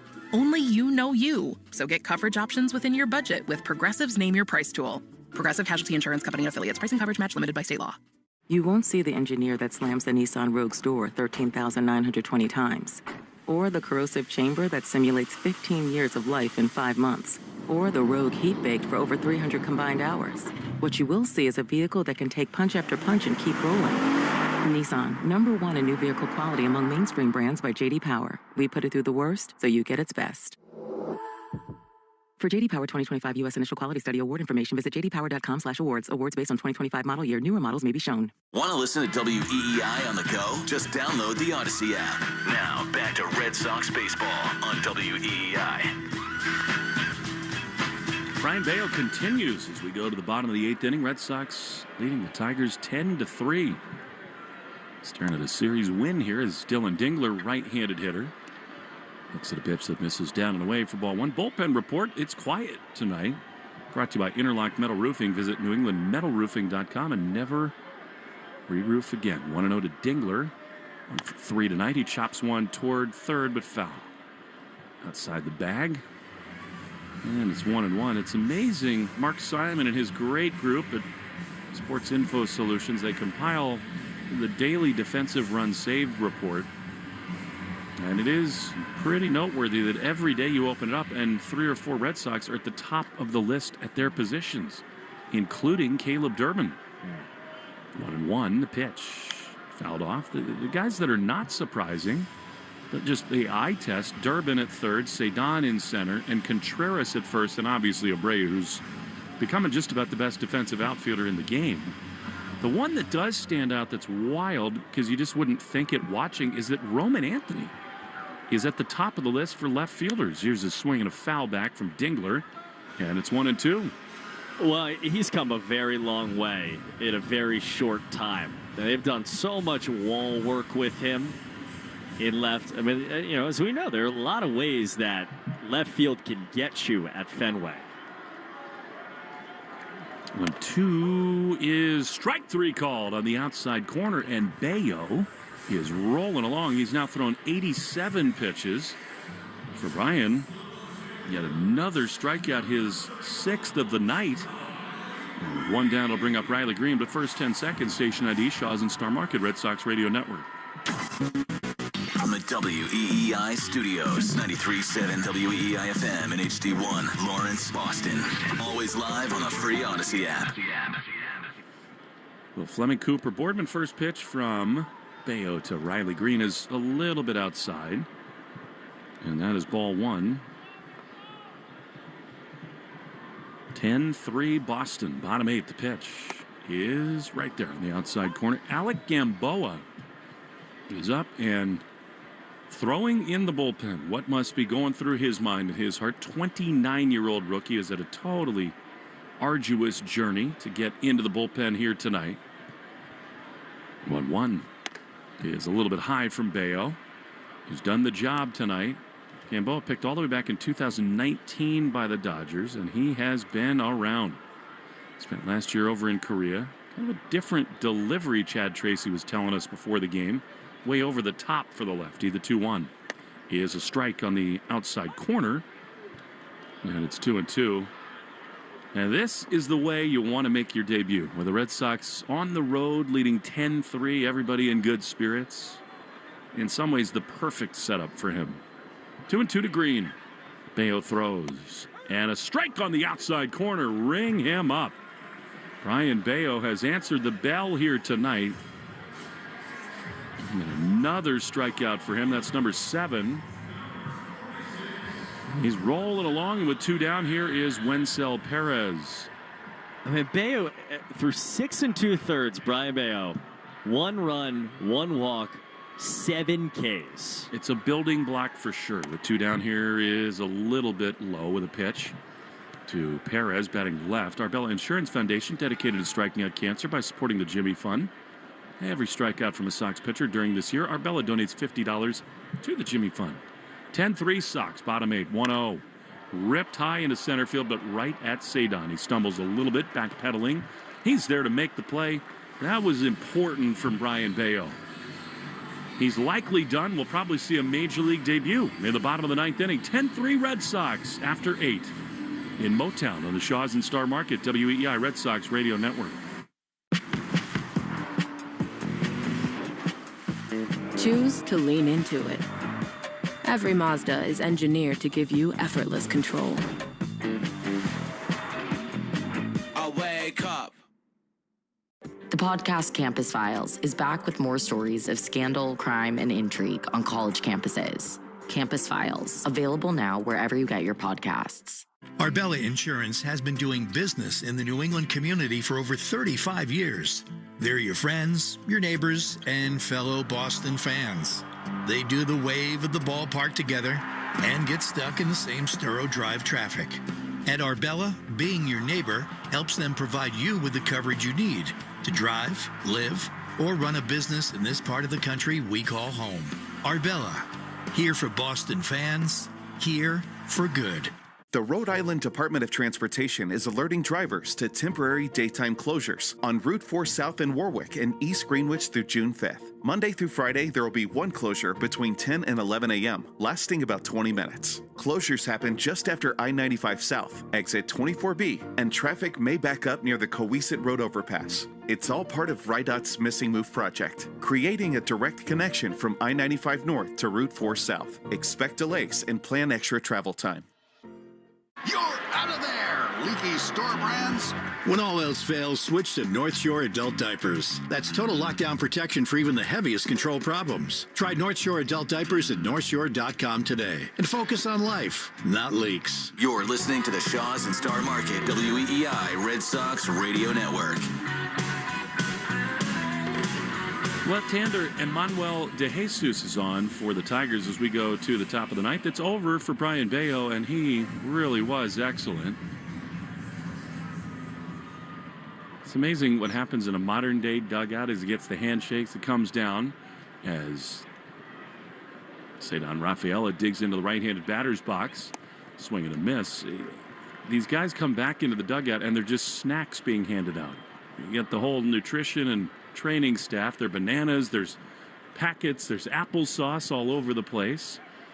On one, Cedon has had yet another great night here. He swings and fouls it off down the right field side. Cedon got the party started with a 3-run homer in the first and singled in both the third and sixth innings.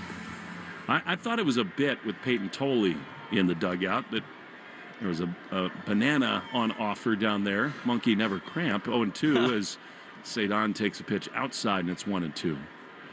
We have learned so much more about this, and the Red Sox have leaned heavily into doing everything they can to support players to be the best version of themselves. And that does include like in-game nutritional shakes and smoothies and electrolytes and all this stuff. Alec Gamboa is up and warming in the Red Sox bullpen. He is moments away from realizing a lifelong dream. 1-2 to Cedon, and that one bounced barely on the dirt in front of the plate. It went about 55 feet, and it's 2-2.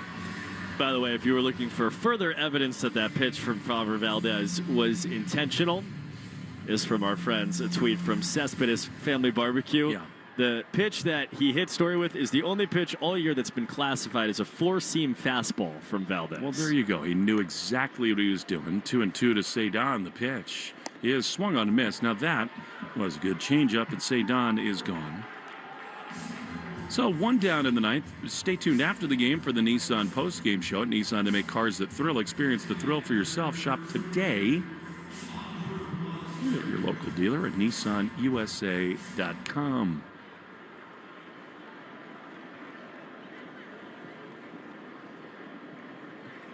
Here is Monasterio, takes strike one on the outside corner. Jack Flaherty is going to pitch tomorrow for the Tigers, which means we are certain to see Marcelo Meyer back in the lineup for the Red Sox. 6:40 first pitch, 0-1. He is lined down the left field line, foul. And out of play. Man, everyone was saying that, you want Marcelo left on left. And look, I'm in that camp. I'd love to see him get at least a few more shots. But, Monasterio's RBI single in this game is huge. That's his spot. Here's Monasterio, takes a pitch outside, 1-2. Maybe him instead of Kiner Falefa, I would have that conversation. But to me, the way that Monasterio, and I know the numbers aren't amazing, but the exit velocities are good and the at-bats are good. Monasterio's got to be in there against lefties. 1-2. Pitch up and in. And that was the point that Chad made to us before the game. He's got a roster to manage. I mean, it's not as simple as, well, the young prospect star player in the future needs to play. He's got to take care of the Monasterios and the Kiner Falefas of the world. 10-3 Red Sox in the top of the ninth. Monasterio swings and fouls a 2-2 pitch straight back. I, for one, am very excited for what's about to happen in the bottom of the ninth inning. Long time dream in the making about to come true. 2-2 to Monasterio is 1 for 4 tonight.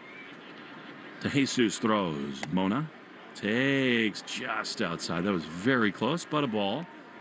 And it is 3-2.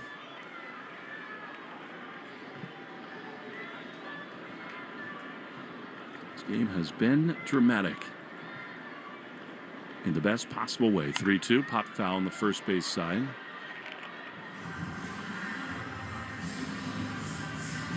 Attendance in the game, 20,674, brought to you by Crispy Crunchy Chicken. Official fried chicken of the Boston Red Sox. Get a location at crispycrunchy.com.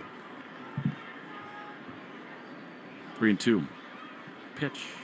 Swing and a miss. He got him. Tied him up with a fastball in the inner half. And Monasterio is out number 2.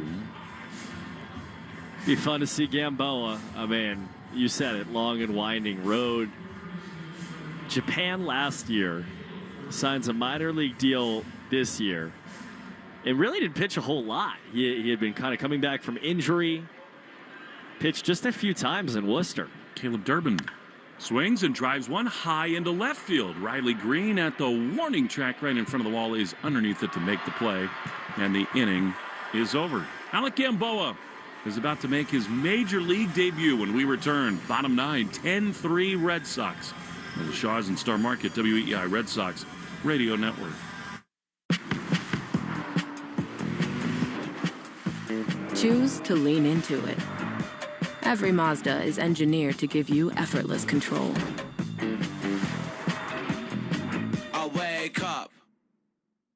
Rhode Island Department of Transportation is alerting drivers to temporary daytime closures on Route 4 South in Warwick and East Greenwich through June 5th. Monday through Friday, there will be one closure between 10 and 11 a.m., lasting about 20 minutes. Closures happen just after I-95 South, exit 24B, and traffic may back up near the Coesit Road overpass. It's all part of RIDOT's Missing Move project, creating a direct connection from I-95 North to Route 4 South. Expect delays and plan extra travel time. Create a space you can't wait to be in. It all starts at Frank Webb Home. With personal service and expert guidance at our local showrooms, we can help you find the bath, kitchen, and lighting solutions you need to enhance your space. With more selection and more expertise. Personal service to help you find your personal style. Visit frankwebb.com to schedule a free consultation in one of our 48 showrooms across the Northeast. Make yourself at home at Frank Webb Home. The all-new Amazon Ember art line with Fire TV. Choose from 10 custom frames and over 2,000 free works of museum-quality art. Or display your own personal photos, all on a matte screen designed to look like the real thing. Brilliant 4K QLED immerses you in every moment, while Alexa Plus makes finding your next watch effortless. Find the perfect balance between art and entertainment. The Amazon Ember art line with Fire TV. It's not just a smart TV, it's an art TV. Separate subscriptions may be required. A viewing experience is subjective and may vary with content. Take Boston sports with you wherever you go. Download the Odyssey app. Now, back to Red Sox baseball on WEEI. What a cool moment in Detroit as we go to the bottom of the ninth inning. Alec Gamboa is on the mound, and Adam Beck reminds him, hey, kid, you're about to throw a pitch for the first time in the major leagues. Don't hit anybody or I'll have to eject you in your debut. He's going to see Spencer Torkelson, Zach McKinstry, and Hal Yulee. The Red Sox lead 10-3. It is a little bit of a movie script for Alec Gamboa, a 29-year-old rookie. Sox signed him to a minor league deal after a season in Korea that went so well a year ago. Here's Gamboa about to throw a pitch for the first time in the big leagues against Torkelson. The pitch is swung on and missed, a fastball, and Connor Wong will throw that baseball into the Red Sox dugout. A memory forever, the first pitch ever thrown by Alec Gamboa. His family is here, and Mom has tears in her eyes. 0-1. The pitch is inside. It's just, there's nothing like it in this game. These guys who worked for so many years trying to realize this dream. He started back in 2019 in the Arizona Rookie League with the Dodgers. 1-1 is a fastball up and in. And it's 2-1. I know people sort of poke fun at me for talking about looking at parents in major league debuts. It tells the whole story. And anybody who's ever been a parent can understand the raw emotion. The 2-1 fouled off straight back to the screen. This is a young man, Alec Gamboa, who has just toiled away in the minor leagues. Stops in the Great Lakes, in Tulsa, in Oklahoma City, and after 9 years with the Dodgers, they finally set him free so he could head over to Korea to try to find himself again. 2-2 to Spencer Torkelson. The pitch is lined into center field. Cedon is going to come on. He's there to make the play. One hitter faced, one hitter retired for Alec Gamboa. We were talking about Torkelson wanting Dad to pitch to him in the backyard. Can you imagine how many times this guy, Alec Gamboa's mom and dad played catch with him in the backyard and drove him around to Little League games and AAU games and all over the place, hoping and dreaming about this moment.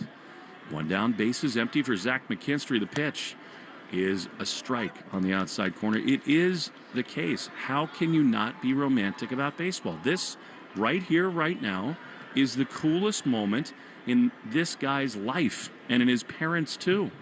0-1, the pitch is a little bit low. He's made 3 starts for Worcester this year. And as Chad Tracy told us, it's a little bit of a funky delivery, kind of over the top in a different way than most left-handers will come at you. The 1-1 pitch is fouled straight back. By the way, funky, Chad Tracy's word, not mine, just to clarify. That's a quote. But it's amazing, with Coulomb out on the injured list, the Red Sox bullpen so thin, it's a great opportunity for Gamboa. 10-3 to score. 1 out, bases empty. 1-2 is swung on and missed. The first strikeout of his major league career. Alec Gamboa is just piling up life memories, and his mother's sobbing in the stands. So now they're 2 down. This game could not have gone better, according to just about any script, than it has tonight. A 3-run homer from Cedon in the first. Moran made big pitches to work out of a jam in that bottom half of the inning. Then Bayo was good, and the offense exploded. Here now, Hao-Yu Lee. A pitch to him misses outside, ball 1. The amazing thing, too, is they show the Red Sox dugout. Every single one of those guys is smiling their faces off. It's what it's all about. I mean, and you can lose track of that in the stress and drama of a big league season. The 1-0 is fouled off on the first base side. Now to play. Stay tuned after the game for the Nissan Postgame show. Nissan, they make cars that thrill. Get the thrill for yourself today. NissanUSA.com. Well, Gamboa will remember this day for a long time, for the rest of his life, and he'll always be able to say, well, first time I took a major league mound, Red Sox had a huge lead, and the benches had cleared earlier in the day as Hao-Yu Lee swings and fouls one back. Wilson Contreras was the igniter today. He had a 449-foot home run. Abreu went back-to-back with him. And he was the first out of the dugout after Trevor Story had been plunked. Strike away for Alec Gamboa. The pitch is a little high and inside. And it is 2-2. You just cannot imagine his heart rate, his adrenaline, intensity right now on the mound at Comerica. 2-2. The pitch is strike 3 called. Welcome to the big leagues, Gamboa. They will challenge the Tigers in a 10-3 game. Hao-Yu Lee wants to see it, and it's a strike. Alec Gamboa is a big league pitcher forever. He strikes out a pair, and the Red Sox win in Detroit 10-3. This game had a little bit of everything. A first inning home run from Cedon, a benches clearing discussion led by Wilson Contreras, Bayo, a big bounce back relief outing, and a ton of offense as the Red Sox win the series in Detroit.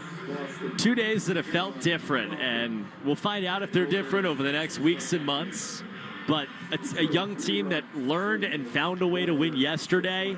And then today, in a game that had a lot of emotion, a lot of fight, and some back and forth early, a young team that not only found a way, but put another team to bed early. Well, you know what is amazing, too? And this game is so stressful, so hard, as they show his mom and dad just crying in the stands.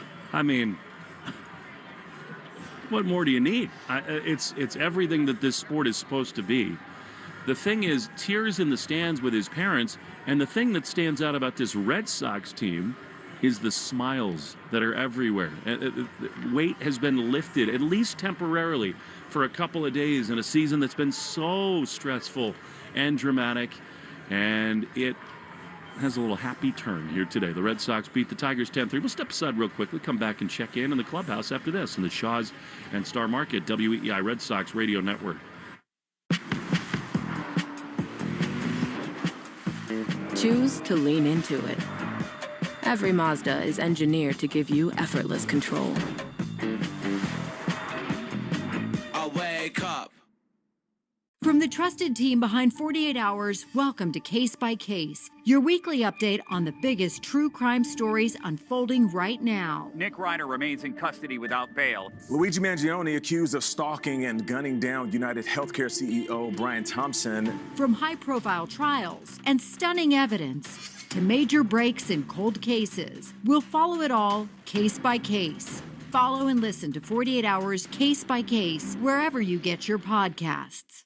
All across America, Spectrum Business is helping small businesses do more within their budget. Like in Rochester, we're at this computer coding class where fiber-powered internet keeps ideas flowing free forever. And in Austin, our fast, reliable internet lets this gym stream classes all day. One more, let's go. Free forever. Get Business Internet Advantage free forever when you get 4 mobile lines. Visit spectrum.com/free for life to find out how. Spectrum Business. Spectrum Internet is powered by fiber and connected to the premises by coaxial lines. Restrictions apply. Services not available in all areas. The Rhode Island Department of Transportation is alerting drivers to temporary daytime closures on Route 4 South in Warwick and East Greenwich through June 5th. Monday through Friday, there will be one closure between 10 and 11 a.m., lasting about 20 minutes. Closures happen just after I-95 South, exit 24B, and traffic may back up near the Coesit Road overpass. It's all part of RIDOT's Missing Move project, creating a direct connection from I-95 North to Route 4 South. Expect delays and plan extra travel time.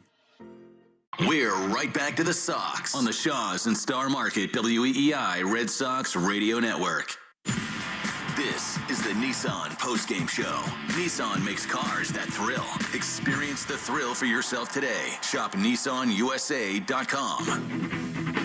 10-3, the Red Sox win in Detroit. We're down in the clubhouse with Ceddanne Rafael, who got the whole party started with a 3-run homer in the first inning. We're going to talk about that swing, Ceddanne. A lot of drama going on today. Your club had a little energy, a little drama. But I'm going to start in a little different way because you're a guy who has such an appreciation for your own journey about how hard it is to get to the major leagues and what a special thing it is to wear that uniform.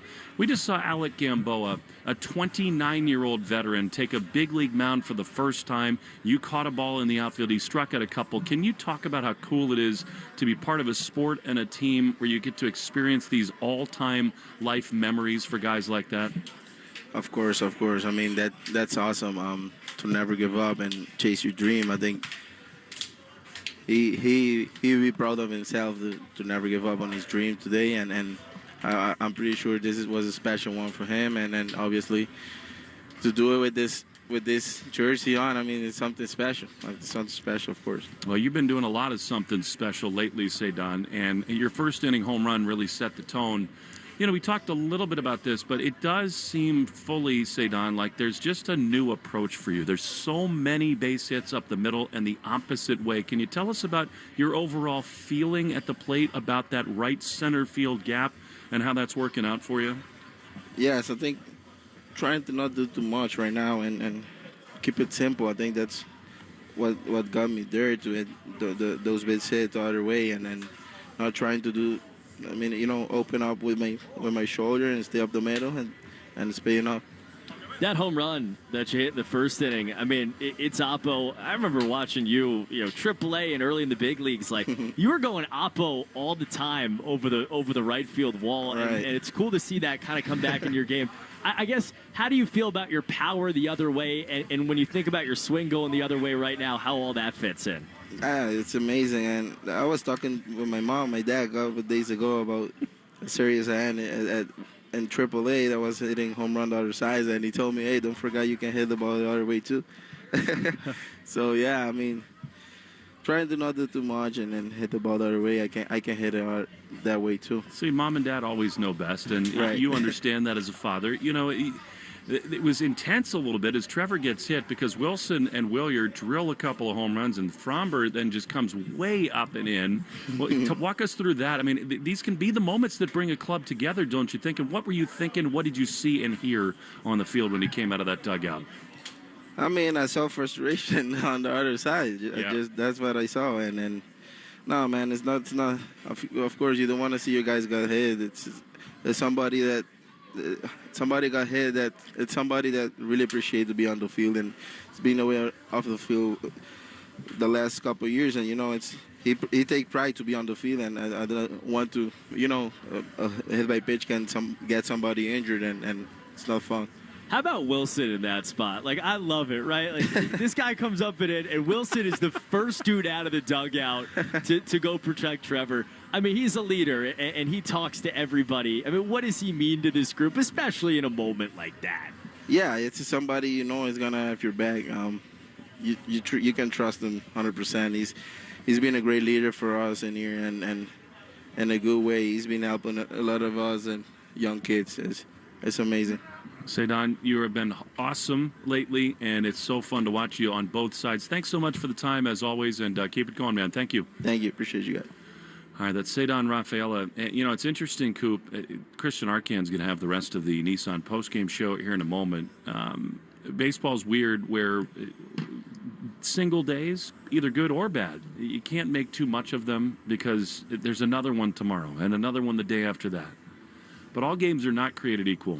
And I think that as much as Chad Tracy has held the rudder and been steady, and I think has actually been a real calming influence in the midst of this maelstrom that's surrounded this Red Sox team. In his time as the manager now, in some ways, this feels like the most significant day that they've had. And in a lot of ways, it has nothing to do with Chad. I mean, he laid out the plan. Moran makes pitches in the first inning, then Bayo does settle in. But the offense gets it going early. And that moment when the bench is clear after Trevor is hit, sports are a funny thing. I mean, it's a human endeavor after all. And sometimes these groups are searching for something and they can get galvanized. We will wait and see. There's a long way to go. The Red Sox, with this win, they're still 15-21. But those are the kind of moments that can bring groups together. The last 2 days are things that we have not yet seen from the Boston Red Sox in 2026. What they did yesterday, coming back from multiple runs down as a group, and you could see the joy in that dugout last night and what it meant. And then today happens, and you can see the fire in that dugout after the joy, and then followed later by joy. And you're right. The story is going to be written over the next X number of weeks and months, but what's happened over the last 48 hours here has been different than pretty much everything else that we'd seen over the first 33, 34 games of this season. And you know what? You bottle that up and you take it forward into tomorrow. The other thing is we obviously parse through every single little thing, and you wonder about what's going on with the culture and the hitting approach and the pitching development, all this stuff. Sometimes it's just as simple as when your best players produce, you win. And, Jiren Duran for the last 4 days got hot. All of a sudden, Cedon looks like a guy who's totally maturing as a hitter and a player. Abreu, another fabulous night. Sometimes it's just as simple as you need your best players to produce, and they did that tonight. You just said it a moment ago about Chad Tracy and the rudder, right? And this level of steadiness that he has brought. And he sat in Baltimore on that Sunday, now just under a week and a half ago, and said, this is an offense that will be better. Like, we really believe that. And he named Duran and Story and Rafaela and others and said, this is an offense that these guys are going to get back to the numbers of who we think they can be. And what you've seen over the last 2 days, but really the last, I'd say 6 to 7 to 8 days when you watch it closely and watch every pitch, is that. And this is an offense that is starting to be what it was supposed to be. It is not the number one offense in the game, but this is a team that can win a lot of games, and it has over the last 2 days. Well, here's the other thing, and we're going to send it to Christian in just a moment here. But I will forever believe this. It's not a coincidence that the offense is better when the ball is going to the opposite field. I mean, it starts with the Duran homer the other way yesterday, and today, Cedon goes to the opposite field. How great is that, by the way, that he calls mom and dad, and his dad's like, hey, bro, remember, you can go out the other way, too. I mean, I just fundamentally believe if that's the approach, all these other good things can happen after that. This series he's talking about is the series that I was talking about earlier, like in AAA. I mean, it's 4 years ago or whatever it is, but it was him just going out the other way again and again. It was the exact swing that we saw tonight, and he's got so much juice that if he goes to all fields, and we've seen it early in the year, he's a different hitter. And if you get Cedon Rafaela that's hitting anywhere in the neighborhood of 280, which he is right now, it's a completely different offense. And Abreu keeps mashing against lefties. Another 3-hit night for him. It's a lot of good things happen tonight. Winning's more fun, isn't it, Coop? Oh, yeah. Oh, yeah. And now the Red Sox have a chance tomorrow at a series sweep. The Tigers are going to send Jack Flaherty to the mound. The Red Sox are going to kind of figure it out and see what happens on the mound tomorrow. But chance to sweep these Tigers and a little momentum heading home. Absolutely. And you think about it, if Sonny Gray's healthy enough to pitch tomorrow, where you are. You feel pretty good about that as this team moves forward. And Brian Bayo, by the way, tonight gave you something that he hasn't given you in a long time. Super important. Again, he needs to check another box when it's not a huge lead and when he's not just trying to protect and come in. But still, I think we've all been right in saying that this and the next are really important for him to keep his spot on this club, and he did so tonight. So, a lot of positives here tonight for the Red Sox. Al Rosenberg is just so awesome here in the booth in Detroit. He's trying to beat the Pistons traffic, so we'll let him get out of here. The Red Sox do beat the Tigers 10-3. Joe Braverman, awesome back in the flagship WEEI. For Cooper Boardman, Will Fleming saying so long from Detroit. That was a fun night at the old ball yard. We'll talk to you tomorrow. Christian Arcand has got the Nissan postgame show next on the Shaws and Star Market, WEEI Red Sox Radio Network.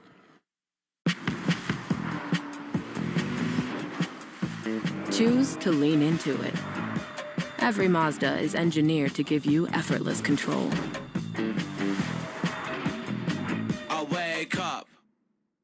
The Rhode Island Department of Transportation is alerting drivers to temporary daytime closures on Route 4 South in Warwick and East Greenwich through June 5th. Monday through Friday, there will be one closure between 10 and 11 a.m., lasting about 20 minutes. Closures happen just after I-95 South, exit 24B, and traffic may back up near the Coesit Road overpass. It's all part of RIDOT's Missing Move project, creating a direct connection from I-95 North to Route 4 South. Expect delays and plan extra travel time. Too fast, Trevor, too fast! Here at the Zebra, research shows people would rather teach their kids to drive than search for auto and home insurance. I know what I'm doing, Mom. Or attend a corporate team building workshop. Go team, feel that synergy. Or be regaled by Uncle Frank's conspiracy theories. They're listening to us right now. That's why the Zebra searches for you, comparing over 100 insurance companies to find savings no one else can. Compare today at thezebra.com. We do the searching, you do the saving. Shh, they're here. I'm Anna Garcia, host of True Crime News, the podcast. Every week, we bring you in-depth coverage on cases making headlines, as well as those that go under the radar. Tune in for murders that defy explanation, mystery seeking exploration, and shocking secrets that will leave you breathless. Each week, we honor the victims by going beyond the salacious in our search for justice. Crime never stops, and neither do we. Listen to True Crime News, available now on the Odyssey app or wherever you get your podcasts. Hi, it's Will Fleming here, and Boston weather is relentless. The ice, the snow, the summer humidity. Your home's exterior can take a beating. What if your siding was made to stand strong through it all? Hardy fiber cement siding is engineered for our climate. It resists cracking in the freezing cold and won't swell in the summer heat. You get the timeless beauty of wood with lasting protection and low maintenance. Your home deserves the #1 brand of siding in North America. Learn more at jameshardy.com. That's jameshardy.com. The Christian Arcand Show, weekday afternoons starting at 6. Now back to the Shaws and Star Market, WEEI Red Sox Radio Network. Welcome in. You're listening to the Nissan Postgame Show. At Nissan, they make cars that thrill. Experience the thrill for yourself today. Shop NissanUSA.com. Red Sox with a comfortable win over the Detroit Tigers tonight. 10-3 your final score. And the Sox got out early in this one with the offense. Ceddanne Rafaela with a 3-run jack in the first inning. Framber Valdez, his worst start of the year in terms of runs allowed. In terms of earned runs, he was actually worse against the Twins. Had 8 earned runs in that one, but really got tagged up in this. Only 3 innings before getting run. He did throw at Trevor Story out of frustration after giving up back-to-back home runs, which, by the way, the Red Sox hit back-to-back home runs. A lot of firsts happening here for this team. As you heard Cooper Boardman mention, yesterday, that was the first time they ever came back from being down 2 runs or more in a game this year. And tonight, the first time they've won the first 2 games of a series all year. Now, tomorrow, with the chance for their first sweep of the year. And wouldn't that be nice?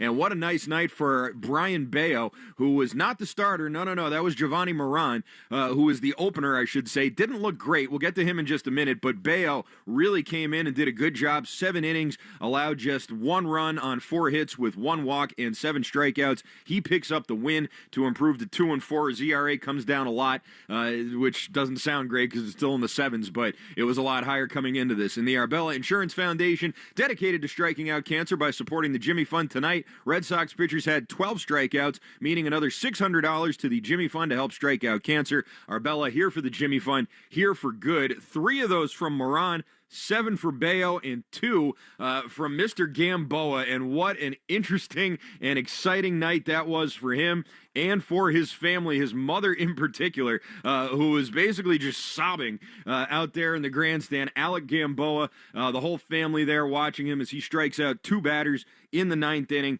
and makes a great debut here for this Red Sox team. For every double the Red Sox hit, we donate $50 to the American Diabetes Association, brought to you in part by the Massachusetts Health Connector. If you need health insurance, go to mahealthconnector.org and find the right plan for you and your family. No doubles tonight, but we do have 57 on the year, tallying up our total at $2,850. But how about this? For every 4-bagger the Red Sox hit this season, Red Sox Radio Network donates $40 to Cars for Kids. We're making our donation. You should too. Call 1-877-CARS-FOR-KIDS or go to carsforkids.com and donate your car today. That's Cars with a K. 3 home runs struck in this game by the Red Sox. 1 from Ceddanne Rafaela that was aforementioned, and also the aforementioned back-to-back home runs struck off the bats of Wilson Contreras and Wilyer Abreu in the 4th inning. That's number 8 on the year for Contreras, 5 on the year for Abreu, and 2 on the year for Rafaela, and another $120 to Cars for Kids. Tonight's player of the game is presented by Volvo Cars, the official luxury car of the Boston Red Sox. Visit your local New England Volvo retailer and take advantage of our limited time offers today. I feel bad for Brian Bayo. It was a close one here. I really agonized over this decision, but you got to give it to Ceddanne Rafaela. 3 for 5 with a home run, 4 batted in, and 2 runs scored. Very close second. I'll give it a 1B to Brian Bayo, who, as I told you, went 7 strong innings, coming on as the bulk reliever after Moran went as the opener. I think that may work against him a little bit. But Bayo, if he keeps it up, is going to be player of the game plenty if he pitches like he did tonight. Stick around. We got our McFarland Energy play of the game, and we'll take a look at the Subaru of New England scoreboard. That's all coming up next here on the Nissan Postgame Show. At Nissan, they make cars that thrill. Experience the thrill for yourself today at shopnissanusa.com.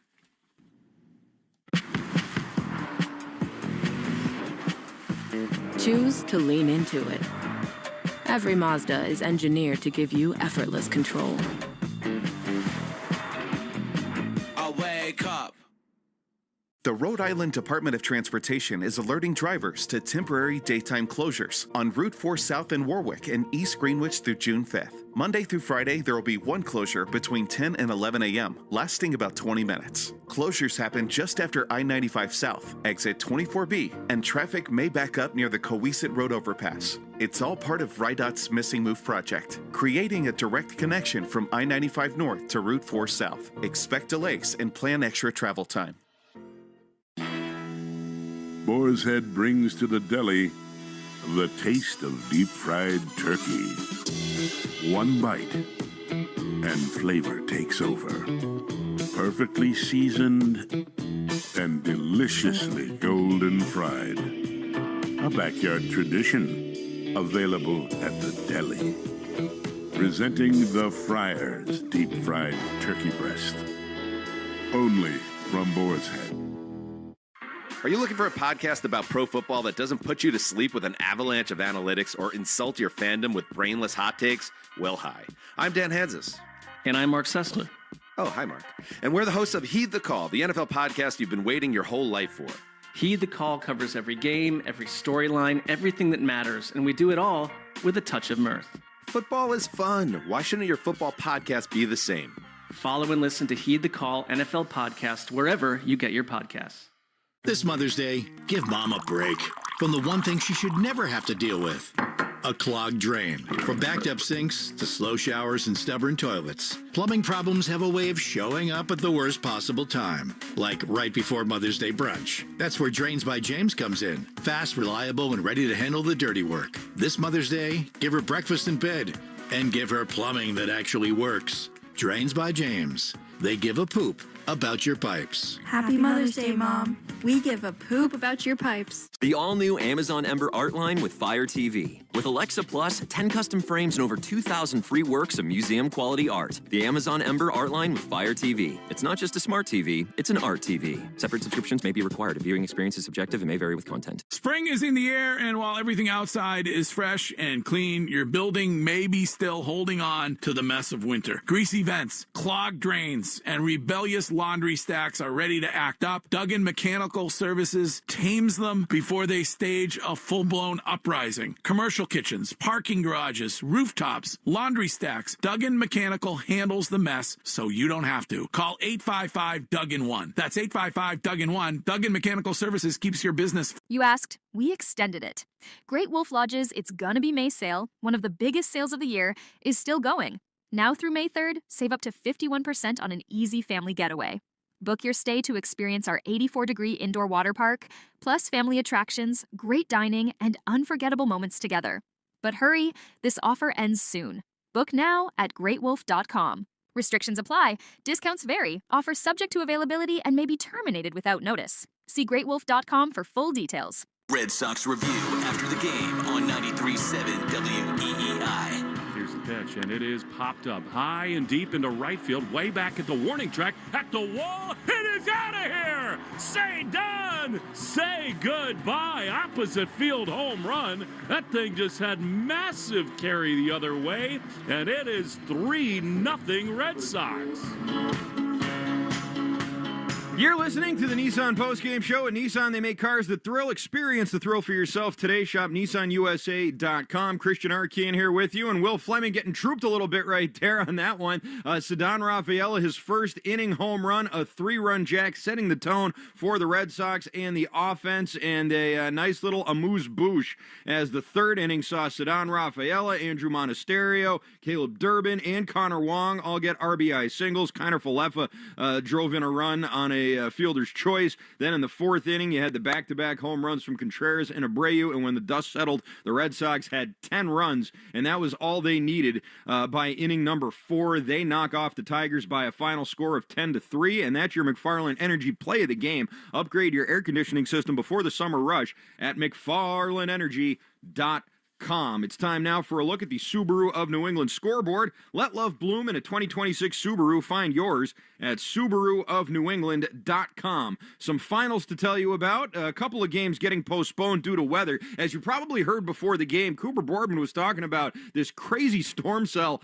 basically blanketing the entire Midwest, except for Detroit. It was really one of the only places that got spared. Colorado, however, not the case. Rockies and Mets postponed. Cardinals and Brewers postponed as well. But these games did get underway and did go final, including the Rays, who came back from being down 2-0 to the Blue Jays. They win by a final score of 4-3. The Rays red hot, now 23-12 on the year, 13-4 when they play in Tampa. The Phillies got 2 home runs tonight from Bryce Harper. They knock off the A's by a final score of 9-1. And the Orioles, 9-7 winners over the Marlins, thanks in large part to Sam Basayo, who was a home run away from the cycle tonight. He did have an RBI double, an RBI single, and an RBI triple, but fell just short of that as the Orioles coming away. Oh, actually, excuse me, that game still not over yet. They're coming into the bottom of the 9th inning. I thought it said 9th over. It's now the middle of the 9th inning. The O's looking to hold on to their 9-7 lead. Also, the Twins with an 11-3 beatdown of the Nationals. And that's it for your finals. Game still in progress right now. The Yankees enjoying a 7-3 lead over the Rangers. A home run in that one for Jazz Chisholm Jr. The Cubs trailing the Reds by a score of 2-1. Cubs red hot lately, looking to come back as they have 2 on and 1 out in the bottom of the 7th inning. It's top 9 in Kansas City. Royals leading the Guardians by a score of 5-3. The Astros up 2-0 over the Dodgers as they managed to get some runs in off of Shohei Ohtani. It's the top of the 1st inning in Anaheim. White Sox and the Angels are scoreless, just underway. In Seattle are the Mariners and the Braves. No score there either. Pirates just went down in the top of the 1st. They're in Arizona with the D-backs. No score there either. And just getting underway at Oracle Park, Giants and and Padres. Also, no score there. There was a score in this one. Again, it was the Red Sox with a great pitching performance from Brian Bayo and a dazzling performance at the plate from Ceddanne Rafaela. They knock off the Tigers by a final of 10-3. They go for the sweep tomorrow in Detroit, and don't forget to tune into the Mass Mutual Red Sox pregame show at 5:40. Talk to Mass Mutual today. Feel comfortable about tomorrow. Your scheduled pitching matchup, tentatively, we know for sure it's going to be Jack Flaherty going for the Tigers, and we think it's going to be Sonny Gray going tomorrow for the Red Sox, activated off the 15-day IL. That's what they're hoping for anyway. He has been out since the 20th of April. According to Chad Tracy, all signs are pointing to a Sonny Gray return tomorrow. Want to say thanks to the guys who got this game on the air tonight, the executive producer of Red Sox baseball, of course, the great Joe Braverman, and our engineer in Detroit, Al Rosenberg. For Will Fleming and Cooper Boardman, I'm Christian Arcan. Don't forget, stick around for the flagship station, WEEI in Boston. We'll have Red Sox review. We'll hear from Chad Tracy, and we'll hear from you at 617-779-7937. Once again, your final, the Red Sox 10, the Tigers 3. Have a great night, everybody.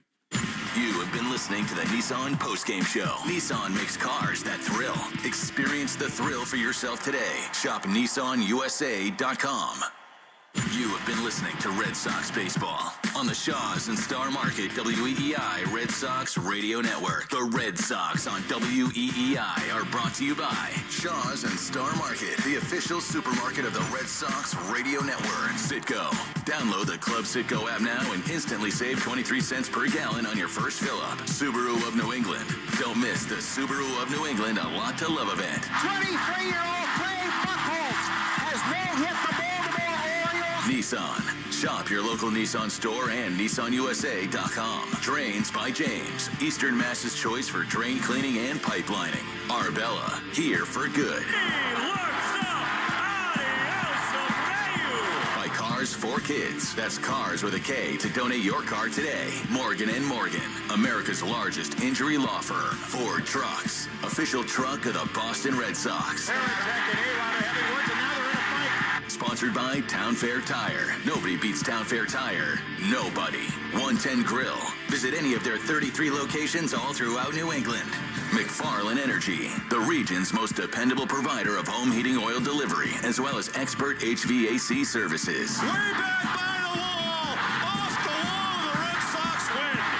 Jeffrey Glassman Injury Lawyers. Boston's go-to injury attorney for over 30 years. TimberTech Decking and Railing.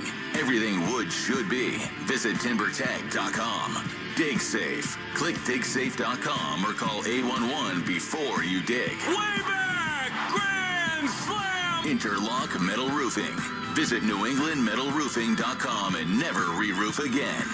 North Shore Adult Diapers. For even the heaviest control problems, visit NorthShore.com. Veterinary Emergency Group. Sponsored by Veg. ER for Pets. The official emergency veterinarian group of Red Sox Radio. Two-run homer! Roman reigns supreme! This Odyssey Sports broadcast has been brought to you by Geico. Switch and save. Get more with Geico. This is Red Sox Review, and it starts right now. Here's your host, Christian Arcan.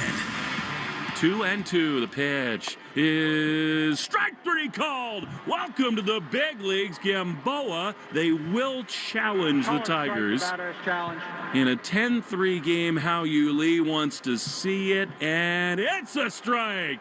Alec Gamboa is a big league pitcher forever. He strikes out a pair, and the Red Sox win in Detroit 10-3. This game had a little bit of everything.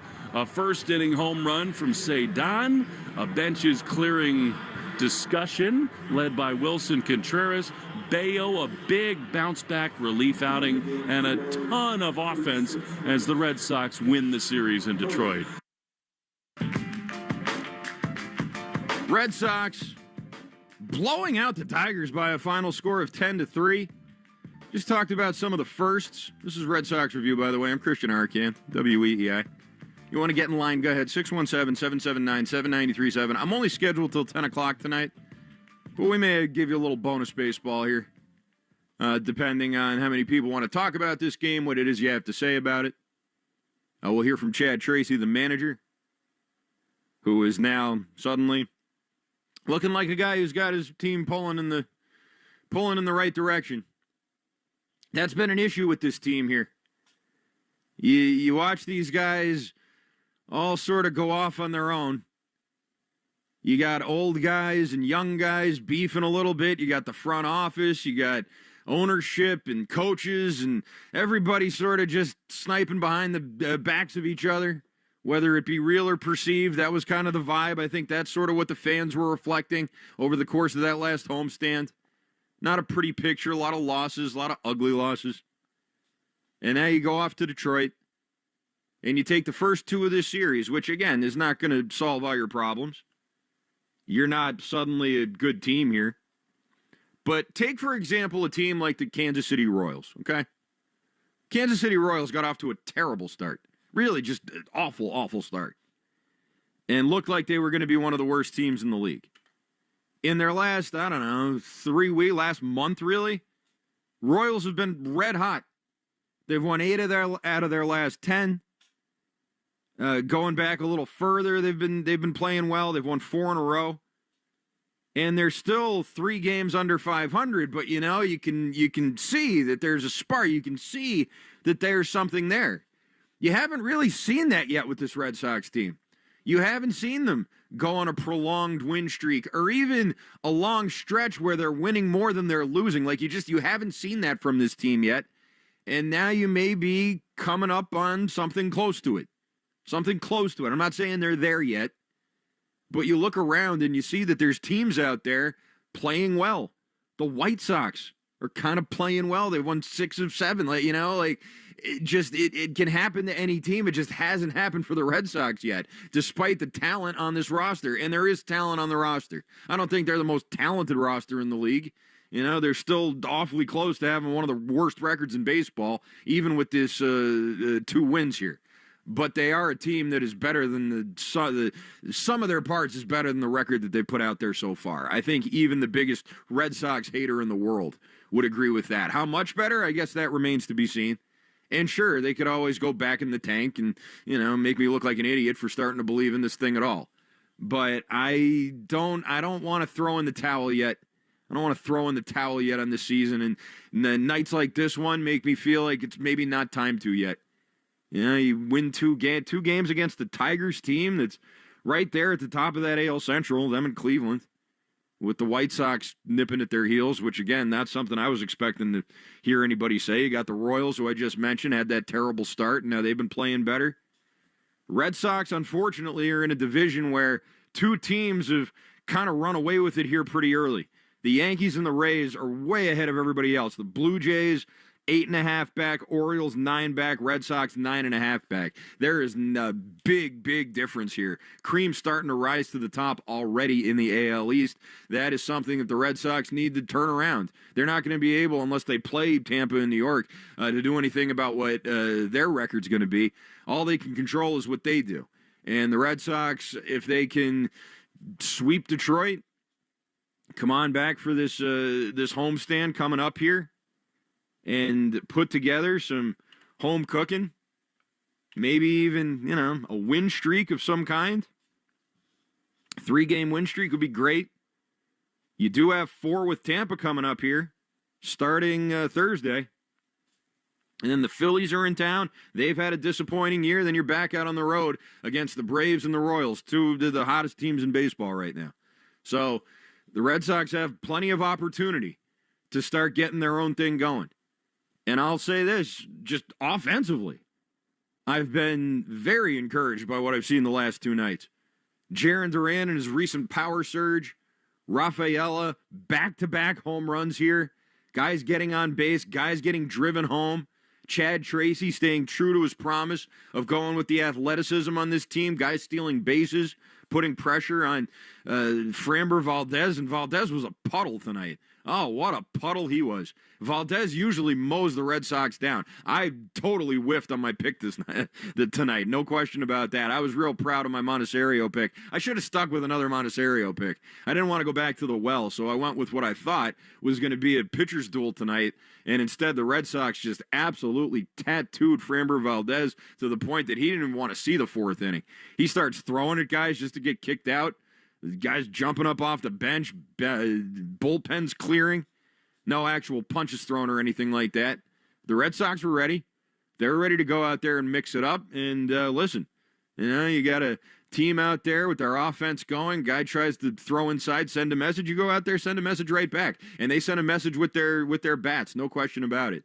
And tomorrow they have a chance to trot Sonny Gray out there and send a message with their arms, and hopefully that offense continues. Jack Flaherty's not having a great year. Red Sox should be able to sweep this series, and that would be a real nice thing to see. A lot of nice things that you saw tonight. Bayo was good. Gamboa in his debut with the 2 strikeouts. That was cool. Rafaela with a breakout offensive performance. One of his better of the year so far. Guys hitting home runs. It was really, in Comerica Park, it was really all around nice performance, nice outing, and a comfortable win, which, again, you don't see a lot of with this team this year. 617-779-7937 is the phone number. As I said, we'll go a little past 10 o'clock tonight, and we will hear, of course, from the manager, Chad Tracy, when we have him ready to go here, which I believe we do. But first, let's go to the phones and talk to our leadoff hitter, Casper in Worcester. Hey, Casper. Hi, Christian. Christian, I never thought that the Red Sox forgot how to hit. It just had to happen. The whole batting philosophy, you're caught up in pitching and defense, a pretext for the power struggle in the office, and that's really what happened. The Sox obviously can hit better than they have, and it's great to see. A leader seems to have emerged tonight, hopefully, and I believe it probably would be, Contreras. Secondly, I don't think Contreras really meant it was a dig that the young guys were not pulling their weight. I think he was just referring to experience in the situation. Yeah. So I think that he's the potential emotional leader for the team. And third is, all they have to do is 2 out of 3 at home, 500 on the road, and you'll be in good shape. With that said, I'll let you go. All right. Thanks, Casper. Appreciate it. And thinking back to the Contreras-Meyer thing, I think that there is something to be said for what Casper's talking about. I don't think it was the dig of the century. I don't think he was trying to really rip on the young players on the team. I don't think that was the intention of Contreras. But I think even knowing that, you could take it that way. If you're Meyer, you could take those comments that way. These young players haven't been in slumps before, so they don't know what it's like to hit their way out of it, or whatever it was that he said. Any young player being like, hey, you're not hitting either, old timer. None of you guys are hitting. No one's hitting. Duran's not hitting. Story's not hitting. Don't tell me it's just the young guys. Don't start throwing young guys around like it's not you guys too. I could see, even with that explanation, still not being happy about it. But Meyer doesn't strike me as a guy who's going to hold a grudge all year long. Meyer is kind of a goof, like he kind of goofs around behind the scenes. I think him and Cora weren't exactly, best buddies while that was going on. But I remember watching some of that spring training footage, and you can just see Meyer he's a young guy, he's just kind of a jokester. One of those behind the scenes kind of pranksters. I like guys like that. I think guys like that are good for locker rooms in general. So if there's no problem there, then there's nothing really else to make of it. And if the offense starts hitting, then no one's going to. And that inevitably leads to some kind of finger pointing, either behind the scenes or out in public. We got probably the most public of it that you would imagine there would be. But I guarantee you that was going on behind the scenes too. It just depends on, can they withstand it? Can the leadership in that room withstand these types of things? Can they turn things around? As far as the offense and the drive line and all that, does the offense suddenly get better because they fired Pete Fatsie and all the coaches? I don't think that's it, personally. I'm still dubious about drive line. I'm still not feeling great about it, even though they did, hit these last 2 games. I need to see it much more sustained and much more consistent before I say, yeah, okay, the offense is fixed. But it was nice to see over these 2 games, and it'd be great to see him continue that tomorrow in a pitcher's ballpark like Detroit. You know, go out there, knock Flaherty around, and then keep that momentum going when you come home for a 7-game homestand, 4 with Tampa, then 3 with Philly. That'd be really, really nice to see. 617-779-7937. How about Glenn in New Orleans? Go ahead, Glenn. Hey, Christian, how you doing? What's up, Glenn? Hey, Glenn, I've missed you, buddy. Why don't you call in anymore? You're one of the field's favorite callers, you know. Everyone loves your accent. Well, thank you for that. You're welcome. And I will call more often. Thank you. I think the biggest difference that we've seen in the lineup since Cora got fired is Massa is pretty much relegated to the bench as a pinch hitter, I guess, late in the games. If he didn't start tonight with Anthony being out, when would he start?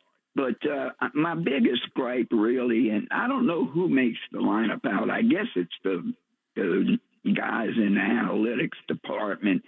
This sitting Meyer all the time. The guy's hitting 375 against left-handed pitching, albeit a small sample size, but he's 3 for 8 when given the opportunity. And can you explain to me why? It just can't be that he bats left-handed and the pitcher throws left-handed, because these guys look at the numbers too much. Yeah, no, I agree with you there, and I think that there's a gripe to be made, Glenn. Thanks for the call. I was surprised to see Meyer not in the lineup tonight, but I do think that there is, a reason for all of this. I do think guys have scheduled days off, and you're right about Yoshida. When Anthony got scratched, they popped Yoshida in there last night. He got the start. Had a pretty good night. He went 2 for 4 with a double. You know, it's not like he had a bad night. But yeah, he's definitely not in there every night. And hopefully they won't need to sort of force feed him into the lineup anymore. You know, the offense last week when they were sitting them against the Toronto and against Houston, you know, it's not like the offense was out there doing anything. That was unfortunate, even in the games he played. So I think that Yoshida is a useful player. He's a useful bat. He's not really a useful fielder. And he'll be part of that DH rotation. But right now, you can't sit Roman Anthony. You just can't. You gotta keep him out there. No question about that. And outfield-wise, I mean, there is something to be said for having Duran in left, Abreu in right, Rafaela in center. But then who's your DH? Tonight it was Monasterio. And instead of Yoshida, and I think that, you know, that was just a pure reaction to the matchup. Valdez has really dominated against the Red Sox, and I think that they were just looking to protect some of those guys and get some righty bats in there. That's why you had Kiner Falefa. That's why you had Monasterio. You know, generally I would think that it would be both Yoshida and Meyer would go in there, even if you think it was a lefty who maybe not the caliber of Framber Valdez, but Valdez is that kind of guy. You know, Skubal probably would have been, you know, somewhat similar. Meyer was going to play against Skubal, but you had Yoshida out for Roman Anthony. So I think that there is a method to it. I don't know if it's going strictly by the numbers and drive line and all that stuff, but it does seem as though Chad Tracy does have a method to his madness. And let's speaking of that, go to Chad Tracy right now. He spoke after the game. Red Sox have now won 2 in a row, won the first 2 games of a series for the first time all year, and can go for their first series sweep tomorrow. Here's the manager.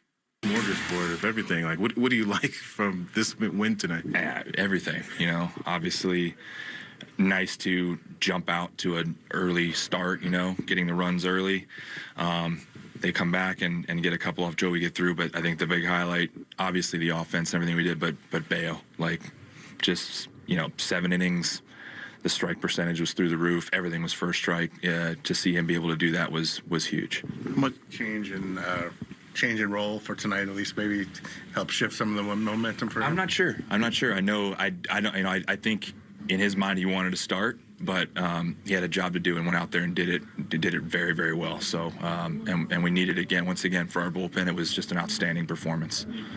Obviously, like decide the situation he's going to enter. And I know in the second it was still a close game, but to get him a huge lead, pound the strike zone, is that just ideal? Right. I mean, ideally going into it was like if we can find a clean inning to like let him, get out there and settle.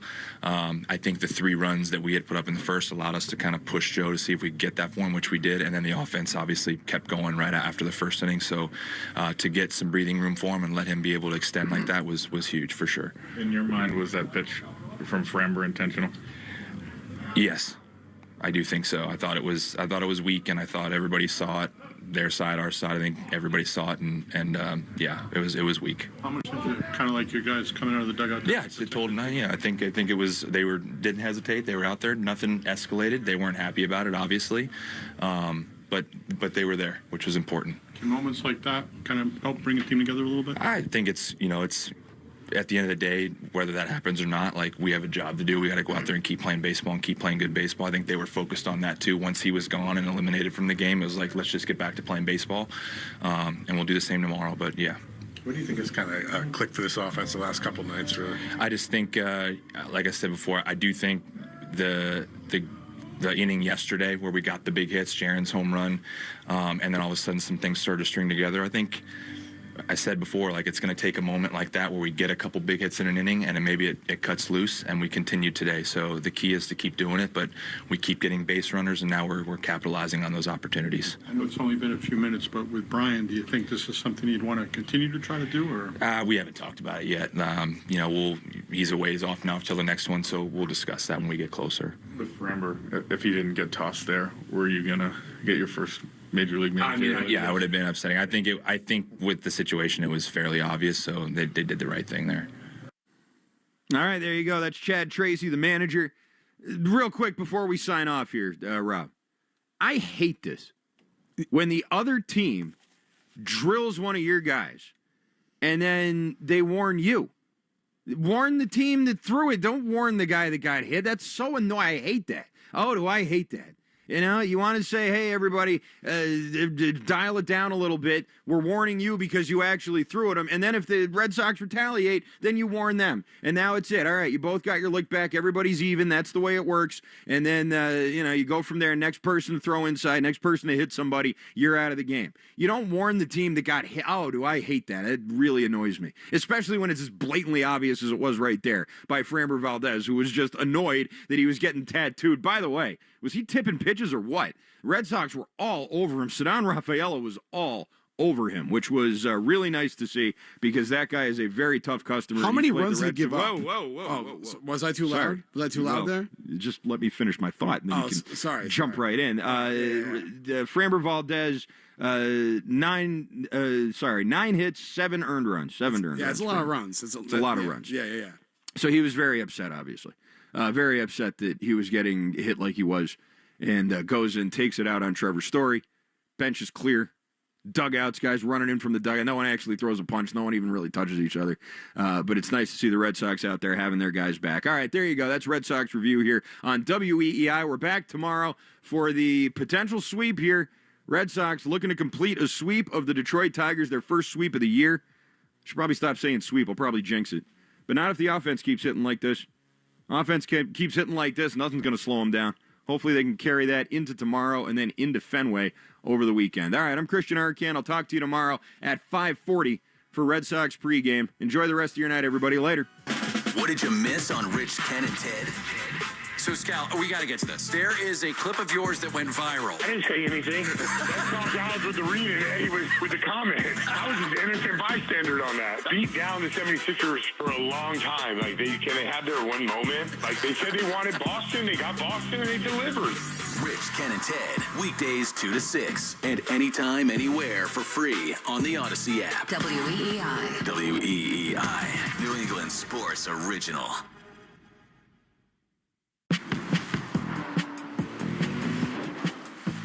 Choose to lean into it. Every Mazda is engineered to give you effortless control. I wake up.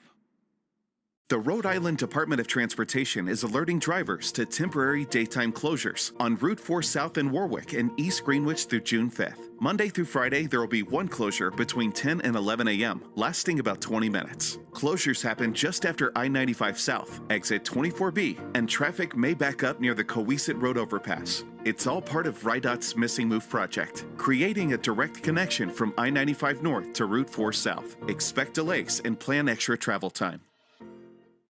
Welcome to Radio Rental. The scariest stories you've ever heard in your life. All told by real people. And off we go. This wasn't a human being that I saw. There's something here in this house, something not of this world. There was a woman moving through the hall. I stepped back, and I was completely alone. Radio Rental is available now. Listen for free on Apple Podcasts, Spotify, or wherever you get your podcasts. Wait! Before you change the station, listen to this.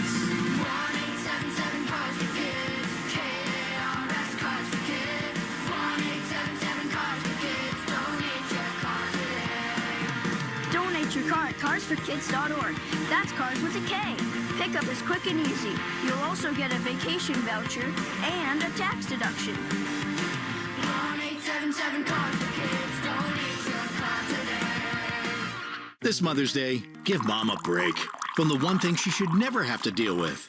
A clogged drain. From backed up sinks to slow showers and stubborn toilets, plumbing problems have a way of showing up at the worst possible time, like right before Mother's Day brunch. That's where Drains by James comes in. Fast, reliable, and ready to handle the dirty work. This Mother's Day, give her breakfast in bed and give her plumbing that actually works. Drains by James. They give a poop about your pipes. Happy Mother's Day, Mom. We give a poop about your pipes. Spring is in the air, and while everything outside is fresh and clean, your building may be still holding on to the mess of winter. Greasy vents, clogged drains, and rebellious laundry stacks are ready to act up. Duggan Mechanical Services tames them before they stage a full-blown uprising. Commercial kitchens, parking garages, rooftops, laundry stacks. Duggan Mechanical handles the mess so you don't have to. Call 855-DUGGAN-1. That's 855-DUGGAN-1. Duggan Mechanical Services keeps your business. Hey everyone, I'm Josh Radner, and I am so excited to tell you about How We Made Your Mother, a rewatch podcast looking back at How I Met Your Mother. And I'm here with Craig Thomas, who co-created the show along with Carter Bays. Hi, Craig. Hey, Josh. Somehow it has been 20 years since the show premiered.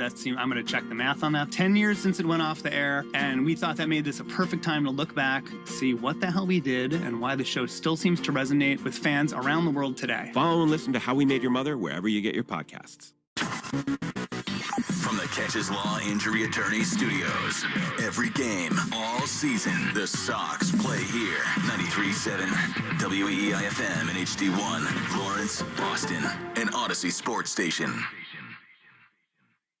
This is the best of Boston Sports Original, WEEI. For more on this Philadelphia 76ers matchup coming up here this weekend, we are joined by our good friend from Barstool Sports, Mr. Dan Greenberg, or as he's known, Scooby Greenberg there by Kendrick Perkins. Greeny, how we doing tonight, buddy? Oh, I haven't slept for days. I just need it to be Sunday. I'm dying. I need it to be Sunday. Is this the team you wanted? Did you want Philly?